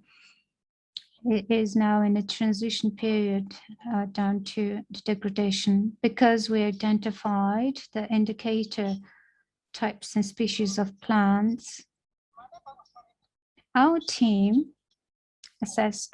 observed this assignment patches, and we identified that the indicator species, types of species and plants that identifies degradation, unfortunately counted a majority of this field. So therefore, this indicator species covers about 50 to 60% of the overall plants grown in this area. Therefore, we assess and conclude that this particular rangeland patch indicates the degrading processes. So therefore, it gives a signal to pay more attention by protecting and conserving this rangeland.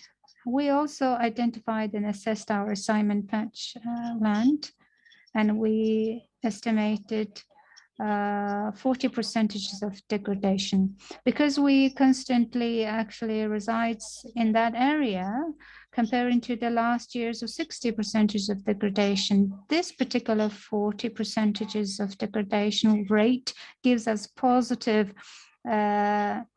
promise. In other words, this is a quite dense and quite good yield is observed. But if you will compare this particular area to the previous years, we have a positive expectation that we could have a good hay yield this year. So thank you very much for your successful execution of this assignment. So before I close this assignment, I would like to highlight that this rangeland is categorized as part of the high mountain a steppe ecoregion with abundant plants and species. But if you will compare it with the other reference ecoregions, which naturally have abundant types and species of plants, this particular rangeland could have been identified. This particular yield that we see over here could have been identified lower. But in terms of high number of indicator types and species of plants that we have identified and counted over here identifies the positive outcome. However, many indicator species that implicates degradation process were also identified. So therefore, which gives us an assumption that if we will continue maintaining our rangeland management good practices for the next 5 years, I think the rangeland can be restored naturally. Okay, our judge team members assessed the efforts made by the pasture user groups members and also executions of this assignment, and therefore we give award, the first award to Utangawat pasture users groups, because the leader of this PUG is the herder and he was able to identify the indicator species and types of plants based on the traditional knowledge of recognizing indicator species, and therefore Chodotsong's pasture users groups Utangawat leader is awarded and praised. So the praise is 300,000 tugrix. Thank you very much. Okay. Our judges considered and encountered the efforts made by our team. Therefore, Zadla and Zadwa, these are the two pasture users groups that both actually awarded at the second grade. So both of them awarded 200,000 tugrix each as a praise. Thank you.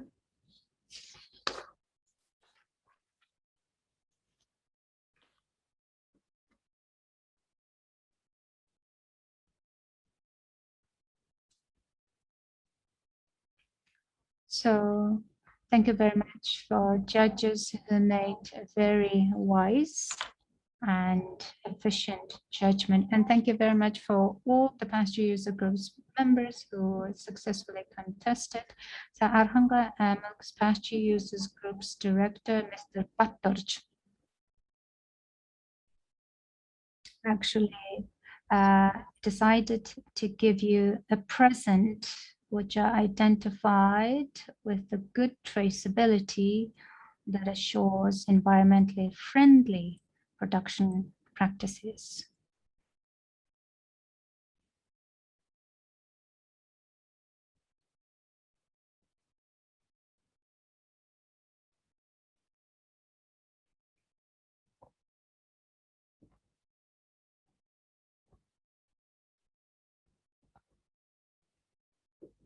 Арханга аймагс тариатсан.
So good afternoon, ladies and gentlemen who gathered over here.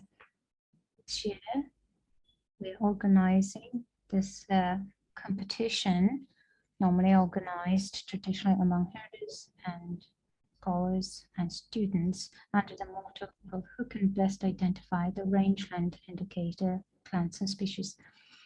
Because we know that rangeland is the main source of forages and fodder for livestock. But on the other hand, rangeland is indeed the source of air, water, livestock, wildlife, and all the other life supporting factors. So therefore, in order to maintain that habitat and source of livelihood, it is important to implement the rangeland management. With the help of that, we regulate our rangeland management practices.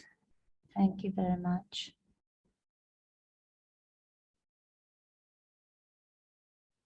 So our team represents the Mongolian National University of Life Science. We are the students who are studying by specializing in natural rehabilitation. And I wish success to the rest of the team.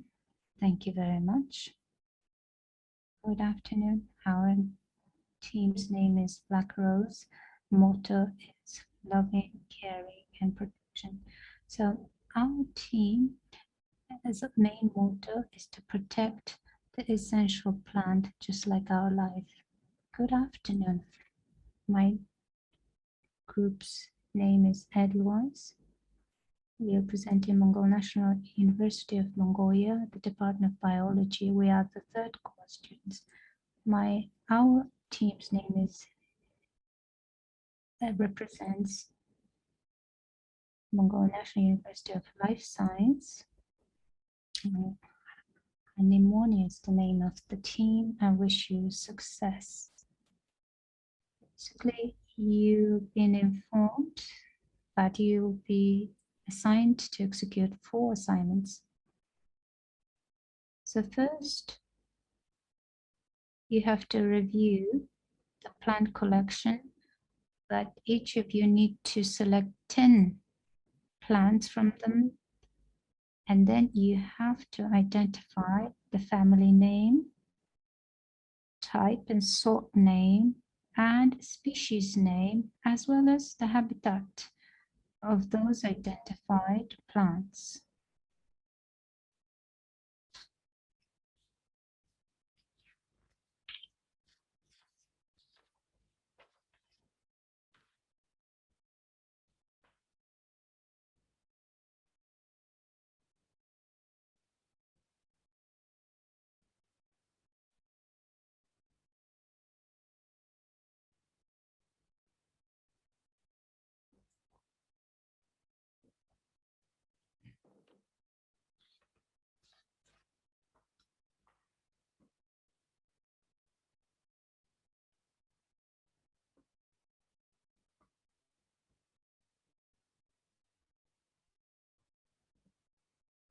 The second assignment is to give an assessment over the rangeland health state.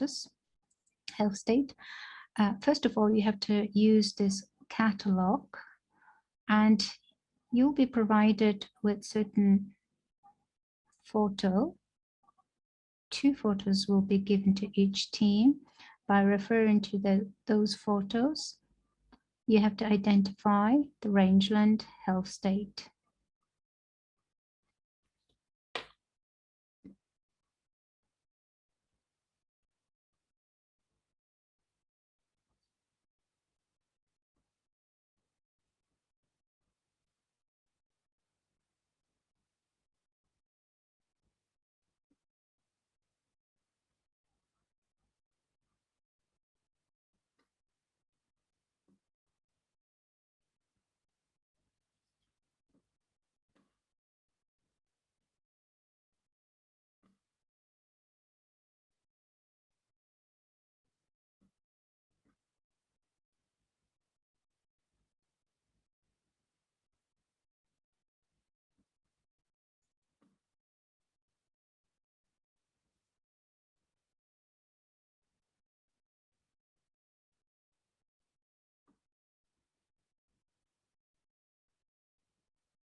We identify this area a degraded rangeland because Artemisia, Damsa, sage were counted in large numbers. That's why we identified this particular rangeland is in the process of degradation. Okay, so this photo titled 7.3 is identified as degraded because you identified the indicator plant species that implicates the degradation processes. So the state of the degradation can happen due to excessive number of pets of livestock. Artemisia, Adam's sagewood were counted. You can see it over here. So the dry steppe ecoregion with the particular types of soil and covered by this particular types of pioneer types of plants indicates one of the largest degraded state of rangeland. In this case, this degraded rangeland needs to be rested, avoiding any grazing for about 3 years. After that,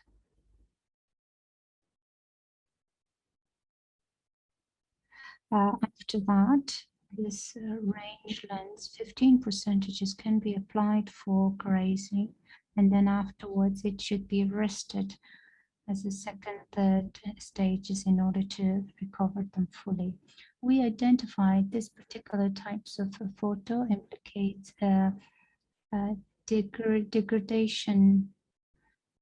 degraded rangeland categorized as number 2. So in this case, best restoration method is to rest them for the entire season, and also rangeland management regulation or principles needs to be strictly enforced, and also tax on, depending on the heads of the livestock, can be applied. This particular photo indicates that this is degraded rangeland.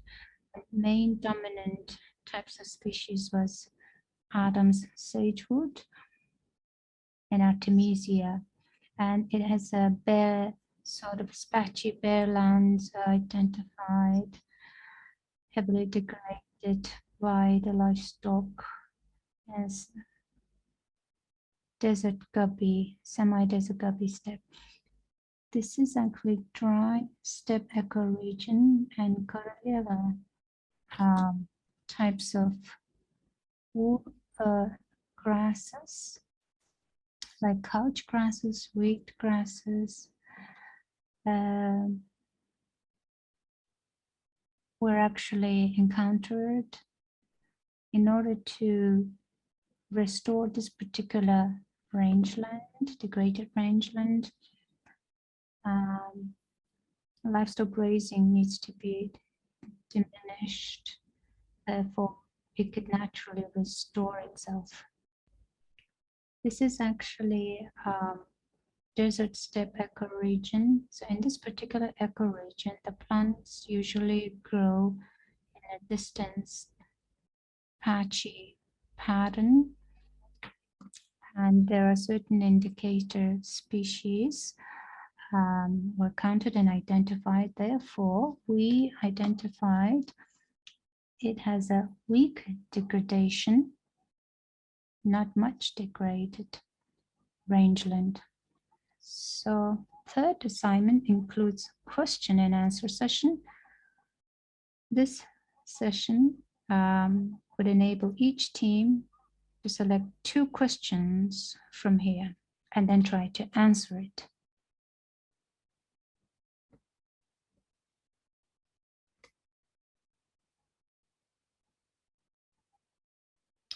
You have 5 minutes given for your preparation.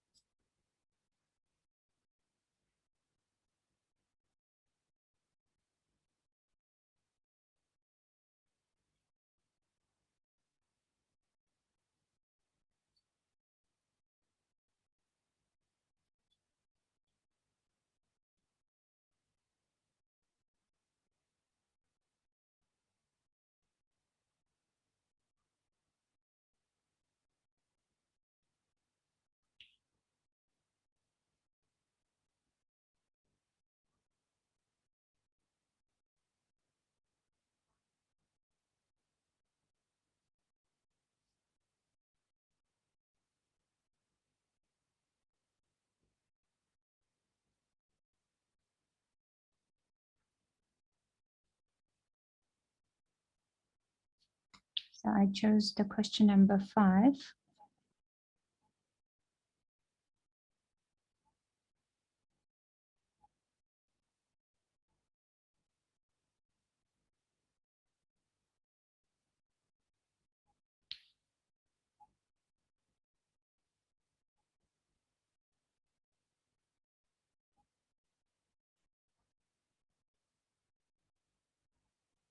So basically, this mountain steppe regions indicate plant species and types that implicates the degradation level can be identified, and the response was given by naming and listing the types of indicator species that indicates the degradation processes, as well as the types of plants and species which are not edible by livestock, and lack of nutrition also indicates certain process of degradation. And then also, in order to maintain the rangeland and therefore reducing the number of plant wool in that area,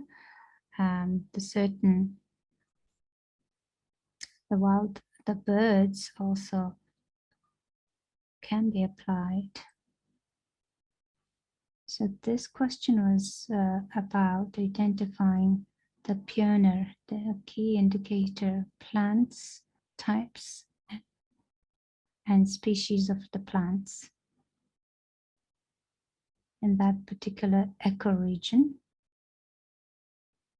Similar questions were asked to identify the roles of indicator stabilization types of plants and species along the river basin ecoregions. And then the response was given that lists, titles, name, and composition of these stabilization types of plants and plant species along this river basin area.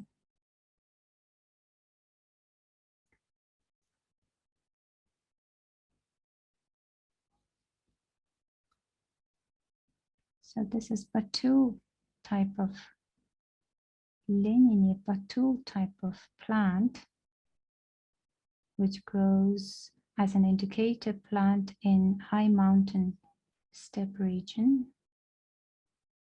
Family Citrigan, Cononoliatsing family.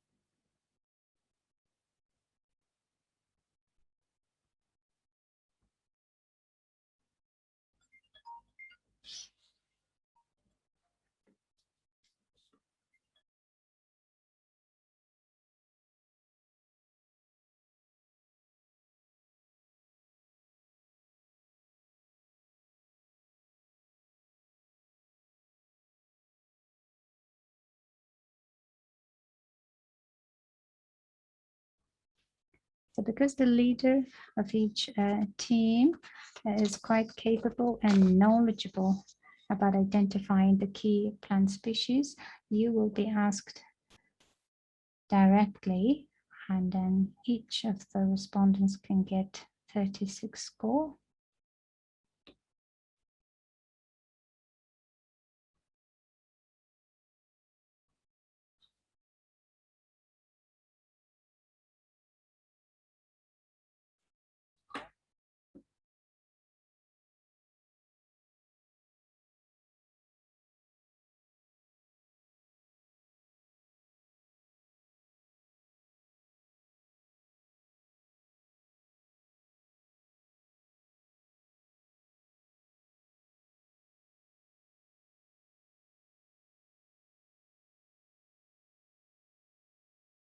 Okay, our competition was successfully organized, and I have to tell you that each young people participated in this contest are the champion. So the team called Anemonia was selected the first And second group is Scamosia. And you gained also 24-8 score is given for Undus team. The champion was Edelweiss team, which gained a score 32. Congratulations to all the team.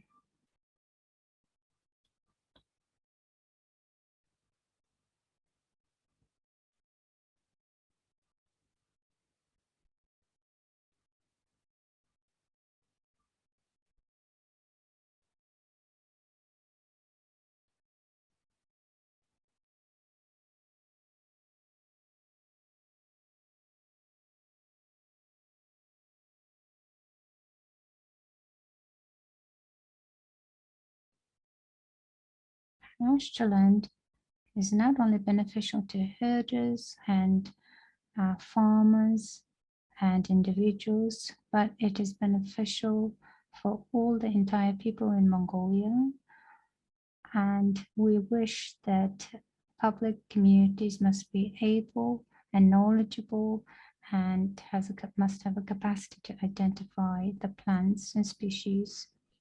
It is important to identify what types of plants and species are useful for animal husbandry, cropland, and in order to effectively identify the rangeland health state, it is important to be able to identify the indicator species, plant species.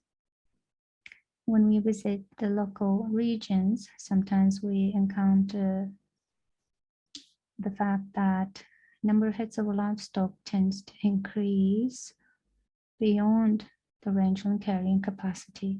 So therefore, it is important to conform this balance. Therefore, we have to start from this threshold. As I think, it is important to disseminate and advocate this knowledge by applying the social media network, as well as applying certain applications that can be downloaded onto their smartphones.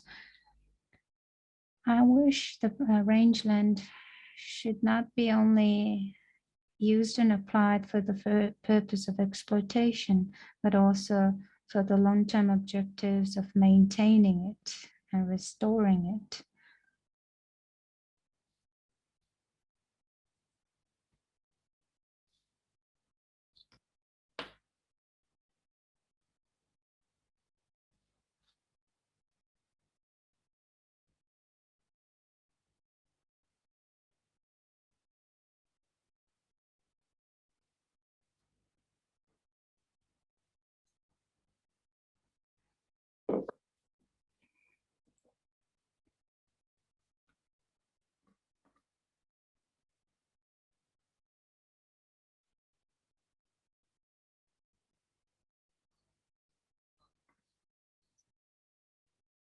Thank you very much to the Dr. Buthelma, who provided us very interesting presentation. So our fourth National Rangeland Forum of Mongolia is successfully being organized. Now, let me introduce you the organizations that are participating in this national forum. So if you will, Bayad will introduce that. If you will go to the stakeholder, you will see the list of key stakeholders that cooperate with us, including Mongolian National Federation of PUGs, pasture users groups. As you can see over here, if you could link over here, you could directly get access to this organization's own website. So a National Federation of PUGs of herders collaborates with the pasture user groups at IMOG and some level by covering 91,000 herders and 62 million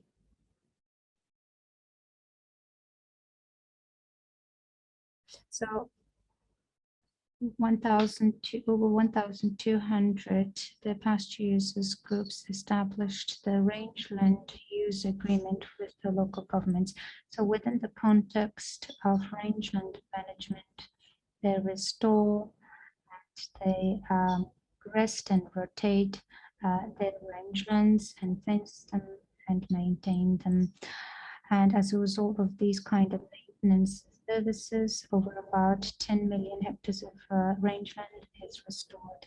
Next institution is the National University of Life Science. So based on the contracts, they implemented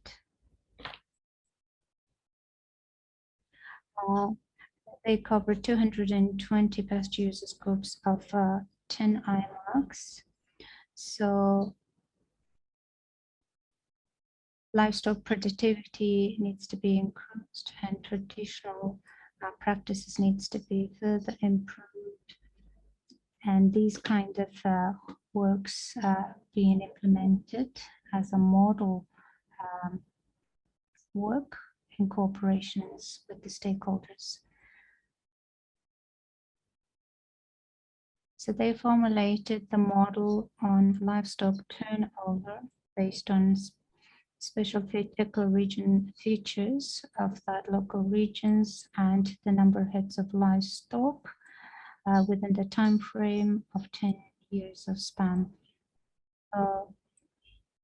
We are cooperating with this Mongolian University of Life Science to assist the local herder communities. So a software program is formulated, reviewed and endorsed with the help of respective authorities, including the respective universities and public agencies. And ultimately, the software is submitted to the Ministry of Food and Agriculture and Light Industry. With the help of that, good efficient calculations of income and expenditure of the herder household and land protection, the measures well maintained. And the next stakeholder is Alagak, Agency of Land Management, Geodesy and Cartography. So this is the main key stakeholder in the sense of developing the national level photo monitoring databases.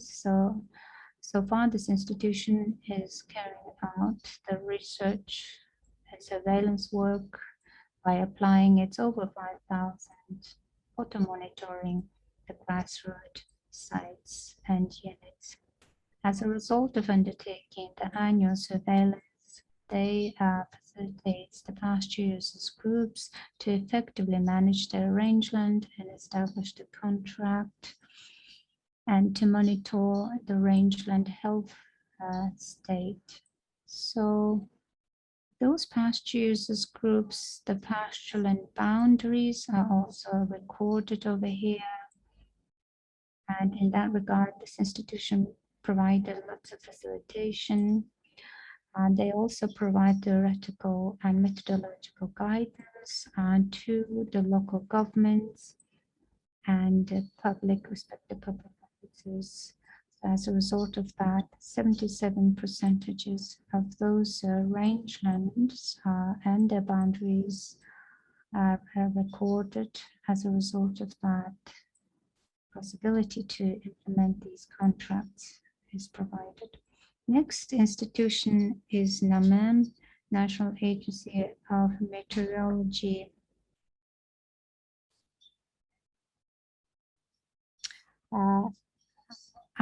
As a result of collaboration, national level rangeland monitoring reports are now being formulated and released. So in order to identify the rangeland health state, they cover more than 1,500 monitoring observation sites at the grassroots level. So this institution provides key facilitation and support to ensure intersectoral and interinstitutional collaboration. We have been cooperating with these institutions for many years. Next key stakeholders is Food and Agriculture and Light Industrial Research Center. So we're cooperating with them to improve the rangeland management and also the effective methodologies, introduction, etc. are being tested and implemented in Amaraa as a pilot project. And accountability regulation draft is proposed to the respective Citizens Representative Assembly and eventually gets endorsed by the respective high-level authorities. As a result of that, many follow-up measures were done. And then as a result of that, HERD has established a rangeland use agreement with the local governments in order to, which help them to improve the health of their livestock, increase the hay yield, and increase the livestock productivity. And also, those zones are identified as part of the territory of the prospective further development of intensive farming. Then these communities are also communicated with other stakeholders. As a result of that, traceability system of the dairy and dairy products were developed, and that system, after finalization of formulating such system, it is also submitted to the Ministry of Food and Agriculture and Light Industry. Next key stakeholder is the Animal Veterinary Agency. So by cooperating this agency's respective grassroots level departments and units, we implemented this traceability system. So we submitted that system to this National Veterinary Agency in 2018, which is now successfully being applied.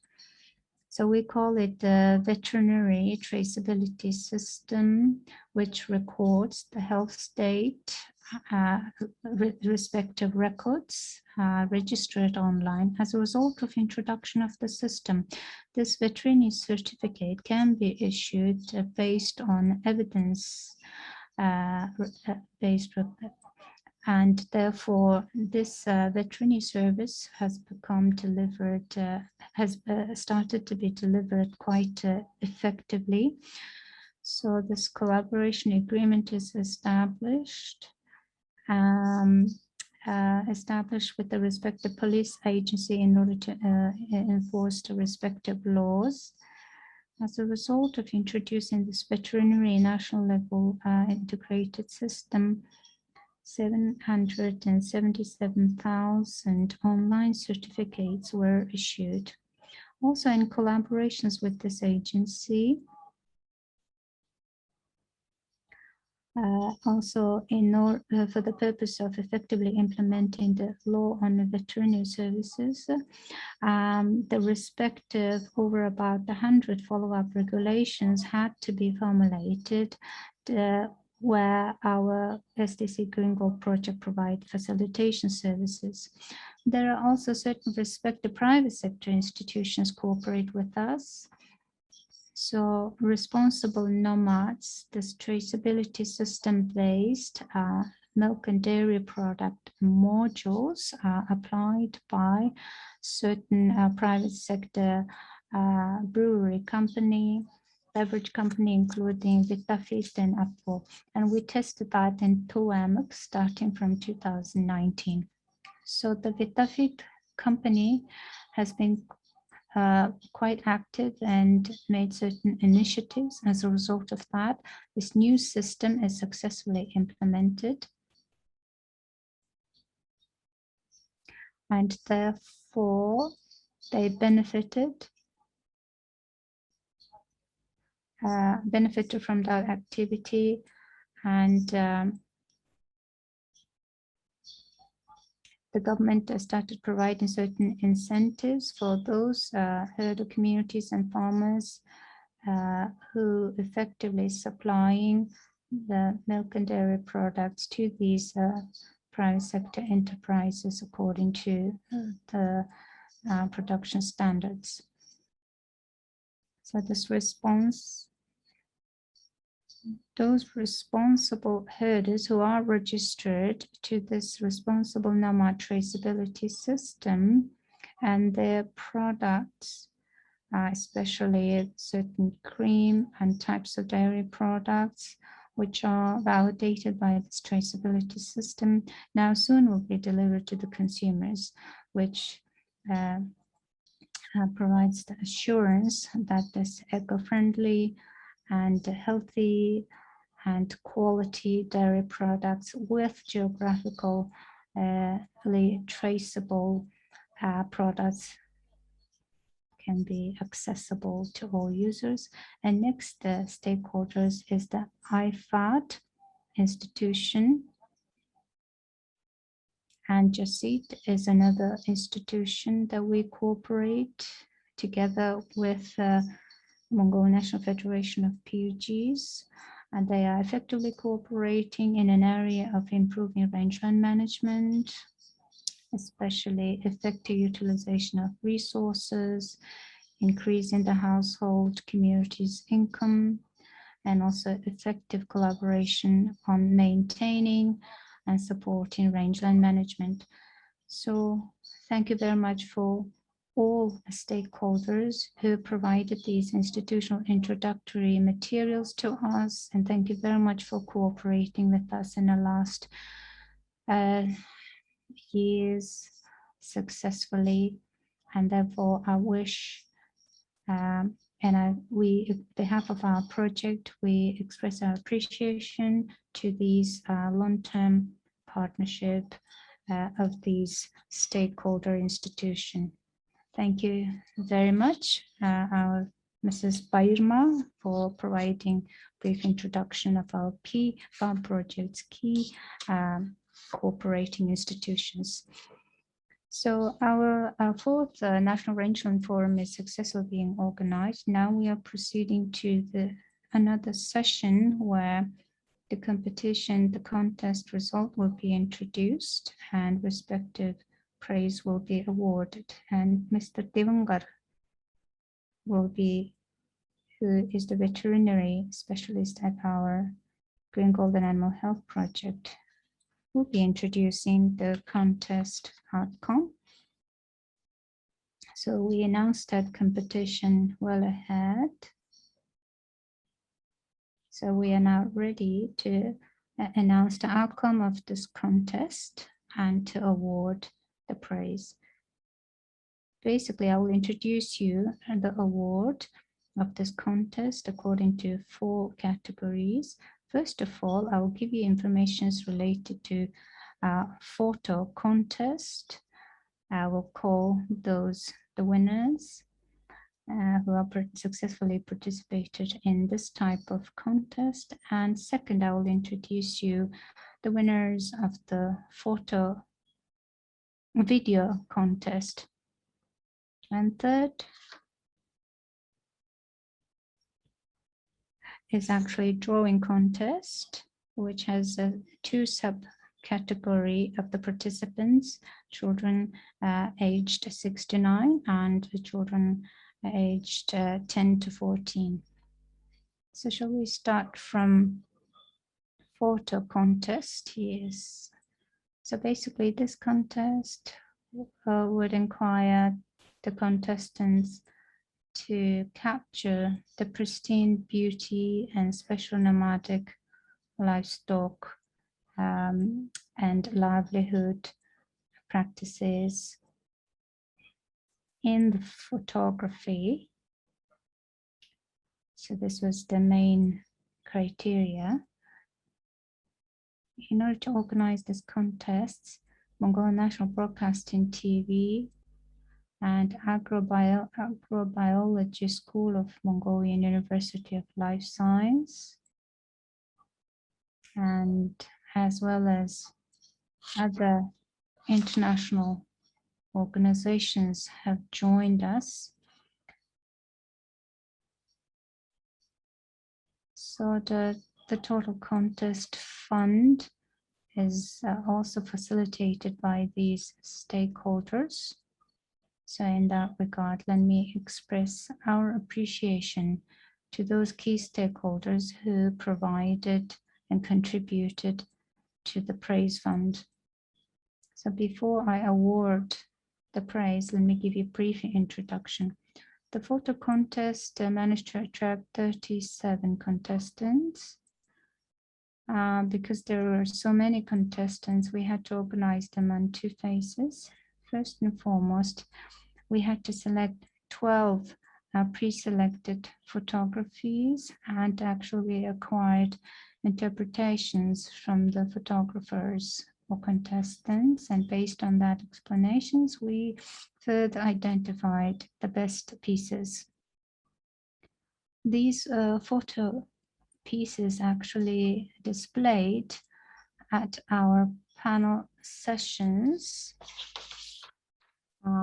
panel hall, separate hall, it's called drawing hall, to get more detailed information of those, the pre-selected, the photographies. Even during this National Rangeland Forum, I've been constantly visiting this drawing virtual hall and was amazed to see what a beautiful nature and pristine landscape and nomadic livelihood practices had been captured in those photographs. So if you could go to Responsible Nomads, the websites, you will always get access to these beautiful photographies. So let me announce the best pieces and owner of those best pieces in order to carry out this award session. Shall we start with first rank? First rank is indeed praising the photography called Migration. This is the photo taken by Mr. Barter. So these artists that won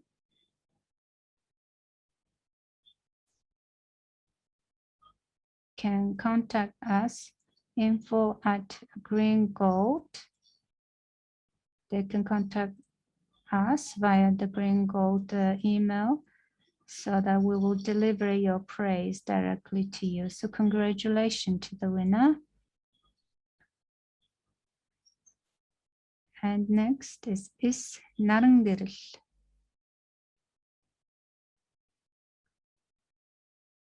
So Narangiril delivered 2 photographies. These are the 2 beautiful photographies that she sent us. This is actually awarded at the 2nd rank. Congratulations. There are actually 2 contestants categorized at the 2nd rank. So therefore the next contestant is artist and photographer, Mr. Battolo. His piece is called Migration as well. So this represents our traditional Mongolian cultures. The very interesting moment is captured in this photography. And 3rd rank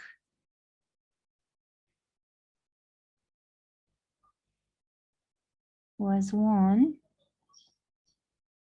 by 4 contestants. So the photographer, Mr. Batu, is awarded. His art piece is called The Winter Color. So congratulations, you are awarded at the 3rd rank. And then the next awardee is Bigtsurung, and his piece, artwork, is titled as the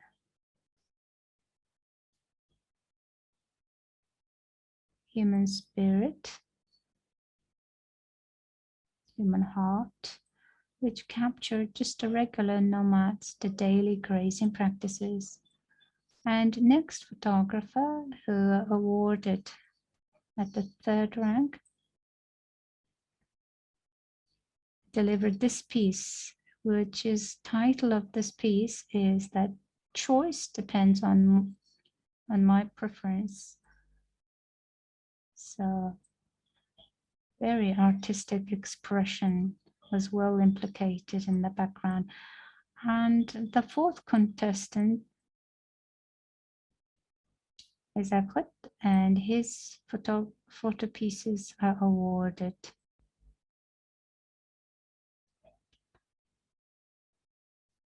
So this, according to the last interpretation that was sent to us, really moved the emotion of our judges. And yeah, this contestant is welcome. Participants are welcome to get introduced in detail about the interpretation of this piece. So the first, this photo contest and its awardees are well introduced and praised. So the second contest is about drawing. 6 contestants, 7 contestants were pre-selected, of which 2 of them are decided to be praised. One of those contestants was really attracted the attention of our judges because of his or her professionalism. And this piece that was delivered by Mr. Batersurung, he also got awards from our photo contest. And then the next contestants included in this field, a category is also identified. So please contact us via info@greengold.mn in order to contact with us and get that. We will deliver your praise directly to you. So have you seen the photo of that Mr. Batersurung? Hopefully. Now, the most prestigious session is actually also reflects our enthusiasm about the children's talent and imagination. So as you know, this contest has 2 categories of contestants. The one is a group of youth age 6 to 9, and the other children's age group was 10 to 14. So the main objective of our drawing contest was to provide environmental and natural environmental education to our children in order to trigger their interest and rationale to protect their nature and ecology. So for the purpose of that, we set the title of this contest. So far, about 34 children sent their art pieces. And now let me award the praises to those children who awarded in the category of 6 to 9 years of age of children. This is Hatun Zaya's drawing pieces. And taking advantages of the session, you are welcome to introduce and see many of the rest of the drawing pieces. Hatun Zaya was actually awarded the first prize. She was the youngest one. And then second grade is Evermit. He is awarded at the second rank, second place. So the next artist, child, his name is Husalirten. He sent us his drawing pieces called Mongolia, the nation called Mongolia. And the child, the artists, 3 artists categorized in the third rank place. First of them is Mukhnarang. He sent us his drawing art pieces called Sunrise in Rural Region. He is 9 years old. And another third place contestant, the child artist, is Sambayr. And he sent us his art pieces called A Story Like Homeland. And the remaining, the third artist who also awarded is Ingsarul. His art piece sent to us is called The Place I Like to Visit Often.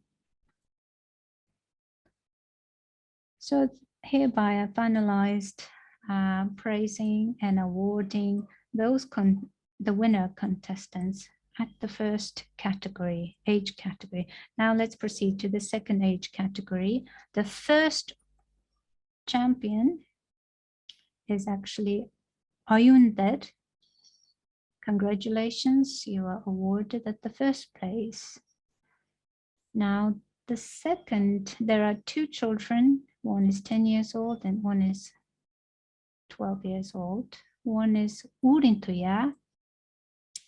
He's 10 years old. He sent us the art pieces called The Rural Countries, The Livelihood. And then the second place, we also have Altan Sult, also awarded at the second place. He sent us the art pieces called The Altai Mountains Prestigious Landscape. Now we have three artist children who are awarded at the third place. First of them is Timuchun. He's 12 years old. He's sending his art pieces from Dornedam's Hirtensum. You could see the car with the license plate starts with Do, which indicates Dornedam. If you could carefully observe the fine lines, it is very interesting. And the third place, another winner, is the artist child called Gunjit. She sent us the art piece called My Mongolia.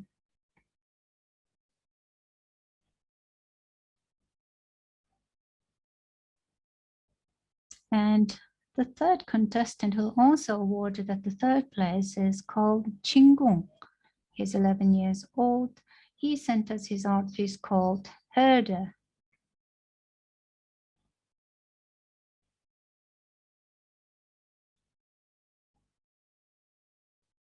So congratulations to all children who well contested and got awarded. So in case if some of them have directly contacted with us live right now, maybe we could get certain interview to feel their expression, or they could share their expressions by writing on our chat box. Of course, this introduction, the introducing with this beautiful art pieces, I just cannot be limited with this one-day conference only. You will always have access to that.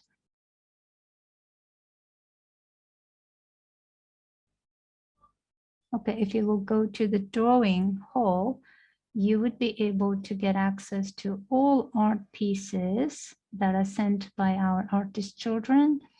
So you could just click on whatever art pieces that you are interested to look in detail. You could just zoom in and enlarge it to see it much closer.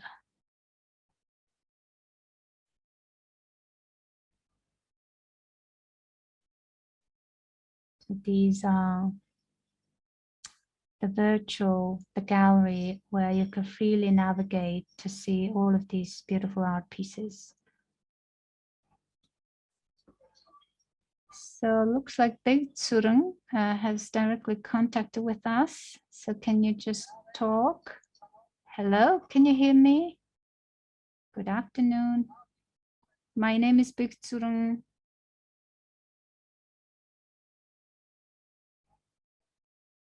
Yes, we can hear you. You could just freely speak now. Good afternoon. So this 4th National Rangeland Forum of Mongolia, and it's all participants and organizers of this forum. Let me greet to all of you. I'm so glad that my painting drawing that I sent to you got awarded. So my art pieces was titled to encourage the herders to clean and pick the trashes as you would be grazing your animal over the rangeland.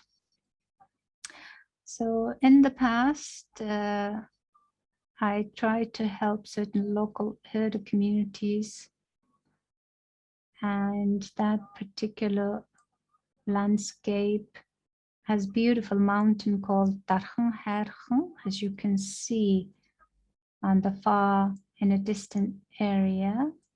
This covers 45,000 hectares of land in and around this mountain range. One of the very interesting points that I have observed while I was traveling around this mountain range, I have found some of the trashes or wastes like metal grids or some of the metal lines and some of the plastics had been scattered here and there. And then I thought it is important to pick those trashes as I would be freely grazing my animal on the rangeland. So if I could advocate that sort of initiative, and if I could manage to many herders and people around to adapt these good new practices, I think that is very relevant. And we had been participating in this initiative to pick trashes was something unique because some of the people were surprised. They were wondering, why are you picking the trash and waste on your rangeland? Why don't you just take care of your livestock, etc.? But it is good to have a mindset change to change our behavior. I mean, nowadays we see lots of cases where many herders actually graze their livestock by riding motorcycles instead of horses. So by riding such a fast motorcycle, I mean, where and when those herders would be able to pick up certain trashes and around here and there. So in order to turn around that behavior, I'm just encouraging everybody to ride your horse and meanwhile pick the trash as you would graze your animals on a rangeland. So thank you very much for allowing me participate in this contest. In case if you had any question, I'd be happy to answer that.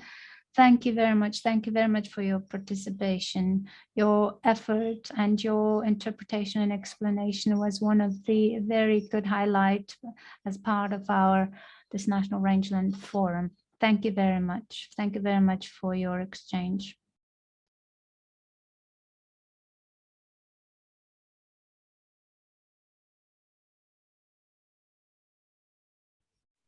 Do you have any other contestants who may have interested to share their expression? Probably not. Not in this case. Let me finalize this session. I wish you best artistic endeavor, and I'm sure those children who sent their beautiful art pieces hopefully will become the good, talented artists, and your art pieces would hopefully always amaze and give some happiness to the people. Okay, Bathu, who are awarded at the 3rd place, seems like directly contacted with us. If you can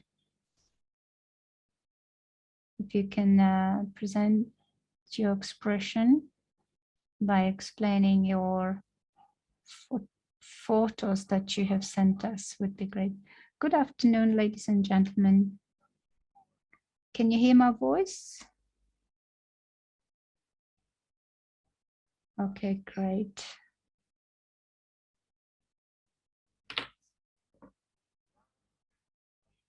So in general, let me just directly go ahead and start explaining my photos that I have shared with you. This photo is taken around October or November. Normally, I practice my photography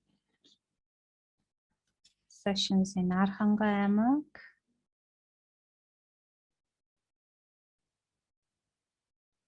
Okay. His voice is being interrupted. I initially wanted to capture the autumn session, but ended up taking this photo. This is the land elevated about 3,000 meters above sea level.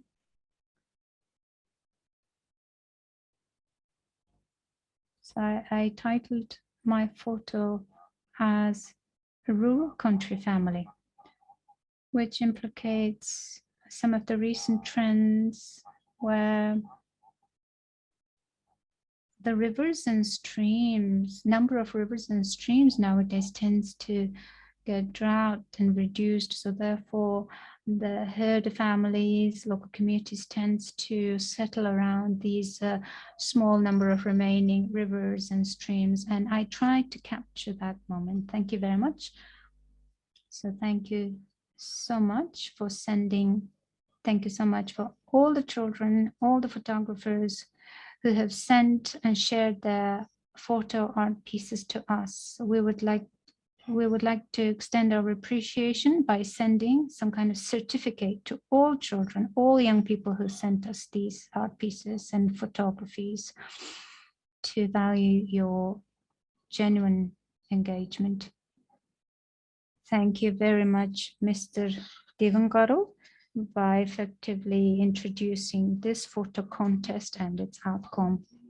So now hereby proceeding to the concluding session of our National Rangeland Forum. So basically, the implementation of the recommendations of the previous forum is summarized, discussed as follows. So on behalf of the organizers of this national forum, let me introduce you the implementation of the recommendations of the previous forum. So within the context of rangeland management and protection, what kind of achievements were done? Working group to conduct a consultation on pasture land issues was established at the level of Parliament and the Ministry of Food and Agriculture and Light Industry, and several discussions were successfully organized. Member of the Parliament, His Excellency Temurlung, briefly introduced about that. And pasture issues are included in the revised draft land law. So with the adoption of the new livestock tax law, the amendment to the budget law, and then some local development fund and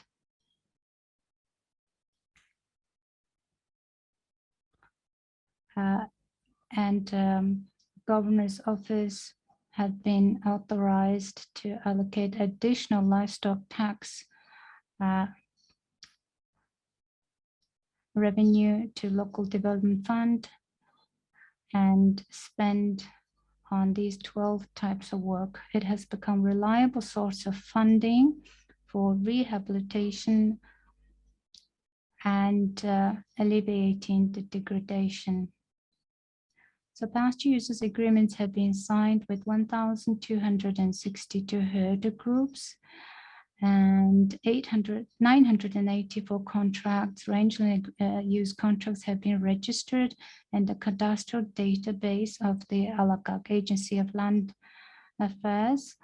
administration, and geodesy and cartography, which is an important impetus for ensuring the traditional rights of herders to use and protect their pasture. Pasture conditions, yield, and carrying capacity informations are the basic information for increasing value of raw materials and developing a system for tracking quality and origin. The adoption of the responsible NOMADS standards has laid the foundation for the development of sustainable pastoral production. It is time to identify future trends in the dissemination and development of existing best practices, and to look at the pastures as an integrated ecosystem, not just a supply of animal feed.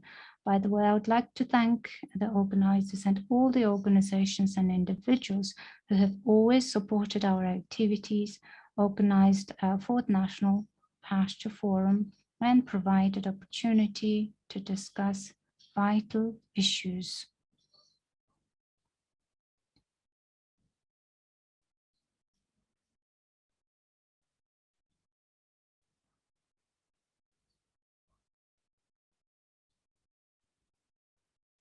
The pasture land or rangeland should not be perceived just like a supplier to our consumption, but also it should be object and target of a prospective conservation and sustainable management effort.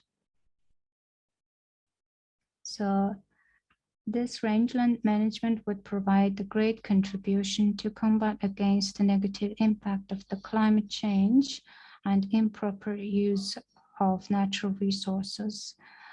And furthermore, increasing the livestock productivity, increasing the yield, and rangeland management sustainability and responsible production and consumption, and decreasing the rangeland degradation are the key areas that would be important for the stakeholder collaboration and to increase the necessary funding required and to ensure the inclusivity of the wider communities and public. Government, non-government institutions, academia, research institutes, scholars, researchers, herders, all of you are encouraged to cooperate with us, and we believe and we wish you to meet again and effectively cooperate and discuss about our outcome during the next National Rangeland Forum of Mongolia. By the way, I would like to extend our appreciation to the key stakeholders of this 4th National Rangeland Forum of Mongolia, as well as all the supporting institutions and stakeholders. Thank you very much. Responsible NOMADS. Responsible NOMADS promoting the integrity of the Mongolian Rangeland Ecosystem Service was the motto of the 4th National Rangeland Forum of Mongolia, which is successfully organized. I wish you a lot of energy and success in your work. Now, may I invite all of you to join me to sing together the national anthem in order to conclude this 4th National Rangeland Forum. Thank you.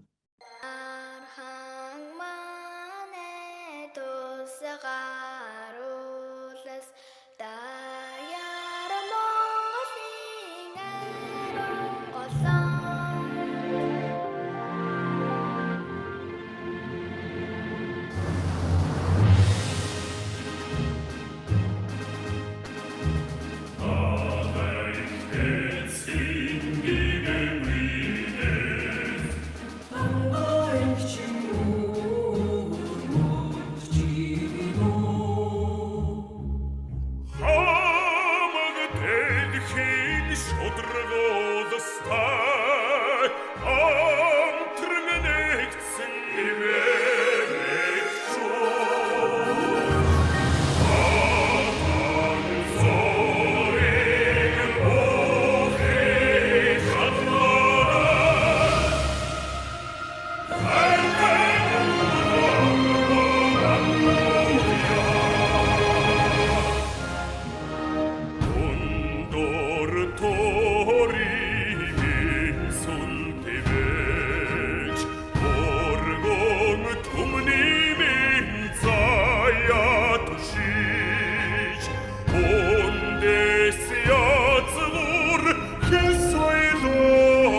Дараа жишээ орж